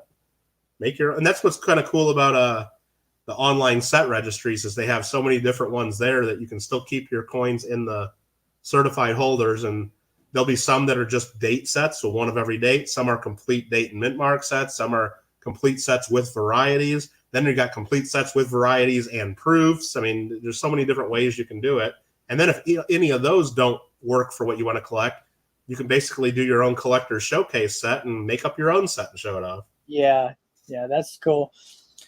I have told a lot of the newer or younger coin collectors to do the folders. A lot of them picked up the albums because they enjoyed the typeset so much. Yeah. And the neat thing is they'd always ask, well, what kind of grade of coin should I be using? And I tell them this is the best part because now you get to figure out what's important to you for quality and grade. And normally for a lot of us, fine and extra fine will work. But you'll find that niche that you like the most and how far you'll go. Yeah, for some, well, and not only that, it's like when people put these sets together, I mean, some people would be totally against putting proof coins in there. I mean, but, some people aren't when they do a type set. For commemorative $50, some people, when I showed this online, were like yelling at me because I put a modern commemorative half in there. I'm like, well, why? It's still it's a 1992 commemorative half because I had the 1892 Columbian. I wanted the 1992 Columbus. Now, But see, I it's would, my set. I can do whatever the hell I want. yeah, because in the Intercept album, there's not 4 spots. There's only 2 for the commemoratives. Right. So I had the 2 Columbus, but I also had a Stella quarter, and a little frustrated that I couldn't do something with that. So. Yeah.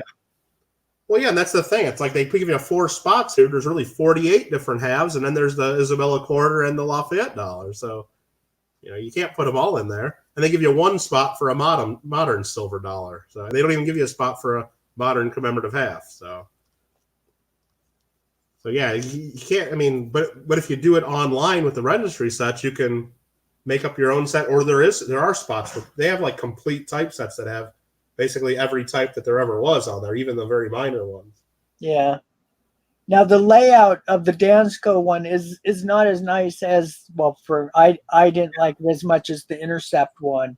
Right. But it's neat that there's so many different varieties out there for this stuff because the typeset albums, that's what really got me going for coins. Well, it's fun to do, yeah. Love And a lot of times when people put any kind of set together, not just a typeset album, it's like they say, "Oh, what should I get, or what grade should I get, or which ones?" And it's like, well, there's 2 different ways that most collectors approach it. It's sometimes collectors just buy the best that they can afford for each one, at least before it takes a huge jump just for like 1 point in a grade, And then others want all their coins in the album to match. So if they know like one of the most expensive ones in here is the Classic Head large cent, or maybe, the Liberty seated dollars, if they know the best they're ever going to get of those is an XF, then all the other coins should be XF too, if you want them all to match. So it depends on the collector. But then, I mean, are you really going to stick like an XF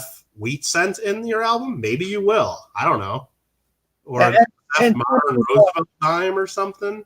Some people do it that way. Some people will if that's important for all of them to match. So now I was trying to do like high grade mint state of everything or proofs, but like I said, even when you get to some of the earlier copper, it's just real tough to do. So I was getting XF or AUs for those. Yeah, my Drake bust half cent was like an 1804 spiked chin half cent. That was like AU 58. That was pretty cool. That's great. Hey, Lemonhead, how you doing? Hey there, Lemonhead. Yeah, it's funny because I had some really nice coins, not as nice as you had, but like my 21 piece dollar was probably a 64.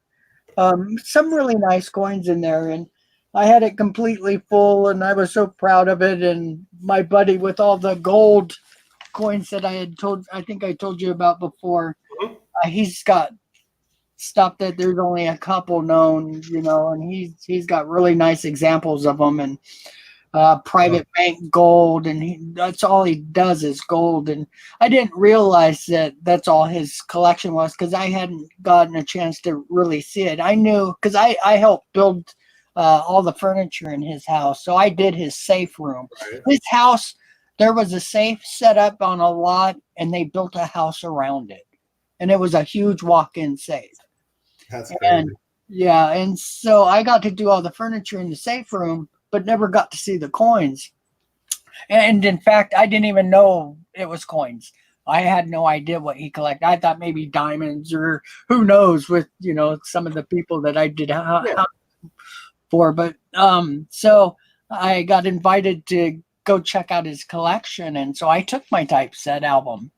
Mhm. And I was so proud of it, and I showed him, and he was very polite. He went through Yeah. it page by page and made comments and, said a lot of stuff. And then he brought out a tray of coins, and every one of those coins was worth 10 times what my album was. And then he had shelf after shelf after shelf. And I did drawer banks with plexiglass lids, or well, it wasn't plexiglass, it was a special type of plastic. And everything was full of gold coins. I mean, That's there were awesome. millions and millions of dollars of coins.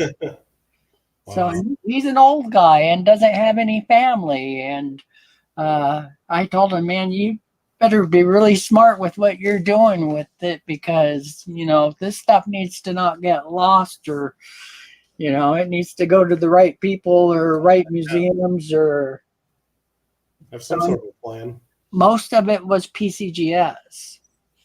That's crazy. Yeah. So, he had so many gold types.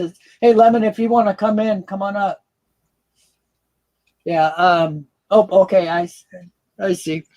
That's the neat thing about the typeset album is, it doesn't matter if you're into gold, if you're into silver, if you're into just U.S. coins. Yeah. The typeset works for all those, and it's pretty cool.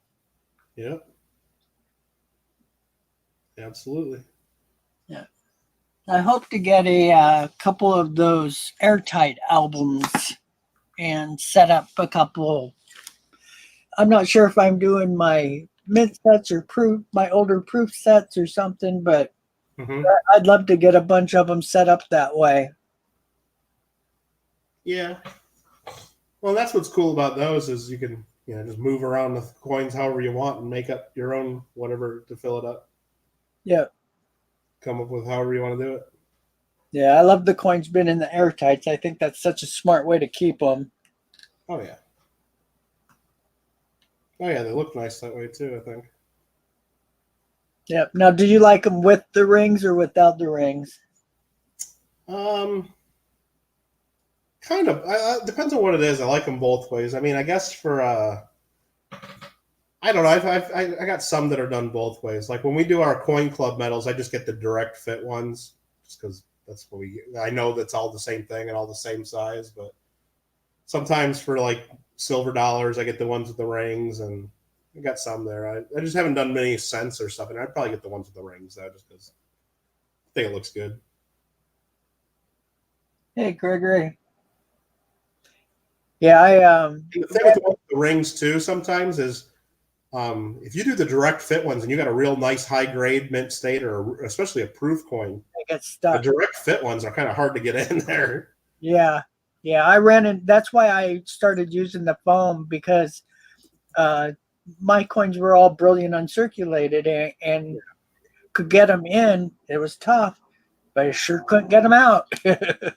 Yeah, I had some of those Capital plastic holders too. I had one. I bought one a long time ago. It was missing the Lincoln cent and the Washington quarter, so it was just the Franklin half, the nickel, and the dime. And I was going through some stuff, and I just found I had a 2x2 that had a 53 proof quarter, and I'm like, oh, okay, I can go add that to the Capital holder, and now I got 4 out of 5. And so I'm taking that thing apart, trying to get that proof Washington quarter into that hole. It was like almost impossible. I hate to admit it, I actually got a piece of cardboard, put it over there, and I actually hammered it to get it in there. Wow. I mean, I didn't damage the coin at all. I mean, it was just to force it into that plastic, and it still didn't get in there all the way. But it was in there enough to where I could screw the capital holder shut. It's just like crazy. Yeah, I've had to sand a couple just because I didn't want it that tight. Sand the holders, not the coins, right? Oh, I could have done the holder. Yes. And that's how it works too with those the Dansko albums, especially like those typesets when you get the earlier copper stuff in there. Usually people aren't putting mint state stuff in there, so if it gets worn down, the coins just don't fit. They're too small. So you got to either like sometimes you got to put like a little shim in there, like a little piece of paper to kind of keep them from spinning around or falling out. Yeah, they actually made a band that you could put around your coins for the worn coins. Is that right? Uh-huh. Okay. Yeah, because I had a bunch of those. It's funny. It's really funny. And here's another one for the typeset albums. You know, I gave one to my grandkids and had given them a bunch of coins to put in them, and it was just a bunch of my cheaper coins, or coins that I had gotten in some of the big collections I had purchased. Well, there were several coins that didn't fit, and my grandkids were saying, well, this coin won't fit at all. It's like, are you sure you got the right year? And I'd go check it out. And it's like, oh, that's a fake. It doesn't fit because it's not real. Yeah, counterfeit detection. There you go. Yep. That's funny. No, but I think they're fun to put together, and especially if you get one that's like, yeah, if it's not super high grade, it's fun to be able to take around and show different people, like, hey, here's all our different coins. And a lot of people, when you've never seen a half cent or a large cent or the 2 cent and 3 cents, it's just fun to show to people sometimes. Well, I took mine to one of my family reunions. Mm-hmm. I hadn't met very many of these people, but I had all these photos of their families all going back, generations. Right. And so I thought it was really cool to have coins that went back as far as, some of the pictures did, because that's only goes back to 1860. So it was easy to do with the typeset album, and people loved it. They thought it was so cool to see the coins that they would have handled, because they were getting to see pictures of their great grandparents and great great grandparents, and for some of them, 4th and 5th great grandparents. Wow. So pretty neat. That is cool. And it's what got me into some of the private bank stuff, because I was going to some of the cities like Reading Center, New York. Not a very big place, but had several banks that were, doing the checks and some of the different postal order stuff. And it had the city that they were in, and I'm sure they were in those banks. So pretty cool. Oh yeah, no doubt. Yeah, there's all kinds. I mean, that's the thing. Once you get into one thing, you get you into maybe something else, and then it's just kind of snowballs sometimes. Yeah. Like when you start getting into like the classic commemoratives. I mean, you wouldn't be surprised. Like after I did a video about 2 months ago for the coin seminar weekend, just on the classic commems, and had so many people reaching out to me saying they didn't even know most of those even existed. And I'm like, well, they're in your red book, and then you find out how half the people don't even have red books, or they don't even look at them. But then, like, once you start getting into those, you might say, wow, you really like that design, and then you figure out why it was issued, and then you realize not only does that coin exist, but there's probably a dozen or two tokens and medals that were issued for the same thing that aren't actually coins, and so you start collecting those, and some of them were actually done by the U.S. Mint in the so-called dollar series, and you get all kinds of crazy stuff. Yeah, and I actually really like some of that stuff. It's sad that some of the commemoratives, you can tell they didn't put much time into them. Yeah. And then some of the other ones, oh my gosh, there are such gorgeous ones. It's really neat. Well, yeah, because some of them were done by famous artists at the time, and they should have been, $50 or dollar coins that the mint did as a commemorative. But to get the actual commemorative and to get a denomination put on it, you had to go through Congress and get the legislation passed. And sometimes it was just far easier to get them to And some of even the medals were congressionally approved, and it was just a lot easier to get Congress to approve a medal than it was a coin at the time. So that's like the Norse medal. They were trying to get that issued as a commemorative coin, and they decided, it was just too hard to get through, so they just ran it through as a medal instead. And those are real popular. Those are cool.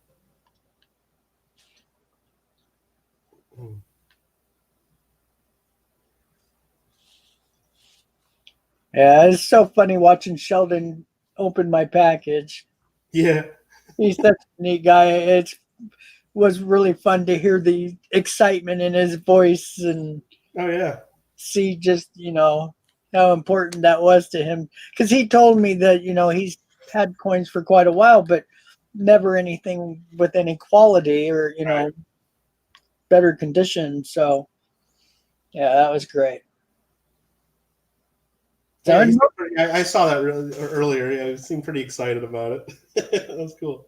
Yeah, and there's been tons of collectors, and some of them not even new collectors that didn't know about the full bands and the full steps and Oh, no. bell lines, and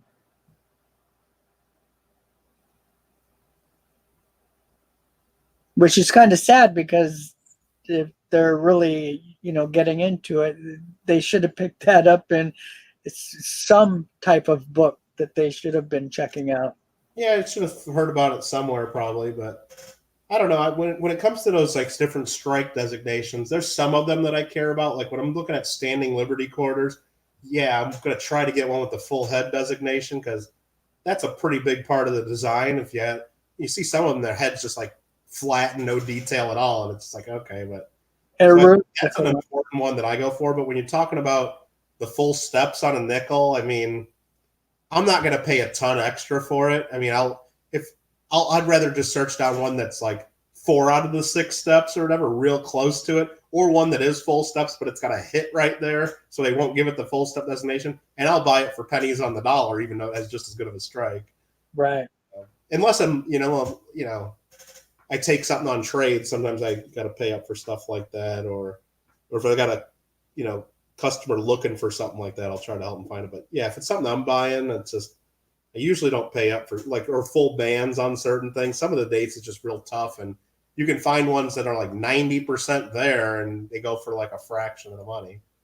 Yeah, I have a 45 Philly with so close to full bands. Yeah. I mean, you can see 90% of the bands. Right. And that's a big dollar coin. Oh, absolutely. But yeah, just enough not to make the grid. So frustrating. Yeah, some of those, I mean, I've seen some like that too, where it's just like one little spot where they're joined together, and you're just so tempted to get out that really little tool and just one little nick right there, and I could make that band full. And I'm pretty sure if you knew exactly what you were doing, they would never even notice. But yeah, I did leather working. I got tools for that. Exactly. Well, I know a lot of the guys that do the hobo nickel carving and stuff, and the stuff they come up with is just amazing. And I know I could give that to a guy and say, hey, and I could send a full band dime or like a proof as an example and say, make that band look exactly like this with no evidence showing. And they could do it, no doubt. Oh, I'm sure. Some of those guys are talented. Send that coin in a few times, eventually it's going to pass. But, I don't play games with stuff like that. It's just, I can't do that. But I'm sure there are people that do it. Oh, yeah. Yeah. And especially like I said on a 45 where that one little extra separation there means thousands of dollars. Yeah, because like my coin, it would be really easy to add the little bit that I'm missing. Yeah.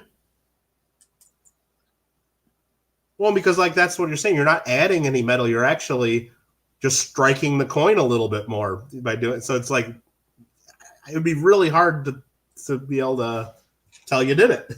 Yep.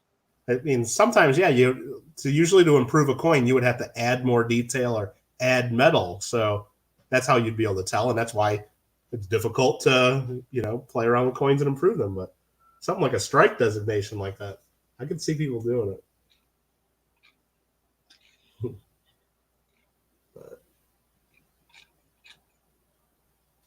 But not me. I don't know. I don't know how to do stuff like that anyway. I would totally mess them up. Yeah, and that my coin's a high grade, at least a 65. Yeah. That's 16 grand. Oh yeah, no doubt. So 67's 50 grand. Wow. Oh, they even have a couple 67 pluses, and they're 95. That's amazing for a common date. Yeah. A $50,000 jump for half a grade. Well, yeah, that just gets into the people that have, they're actual like literally billionaires that are at the high end of the registry, and they just keep bidding until they get the coin. Sometimes. Oh yeah, that's The guy that just won that, it was what was that? I think it was a 1939 Mercury Diamond auction not too long ago. I think it was a MS68 plus full bands, and it went for like 300 some $1,000. wow. Yeah, which was like 10 times or 20 times what everybody thought it was going to go for. But a couple of the guys at the high end top of the registry needed that coin. Yep, you get a couple of them in the same room. Well, if you either need it for the one guy's doing one of every coin, kind of like Eliasberg, but another guy that was part of it, he's just doing the typeset. So, to get that 68 plus full bands, and if you need it to fill that spot to get you that extra half point in your set. So then when you go to the PCGS Awards dinner at the end of the year, they call your name and you get to shake your hand and get your picture taken. I mean, that's important to some of these guys. Yep. But yeah, it's just the price is at the very high end of the scale. And the problem is you look something like that up, and yeah, it might be $75,000, $90,000, but the problem is if you go and get yours graded that, it won't sell for that because that guy's already got his coin. So unfortunately, it doesn't work that way. It only works that way for the first one, maybe two. But it is pretty wild that people pay that much just for the extra half of a point, even though if you looked at all of them that are graded right under that, there probably are some better coins that just haven't been regraded. Yeah, and it's amazing how often you see that. Yeah.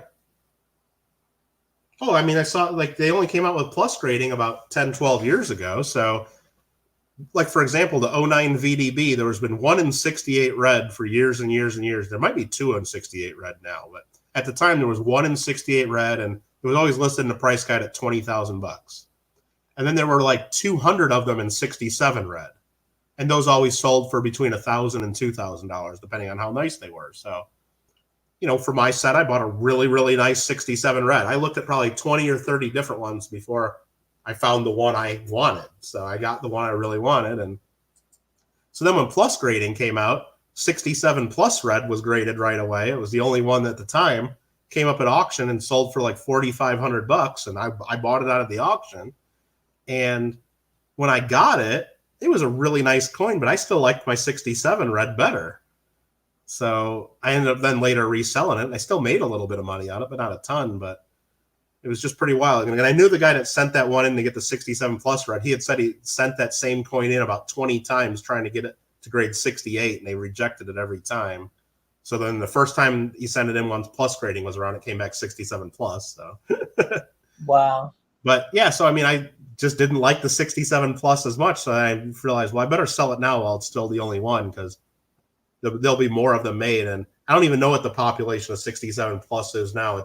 I know it's over 20 coins, or probably even more than that. There's just a lot of them now, and they don't go for as big of a premium. But yeah, when I sold started selling my 1909 set, that VDB that I had in there was one of the first coins I sold that somebody really wanted it. I sold it for a big premium, but he sent it right in for regrade, got a 67 plus the first try. So. Oh, I remember you saying, man. Yeah, which I mean, I basically sold it for the 67 plus money anyway. So I didn't. Yeah, the one I didn't like was my 66 red 09 Indian set. That came back a 67 red in the same order. I'm like, oh no, because that's like an $8,000 difference there. Wow. Yeah, I mean, me and the guy that bought it, we both agreed it was probably a 66 plus instead of a 66. So I charged him a premium for it, but neither one of us thought it was a 67.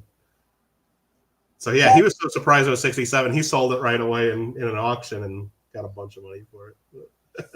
Yeah, the 1909 VDB, they've actually got 368s. Oh, they're up to 368s now. Yeah, forever it was just one of them. But yeah, that's just grade inflation. Yeah. When you got people that are willing to send the same coin in 10, 15 times, all it takes is that one time for it to bump that half point, and then it's in that grade forever.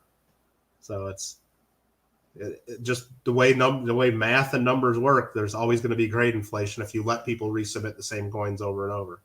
Yeah. Now they could stop people from sending the coins in over and over, and they have the technology to do it, but they make so much money off of that process. Yeah, absolutely. They'll never do that. Well, they've done it for world coins already. You have to send world coins in Secure Plus now, so there's a lot less of that going on for world coins. But for U.S. coins, there's just so many dealers that make hundreds of thousands of dollars a year regrading coins and getting upgrades that, and they also spend hundreds of $1,000s a year on grading fees. So, Yep. Probably ain't going to stop not in the near future at least. Same thing if you look at the 09 VDB and 60 in red brown. In probably about, I'd say 8-10 years ago, there were only 2 67 red browns. Well, for a while there were none. And then when I got that one that I showed the other night, the one I used as my sticker design, I bought that, and I bought 8 other 66 red browns, and there were 2 67 red browns, the first 2 that were ever done in that same order. So I bought those, and we couldn't even figure out a price because, if you looked up at that day, 66 red brown was still number 1 in the population report. These hadn't even hit the population report yet. And so for a while, I had the only 2 in 67 red brown, and now there's 15 or 20 of them. It's just, and there's one that graded 68 red brown recently. It's just crazy. Yeah, that is crazy. But now, are my 67 red browns really worse than those others? I don't know. Maybe mine's still better than the 67 pluses or the 68 because I haven't sent mine in for regrading since then. So Yep, and the whole deal with the red browns is there's a lot of IPL difference from grader to grader. absolutely. So that The one that they graded 68 red brown, in my opinion, just doesn't have natural color. yeah, I don't like it. I've seen a lot of Lincoln Sense. I've seen a lot of tone ones. That one just doesn't look like others. Someone did something to that, in my opinion. I wouldn't buy that if someone brought it to my table. I would buy it, but I wouldn't pay them a huge premium for it. Yeah, I actually have some 63Ds that have that color and a little bit of that look, but not quite that much. If you're on CoinFacts, Rich, and look at this, go to more images under the 60s or the red brown VDBs, and you look at the first 67 plus, it's just almost unreal. There's just haven't seen any other Lincoln Sense that come out like that and that pass the grading companies. Yeah, not with both the purple and the green like that. That is odd looking. Sometimes you see a little bit along the rim at some point, but yeah, that got graded how it got graded and that high of a grade because of the color. If you look at it, there's marks and hits that probably make it a 65. Yeah, I can see it without even zooming up on it.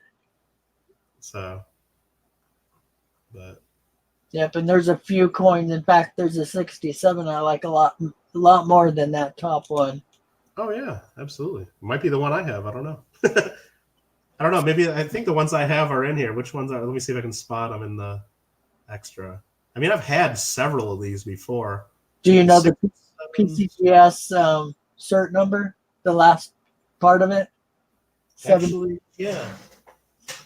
This one is ends in 73.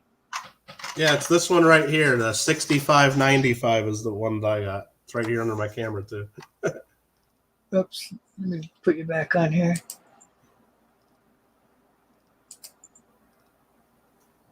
Huh. Very nice. Yeah, the red browns. I've had a few people asking about,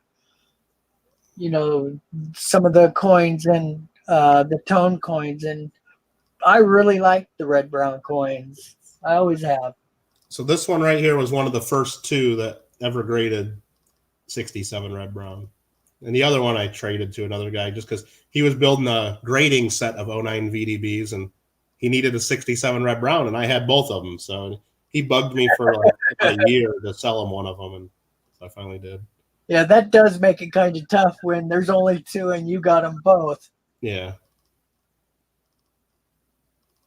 No, But I sold him a bunch of other tougher ones. Like I had a 66 brown that he needed, and there was several. I think I sold like 8 or 10 of them all at once, just weird grades. And Yeah, your set was so cool. It was so neat. I really liked to see the Indian head with the Lincoln for that year. It's just so cool to have that as part of that set. oh, no doubt. Yeah, I mean, it's a And then both S and Philly. So yeah, I did a display for one of the coin shows at one time because like you could put on educational exhibits at some of the shows, and I just did all the different S mint marks from '09, just the cents. I did the '09 S Indian. I did the the SVDB, the '09 S Lincoln, and then both of the repunched mint mark varieties. So there were 2 more '09 S Lincolns, and then I did the '09 S Philippines 1 centavo. So there were like 6 coins with the cool. '09 S. So it was kind of a fun little display. Yeah, it's neat that you added the centavos in there. That's Well, yeah, I mean, when you think about it, 09S, whether it's Indian cents or Lincoln cents or the SVDB or the non-VDB, they're all key dates, and everybody's always wanting those coins. But the 09S 1 centavo is made in the same room and the same time and by the same people, and it says United States of America right on it, and it's also a key date, so people should want that one too. yep. And a lot of people do, especially, and that's the toughest one out of all of them to find in high grade. I bet. Yeah, I mean, to find one with red color is almost impossible, let alone to find one just a 65 or higher. That's cool. That'd be fun to see them all together. Yeah.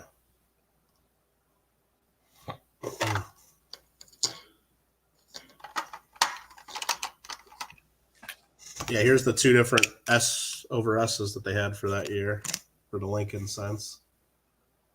That's cool. You got the FS 1501 and then the S over horizontal S, which is the 1502. This one here, the 1501, is a real tough variety to find. That's great. They go for pretty big premiums. Actually, you know what? I don't think I've looked at it under the microscope since I've got a microscope. Let's check it out. See if we can see it. Get that ugly coin out of the way. Let's get the light fixed a little bit. Probably know how to focus that a little bit too, don't I? Just a little bit. There you go. Sure, I could zoom in a little bit more. You can see it's a repunch though. Yep. Very cool. Oh man, that's cool. And these ones you can totally still cherry pick because if these come into the graders, they won't put that on the label unless you pay them the variety attribution fee. Yeah. Always look at your 09S's. Yeah. Now, the other one's the S over horizontal S, which that's what they call it at least. It's just got a little bit of stuff going on. And like right in front of the S, there's like a little bit of a serif that sticks out. These are almost as common as the one without it. So I would pay no premium for these ever. Because, I mean, some people pay a little premium just because it says it on the label and they don't want to have to send it in and get theirs reattributed. I can understand that. But these are just as common as one without the S over S. I'll be darned. Yeah. I mean, you maybe pay a little premium for one that shows it really well, but yeah, it's some people try to like sell them as like at a big premium, or they're just not worth it. Well, because of that date, so many people are just. Yeah. Let me turn on the microscope light to see because sometimes that shows things a little differently too. You can see some of the detail a little better. Did make it stand out a little more. Yeah. Yeah, that's really cool. Yeah, it's just kind of messed up looking. Here, I'll put the other one back under there. Now you can. Very obvious.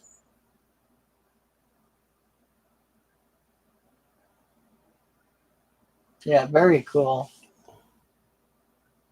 Yeah, just a little bit off to the side there, a little bit of doubles. Yeah. Again, very obvious. Yeah, but this one here, the FS 1501, it's a pretty tough variety. I mean, then they go for a good premium. How much is this one? It takes it from, I don't know, I'm guessing $500, $600, $700 coin to $1,500 or more. It doubles the value for sure.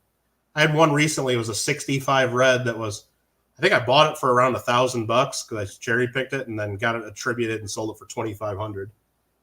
Nice. And I was thinking about keeping that for my set here, but I kind of like this one. So the other one had like a small spot on it even. So, Well, it's nice. 65 red. I sold it to a guy that needed it for his set. It's nice that you're able to sell them and move on, and not. Well, you had them for quite a few years, but still, a lot of people would never be able to sell them just because of getting the set together. And sometimes it's tough, but I guess the way I look at it is, there's always more coins I want, and I kind of like the hunt, trying to find things or buy them, and then it's also kind of fun to be able to help people get stuff in their collection too. So yeah, especially a friend, and you only got two, so well, yeah, and you try not to take advantage of that situation too much because sometimes, the shoe might be on the other foot, and you might need something like that from somebody, and you won't want them kind of holding the coin hostage on you. And that's why a lot of the people that do those registry sets, they don't tell people they're putting a set, or they won't even make their sets public until they're pretty much done with it, because you don't want some of these big dealers seeing that you're putting this top set together, and then once they can look at your set and figure out, wow, this guy really needs this coin, and I got that, and I know he'll pay stupid money, otherwise he'll never have the complete set. Yep. I mean, that happens where people just way overcharge you. I'm sure you got to keep it a big secret when you're putting some of the better ones together. Especially when dealers that play that game, they'll know who's collecting what, and they'll throw numbers out there, and the guy will say, "Nah, I'm not paying that much," and they'll say, "Well, then you're never going to get the coin," and they just go back and forth, and eventually the guy buys it. So let me see if I need to learn how to use this microscope and play around with it a little more. Let's see what we got here. It was one of those things that says it's a pluggable microscope, so I just plugged it in and never really did anything else with it. But I know there's a way. I guess, what the heck, I'll just do it. I can zoom way in on it. If I put it right up to the thing. There we go. Cool. Wow. But yeah, now I'm just holding it in my hand, so it's kind of moving around a bunch. But yeah, that's a pretty good S over S. Yeah, normally when I'm doing stuff like that where I'm free holding a camera or, well, haven't free held a microscope before, but if you can hook your finger on your little stand or something similar, it helps a lot. Yeah, that's good. I'll put the other one back up under there now. It's the S over horizontal S is this one. Yeah, I like the condition of this one. It's a good looking coin. And that's neat. Hopefully Lemon's still in here because he loves this stuff. Yeah. Very cool. Yeah, I guess while I got this zoomed in and figured out, let's put this one under there. Wow. A little bit of a double die obverse. Very cool. Some doubling on Liberty. These you can cherry pick every now and then. They're not that easy to cherry pick because usually they get spotted by people. That's great.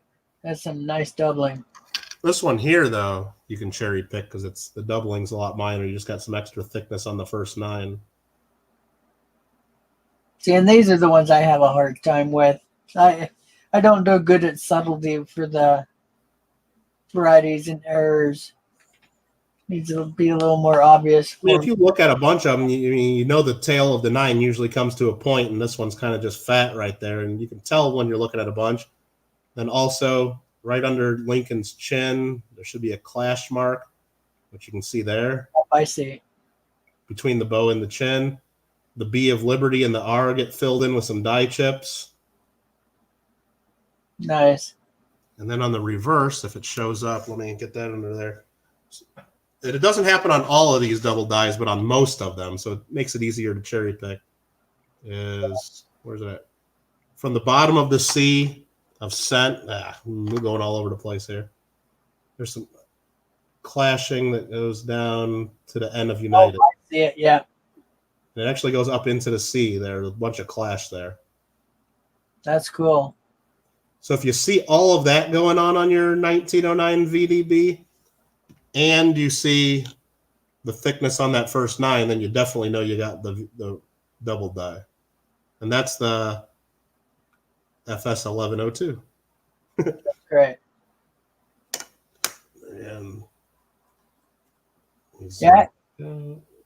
Had bought a couple big bags of Mercury dimes and was going through it and found my first 42/1.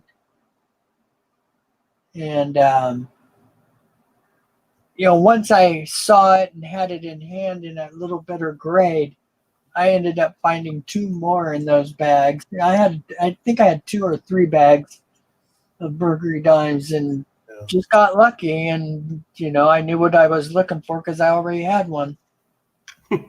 This one's kind of funny, the one I got under there now, which let me pull back up my other camera so I can show it. This one here, it's that 09 VDB double die with FS 1102, and I got it in 67 red brown. I was looking at, I had another one that was in 66 red brown that I had bought at one of the Long Beach shows. And when I went to go look up the price to go put it on my website, I was talking to another guy and I'm like, holy crap, I didn't know they had a 67 red brown because it's a Pop 1 coin. And I'm like looking at it and it sold at auction for like $500. And I'm like, man, if I would have saw that in auction, I would have totally paid that. And I was like so pissed off the whole rest of the day. And I finally got to looking at it, was going through some of my stuff, and I realized I had actually bought the coin and forgot about it and stuffed it in some box somewhere. So I was all upset that I missed that coin and it went so cheap because it's probably really worth $1,500 or so, I would guess. But because I've had several of the 66 red browns with this and sell those for $750 to $1,000. And I was so pissed off that I saw it sell for like $500-600, whatever it sold for, and yeah, it was actually me that bought it. So That's great. Now, when you're doing your buying and your cherry picking and stuff, do you have like a percentage that you do for the values that you'll do, or do you just kind of play it by? Well, it depends on which ones. I mean, some of the varieties, that you'll be able to sell right away, especially if it's a high grade. Like if I find this, the better S over S one, and it's in mint state 63 or higher, I know I'll be able to get that attributed and sell it real quick for the most part. So when I'm able to cherry pick one, you got to figure out, well, first of all, I'm not going to be able to start selling it for at least a month after I get it because I got to send it into PCGS and get the variety attribution. And then you got to figure out the costs of that. It's going to cost at least $50, $60, $70 by the time you pay the shipping both ways, the variety attribution fee. And that's just if you get it reholdered. And then you got to decide, well, do I want it while it's in there? Should I get it regraded too? Maybe. Why not? And so you got to figure you're without the coin for that much time, and you're going to probably put another $100 into it to get it attributed. And then you got to figure out, well, how much do you think you can sell it for? And then you got to work backwards to figure out what the most you're willing to bid is. So, and then for some things like that, so you're able to cherry pick other stuff that just doesn't sell fast. Then you got to figure out, well, then you got to bid a little bit less because you might own it for 6 months or a year or who knows until you find someone that'll buy it.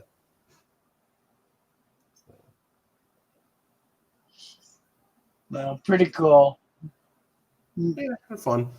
It's a fun hobby, man. Business for you. Yeah, I mean, it's both. Like I said, I got a bunch of stuff I keep. Some of the stuff I keep longer, and who knows.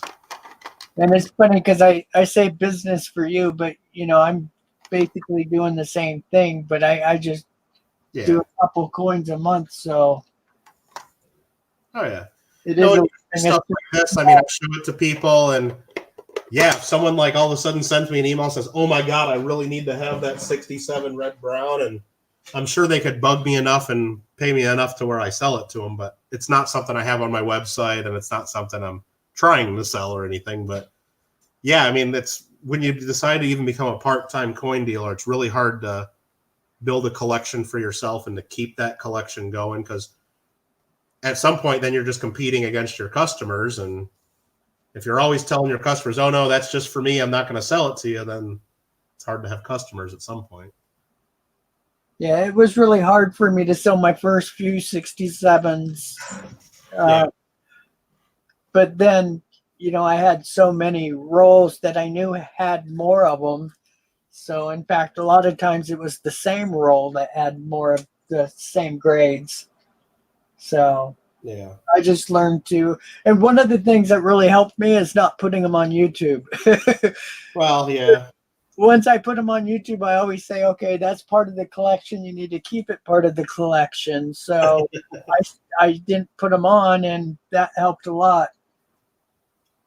Well, like I've said before, I mean, I don't have unlimited money too, so it's like and the stuff I like to buy, you might have seen some of my videos, is stuff that I probably shouldn't be buying that I can't afford to keep forever. So it's like, or I can't afford to keep all of them forever is what it is. I mean, I can have a few at a time, and then I sell those, and then I buy a few more cool things, and then I can sell. So I mean, at least, and I always have the photos and the pictures and all that, and I got the videos for most of them. So otherwise, I mean, they're always, even if I keep some of them, especially some of the higher end stuff that just sits in the safe deposit box for the most point. So it's not like I can look at them every day. So I'm always just looking at photos anyway. Yeah. Except for the couple times I go to the bank and look at some stuff. But so I guess that just works for me. I mean, some people just don't think that makes sense, but the fact that I've owned it once, had it, looked at it, I got the photos now, and it was part of my collection at one point. That's kind of enough. Now, do I wish I could still have every one of those and all at once? Of course, but but can't afford that. Right. That's a tough one. No, So- and that's the thing. I mean, that's one of the things I think maybe another 10, 20 years down the road, 30 years, I'll at least be able to like put together a nice group. And I could probably put together a pretty nice group today, just like show off. Well, here's my typeset of things that I have owned, and say, well, here's the best, early half cent. Here's the best classic head I've had. Here's the Gobrecht dollar I had at one point. Here's my $3 gold. And that's, I don't have it right now, but I did have all those at one point. So, I mean. Yeah, but the problem with that one is don't look at the price in 30 years, because that's going to be a tough one. Yeah, for some of them. And I know some of them, like I had that, it was a Proof 62 Gobrecht dollar. And those have gone up just in the last, I think I sold that maybe 6 years ago or something like that. And yeah, so some of the stuff like that definitely goes up and will always go up, some of the more rare popular types. So it's hard to. Yeah, I didn't even think that had a proof. That's great. Well, I guess they all grade them as proofs is what they do. So even if you get like a lower, I've seen like one they call Proof 8, Proof 08, just a real circulated one, but they just grade them all as proofs. Interesting. Yeah. But no, there's like a lot of history on those and a lot of research been done on those too, like the different types and how they were made when. And they can tell basically the striking order of a lot of them. So even if of the original type, there were only a few hundred of them made, and they can tell whether yours was one of the earlier ones or not, just by looking at the dies. And there's certain marks, like all of them pretty much have a couple like hits on the rim, which I thought was damaged when I first got the coin. Like, oh, it's got 2 rim dings. And I started doing the research on it, and no, every single one of the original ones has that, because the die got hit by the feeder fingers, I guess, early in the striking, or when they were still getting it set up. So every one of them has that from the dies, I guess. So. Oh wow, that's cool. Yeah. And that's one of the big indicators is how they tell whether you have a original or a fake one, because there's a lot of fakes of these, and they all got these couple marks on the reverse edge or on the reverse rim. That's cool. Yeah, so when I got it, I thought, man, maybe that's why it graded a 62, because it's got these couple rim dings here. And they're like, no, that's not why. So. It's funny because I had not a whole bunch of gold. I had a few $10 pieces and a bunch of 5s. And the gold just doesn't, it wasn't high grade at all. It wasn't even medium grade. It was all pretty low, but yeah. The gold just doesn't mean that much to me, because that for that much money, I could have so many more of my copper stuff. You know what? And that's why when I did my 1909, when I did the typeset album, I had my whole extra gold page filled up with the what is it? The couple the Liberty designs and a couple Indian head designs and the St. Gaudens. But when I started doing my 1909 registry set, I had actually had all the 1909 gold coins. So the 1909 registry set's 18 coins if you go up to the $50. If you add the gold, it's another 12 coins. So it makes it 30 coins total. And at one point, I had all of them in AU 58. And the 1909 O half eagle, that's like a $15,000, $20,000 coin just in AU 58. So it gets real expensive. But when I'm putting the rest of my set together, and if you've seen stuff I sell on my website and the videos I do on YouTube, I like high grade stuff. Yep. I wasn't happy with AU 58. So I started slowly upgrading some of those. Like one of them that the last one I think I bought when I was upgrading. I mean, I've got like my St. Gaudens up to a 64 and then like the regular 09, which is a little bit better of a date. And then the 09S half eagle, I bought a MS63 that had like some light colorful toning on it. And I bought an auction. I think I paid like $9,500 for it for a $5 gold coin. And it's like, and then you start looking at what an MS63 090 would cost, and it's like almost $100,000 or something. It's just like, then you start thinking about how much better you could make the barbers in your set or the Indian scents. I could have a 67 red SVDB for that price that I would love way more. So I kind of just decided, you know what, I'm going to just bail on doing the gold. I started selling off I kept one of each date. I just kept like the fillies of each date. I got rid of all the better ones, and just because I knew I would never be totally happy with it unless I had, MS64s or better of a lot of those. And for that, like if you get an MS64 or 65090 half eagle, it's, you can buy a house for that. So Yeah. I wasn't gonna be able to do that. You just have to tell yourself, well, hopefully one day.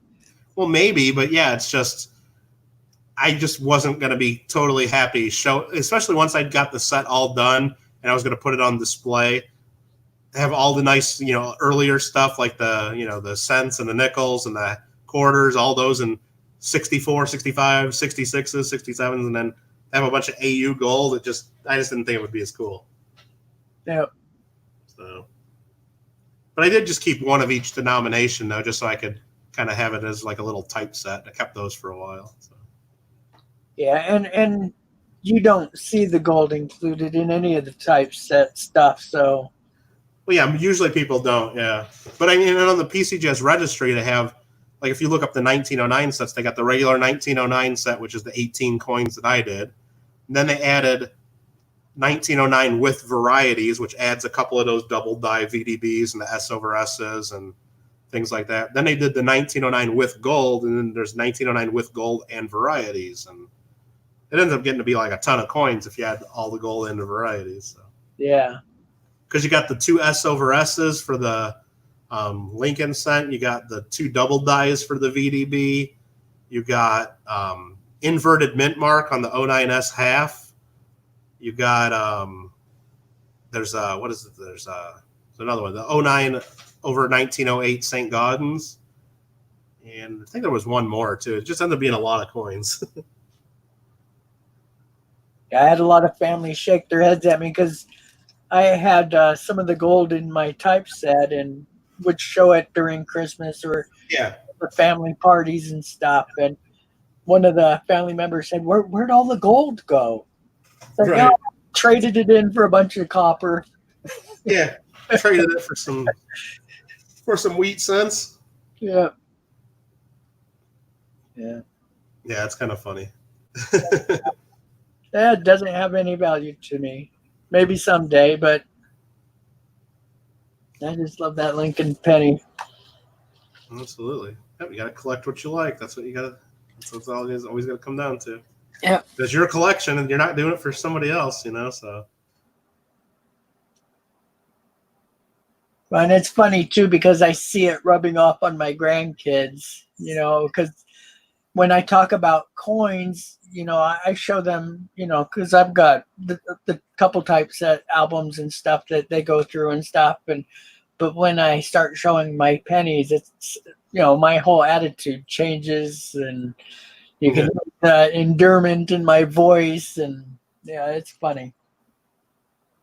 So, and I've got one daughter that's really funny. At least she's really blunt and honest, and every time she asks to look at a coin, I always have to ask her, just tell me what you need. I'll just buy you what you want. You're not looking at any of my coins. Why, she wants to keep them after you show her? Well, she just always says, how much is it worth and where can I sell it? So at least she's honest, and I'm more than willing to just buy her what she needs. And Well, yeah, at least she's up front. Like, so instead of just saying, yeah, I really like that, and then you find out 2 days later she sold it and bought something dumb with it. Yep. And I did, I had a 1916 D dime. It wasn't really a D, but I had put down on my flip that it was, and it was worth, over $1,000. Yeah. I had put the coins out, and my grandkids were going through coins to pick out a couple coins. And there was a couple $100 coins, maybe even 300 at the most. Yeah. But nothing for $1,000. And I was just curious. And sure enough, my little granddaughter, 13 years old, pulled that coin out. Oh, this is it. And this coin was totally wiped out, had hardly anything on it, Yeah. worn to almost nothing. I don't know what it is about this one. I just really like it. She bounced right on it. You can have it. Pretty hilarious. She's not a dummy. Yeah, she's more careful now. So I tell him, I don't care if that's what you want. You can have some higher value coins, but like the coin. It's more fun to like the coin. Yeah. Pretty funny.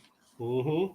So, and then my oldest daughter, she's the absolute opposite, wants nothing to do with any of it, and is frustrated that I would have so many pennies in because, a lot of my stuff's on the second floor. So she's like, well, how safe is it to have that much weight? It's like, it's safe. Don't worry. Yeah. People put pianos and pool tables in upstairs. Yeah. It's okay. Go through the floor or something. When I get to the 4,000 or 5,000 pound range, then we'll talk. You'll get there quick. Yeah. A lot of copper adds up. Yeah. Oh, that one guy, my gosh, he's got 7,000 pounds of coin rolls, pennies.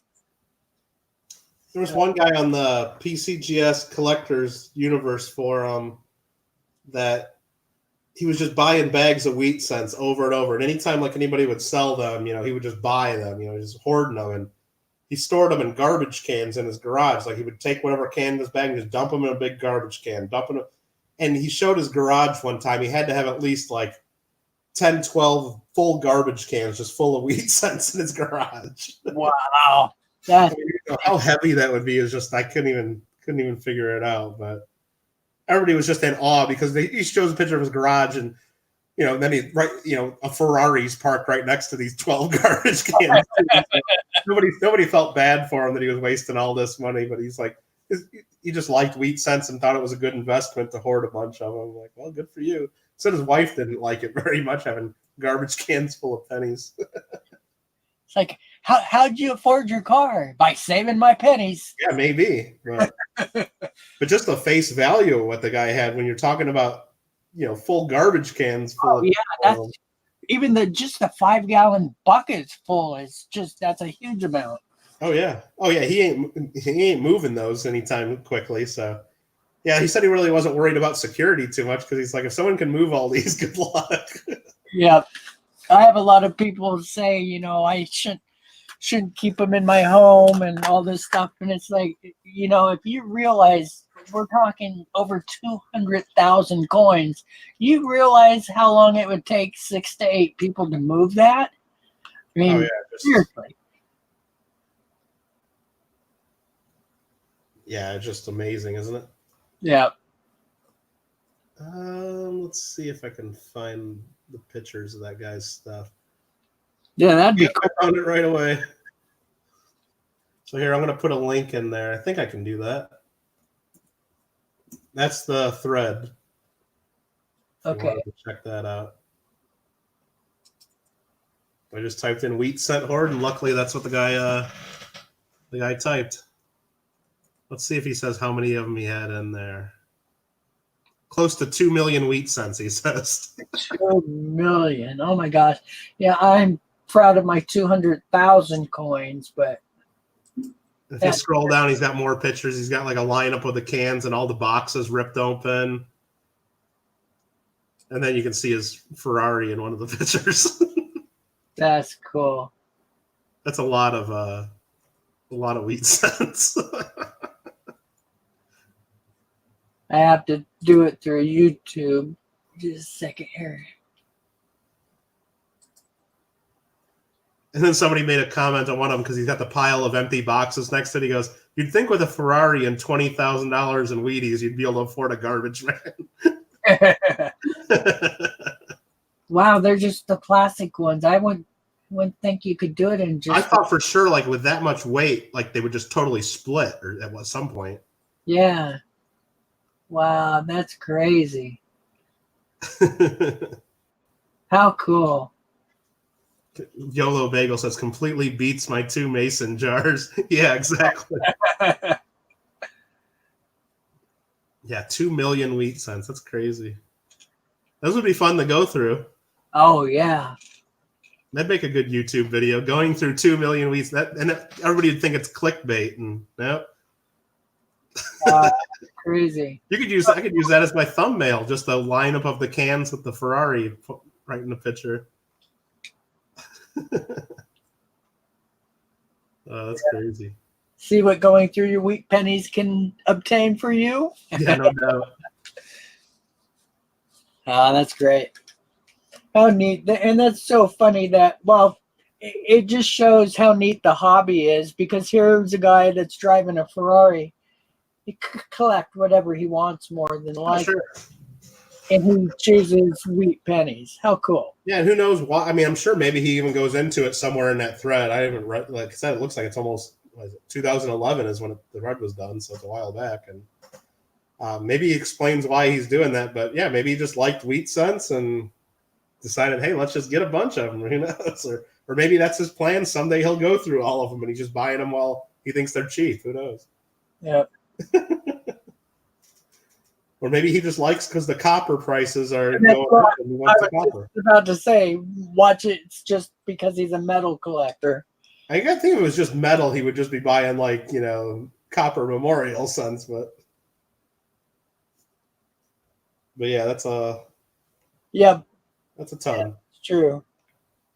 Probably a couple tons of wheat cents, literally. But wheat cents do sell, they have a little bit of a value to them. So Sure.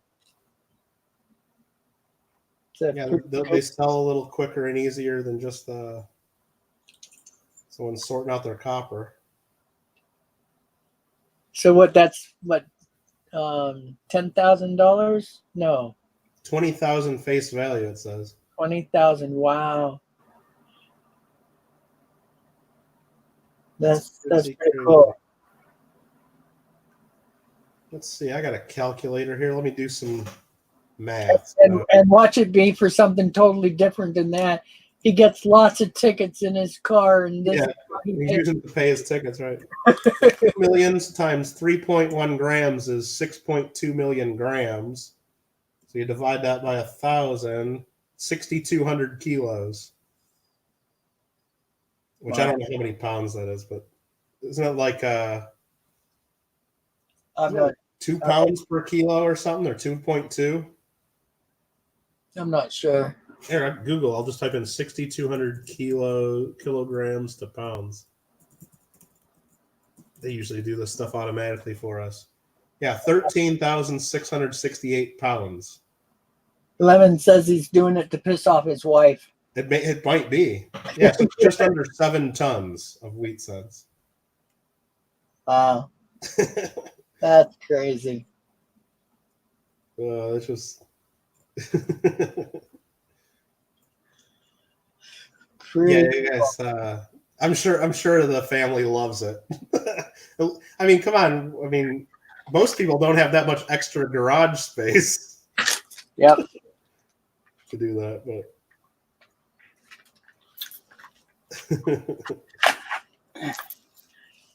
but somebody later in the thread posted a safe deposit box just stuffed with $20 Liberties and PCGS slabs. I don't know what that's all about, but it's cool to see. It's just another hoarder, is all.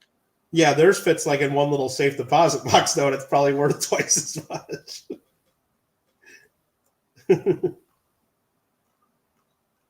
And it's funny because I've seen some pretty neat, ridiculous things that people collect. Right.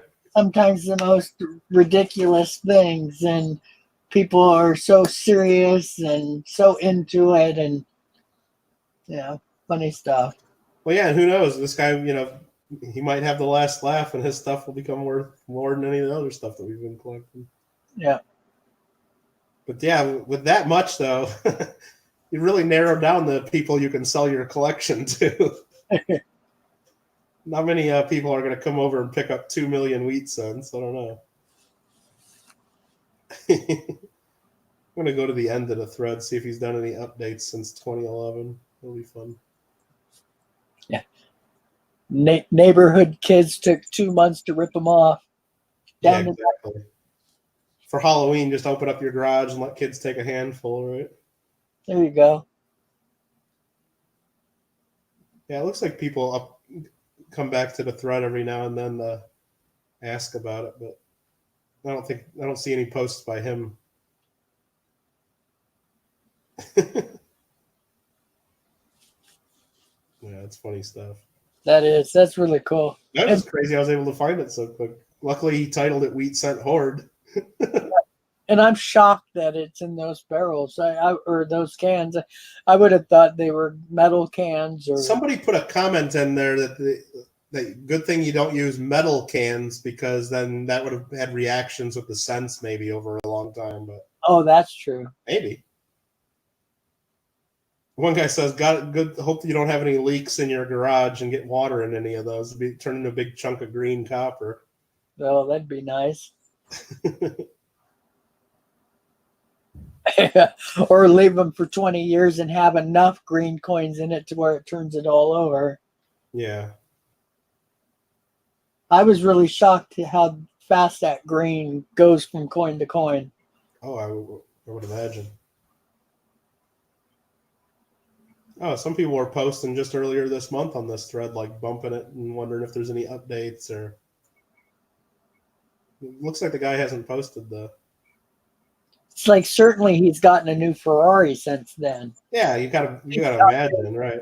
At least update that picture. One guy posted, "My wife feels a lot better about my collection now after showing her this." Yeah. I guess that's a good thing. Yeah, you could always go to it if someone ever complains about your own hoarding, saying, "Well, at least I don't have this."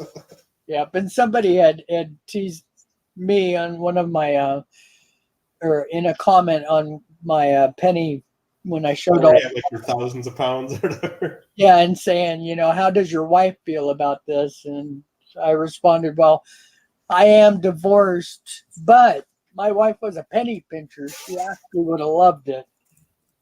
Yeah. Yeah, someone posted that they think he's in California, was wondering like how long it would take to move those if he had to evacuate for a fire. I'm like, well. I think you'd be leaving those behind. That's my guess. Little does everybody know he has a very special fork truck in the back that picks them all up in one. Exactly. Who knows? Gets towed behind his Ferrari. That's just nuts. Yeah, 13,000 pounds. And that was just as of then. If he kept buying, who knows what he has now? Yeah. Now, funny, 13,000 pounds, and here that one guy here, Cajun's friend, has 7. So he's almost there. Yeah, exactly. Well, actually, that's just a little over half. Oh. That's crazy. Yeah, I thought my collection was big and took up so much space. Well, I don't know. He's got his all real organized, too. You just buy a bunch of plastic trash cans. Yep, that's true. Oh, that's funny stuff. Oh, you know what? Let me see if I can find, while I'm on the PCGS forums, See if they still got that thread up. I guess they keep stuff up pretty much forever on this thing. That's cool. Let me see if I got my thread of my Dansko 7070 album back. Oh, I'd love to see that. Yep, here it is. It's when did I post this? Let's see. August 2008. Oh, wow. How did I get just the link to it? Because it's on my own thread, so it's giving me all this stuff about editing it. Oh, all the photos are like kind of blocked out and blurred because I had them uploaded on Photo Bucket. And maybe my account's no good anymore, so they're kind of blurry. Huh. That kind of sucks. You might look into that. You might be able to. I'm sure I could go on there and get my count going if they're just showing blurry. Yeah, and change it to something, or just back them up yourself. I'm sure I have the originals somewhere. I mean, I wouldn't have uploaded them and then deleted the files. But to be able to show everybody else the pictures, it would just, Well, it's amazing how many people do delete their pictures, but I figured you probably Nah, I don't copy. see any reason to ever delete any of this stuff, so it's up there. I don't know. Let's see if this link works for anybody. But like me, when I was doing my photography with wildlife, I had over 100,000 pictures in under a year. So it's crazy how many pictures you can add up, especially the pro cameras, 15, 20 shots a second. It adds up really fast. Oh, no doubt. Yeah, I wonder. I guess I could probably figure out how to log into my Photo Bucket account and get that back. Unless they make you pay for it now or something, which is maybe the case. Let me just click on one of them and go to Photo Bucket, and that just shows the blurry picture of the photo. Strange. Yeah, weird. I guess, yeah, because that's back when this forum, you had to host your own photos. You couldn't just upload them. That's the way they worked back then. Yeah, I remember Photo Bucket. So yeah, that's what most people did. So yeah, I put this thread up and you'll see down in the bottom of my post, there's about 20 slabs I was getting ready to smash out to put in the album, and kind of talked myself out of it and wanted everybody else's thoughts on it, and they all basically told me not to do it. So, mostly. Go to Photo Bucket for a limited time, unlimited storage and bandwidth for $9.99 a month. That's what they tell me now. So yeah, it looks like they're no longer free. You gotta pay at least $5.99 a month to have the beginner package. Okay, I guess that's why the photos don't work anymore. Oh well. Maybe I'll try to go back to it someday and upload just the regular photos. It sounds like it was a pretty cool album. Well, it was getting to be there, and if I would have smashed those coins out, and I even made I don't know if they're blurry. I made some extra pages where I could put the inserts from all the ones I cracked out. I think I cracked six coins, 6 or 7, not too many.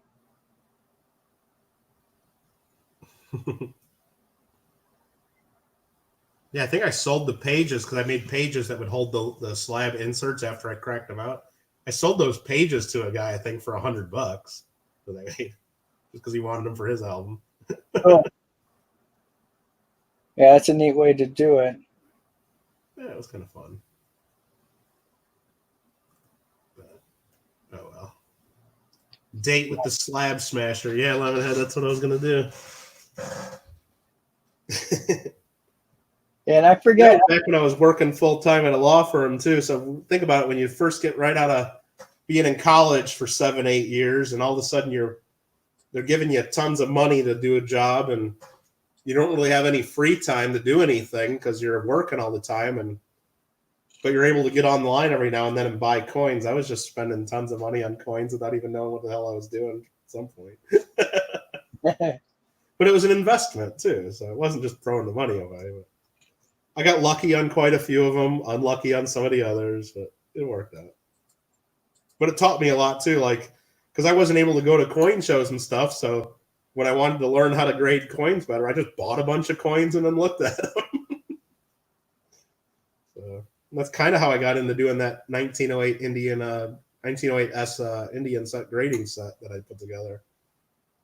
It's because I really liked Indian sets and I was thinking about doing a whole set and I wanted to, eventually, like learn how to grade them better. So I just bought a whole bunch of them. I bought probably about 100 different graded 08S Indian cents, all different grades, and just so I could look at them and try to figure out how to grade them. Cool. And I ran up the prices on, believe me, there was about a 1 year, probably 18-month period where every time any 1908S Indian cent in a PCGS holder was on eBay, I bought it.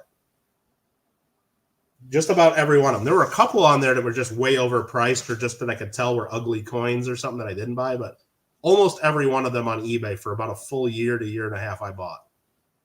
And it changed the prices in the gray sheets too. The gray sheet prices ran up during that period.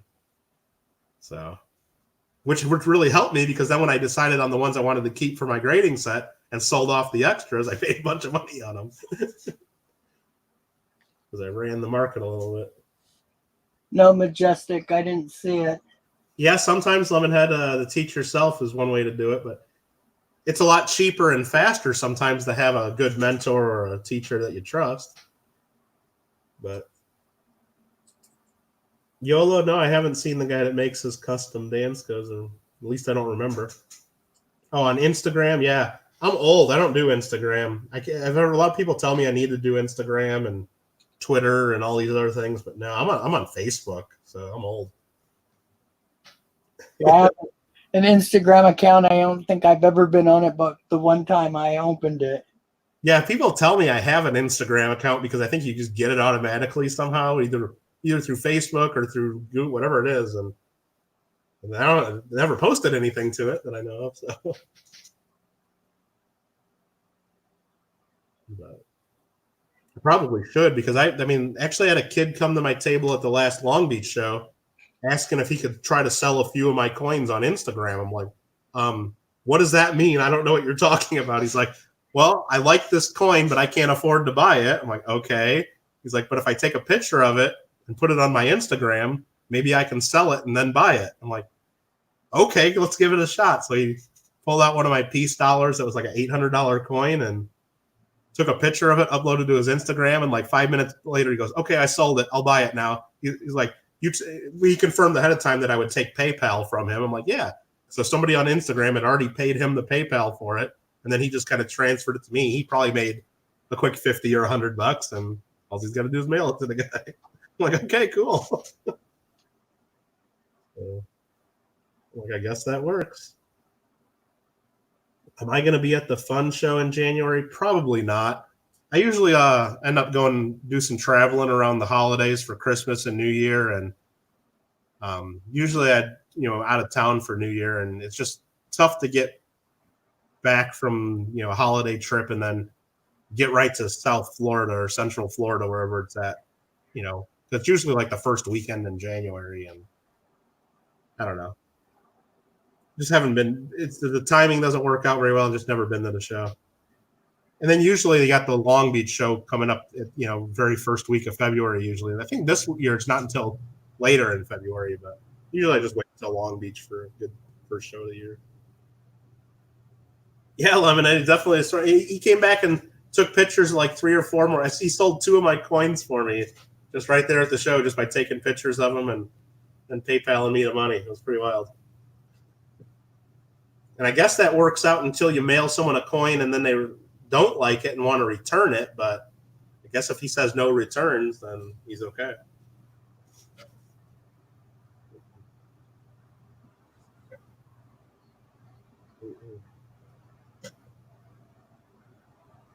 Yeah, I was joking with him, like, hey, take pictures of every coin I got and sell them if you can do it.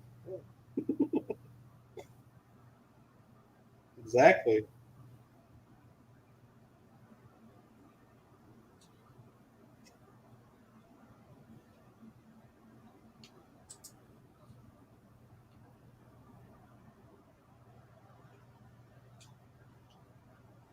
All right, Rich, I think I'm going to head out of here. It's getting to be light outside, and I got to go get me some breakfast. Alrighty. And Yeah.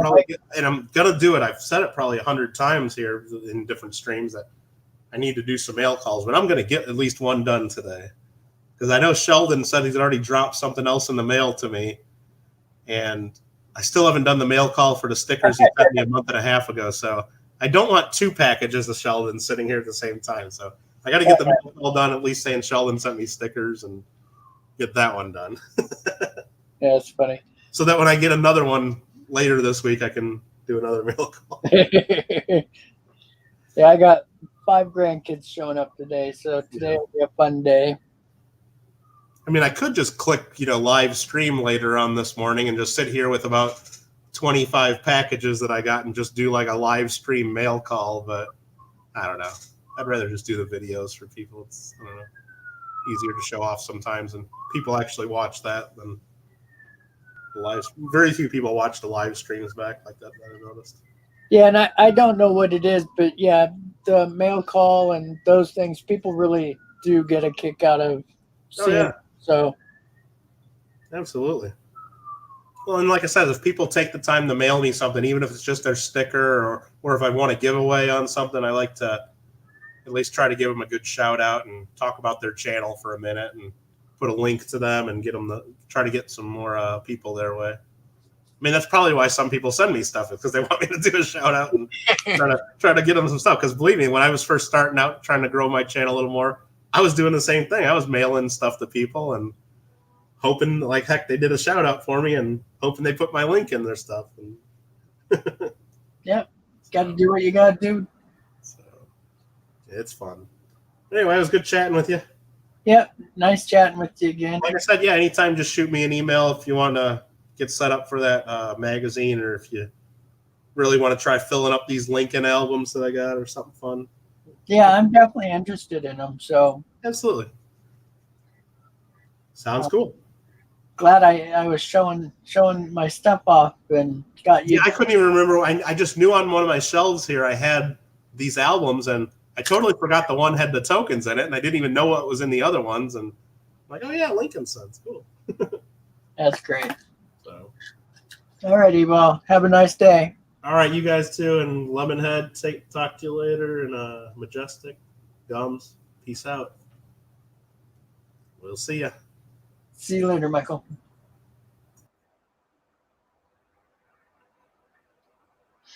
Always enjoy having Michael up. Always has neat things to show. Those 1909 coins he had was pretty crazy stuff. And the ones he still has is pretty crazy stuff. So thanks, Michael.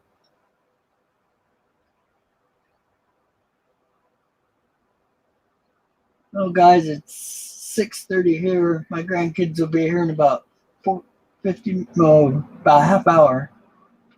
So I'm going to go ahead and shut this down. Thanks, everybody, for joining me. Nice to be back and streaming again. Lemonhead, thanks for stopping by. Majestic, Raymond, Gums, YOLO Bagels, everybody, thank you. Appreciate it a lot. And I know there's like 8 other guys out there in the background. Appreciate it. David, I'm sure you're still out there. Take care. Have a nice day, and look for my streams later in the evenings. I'll be streaming again. Take care, everybody.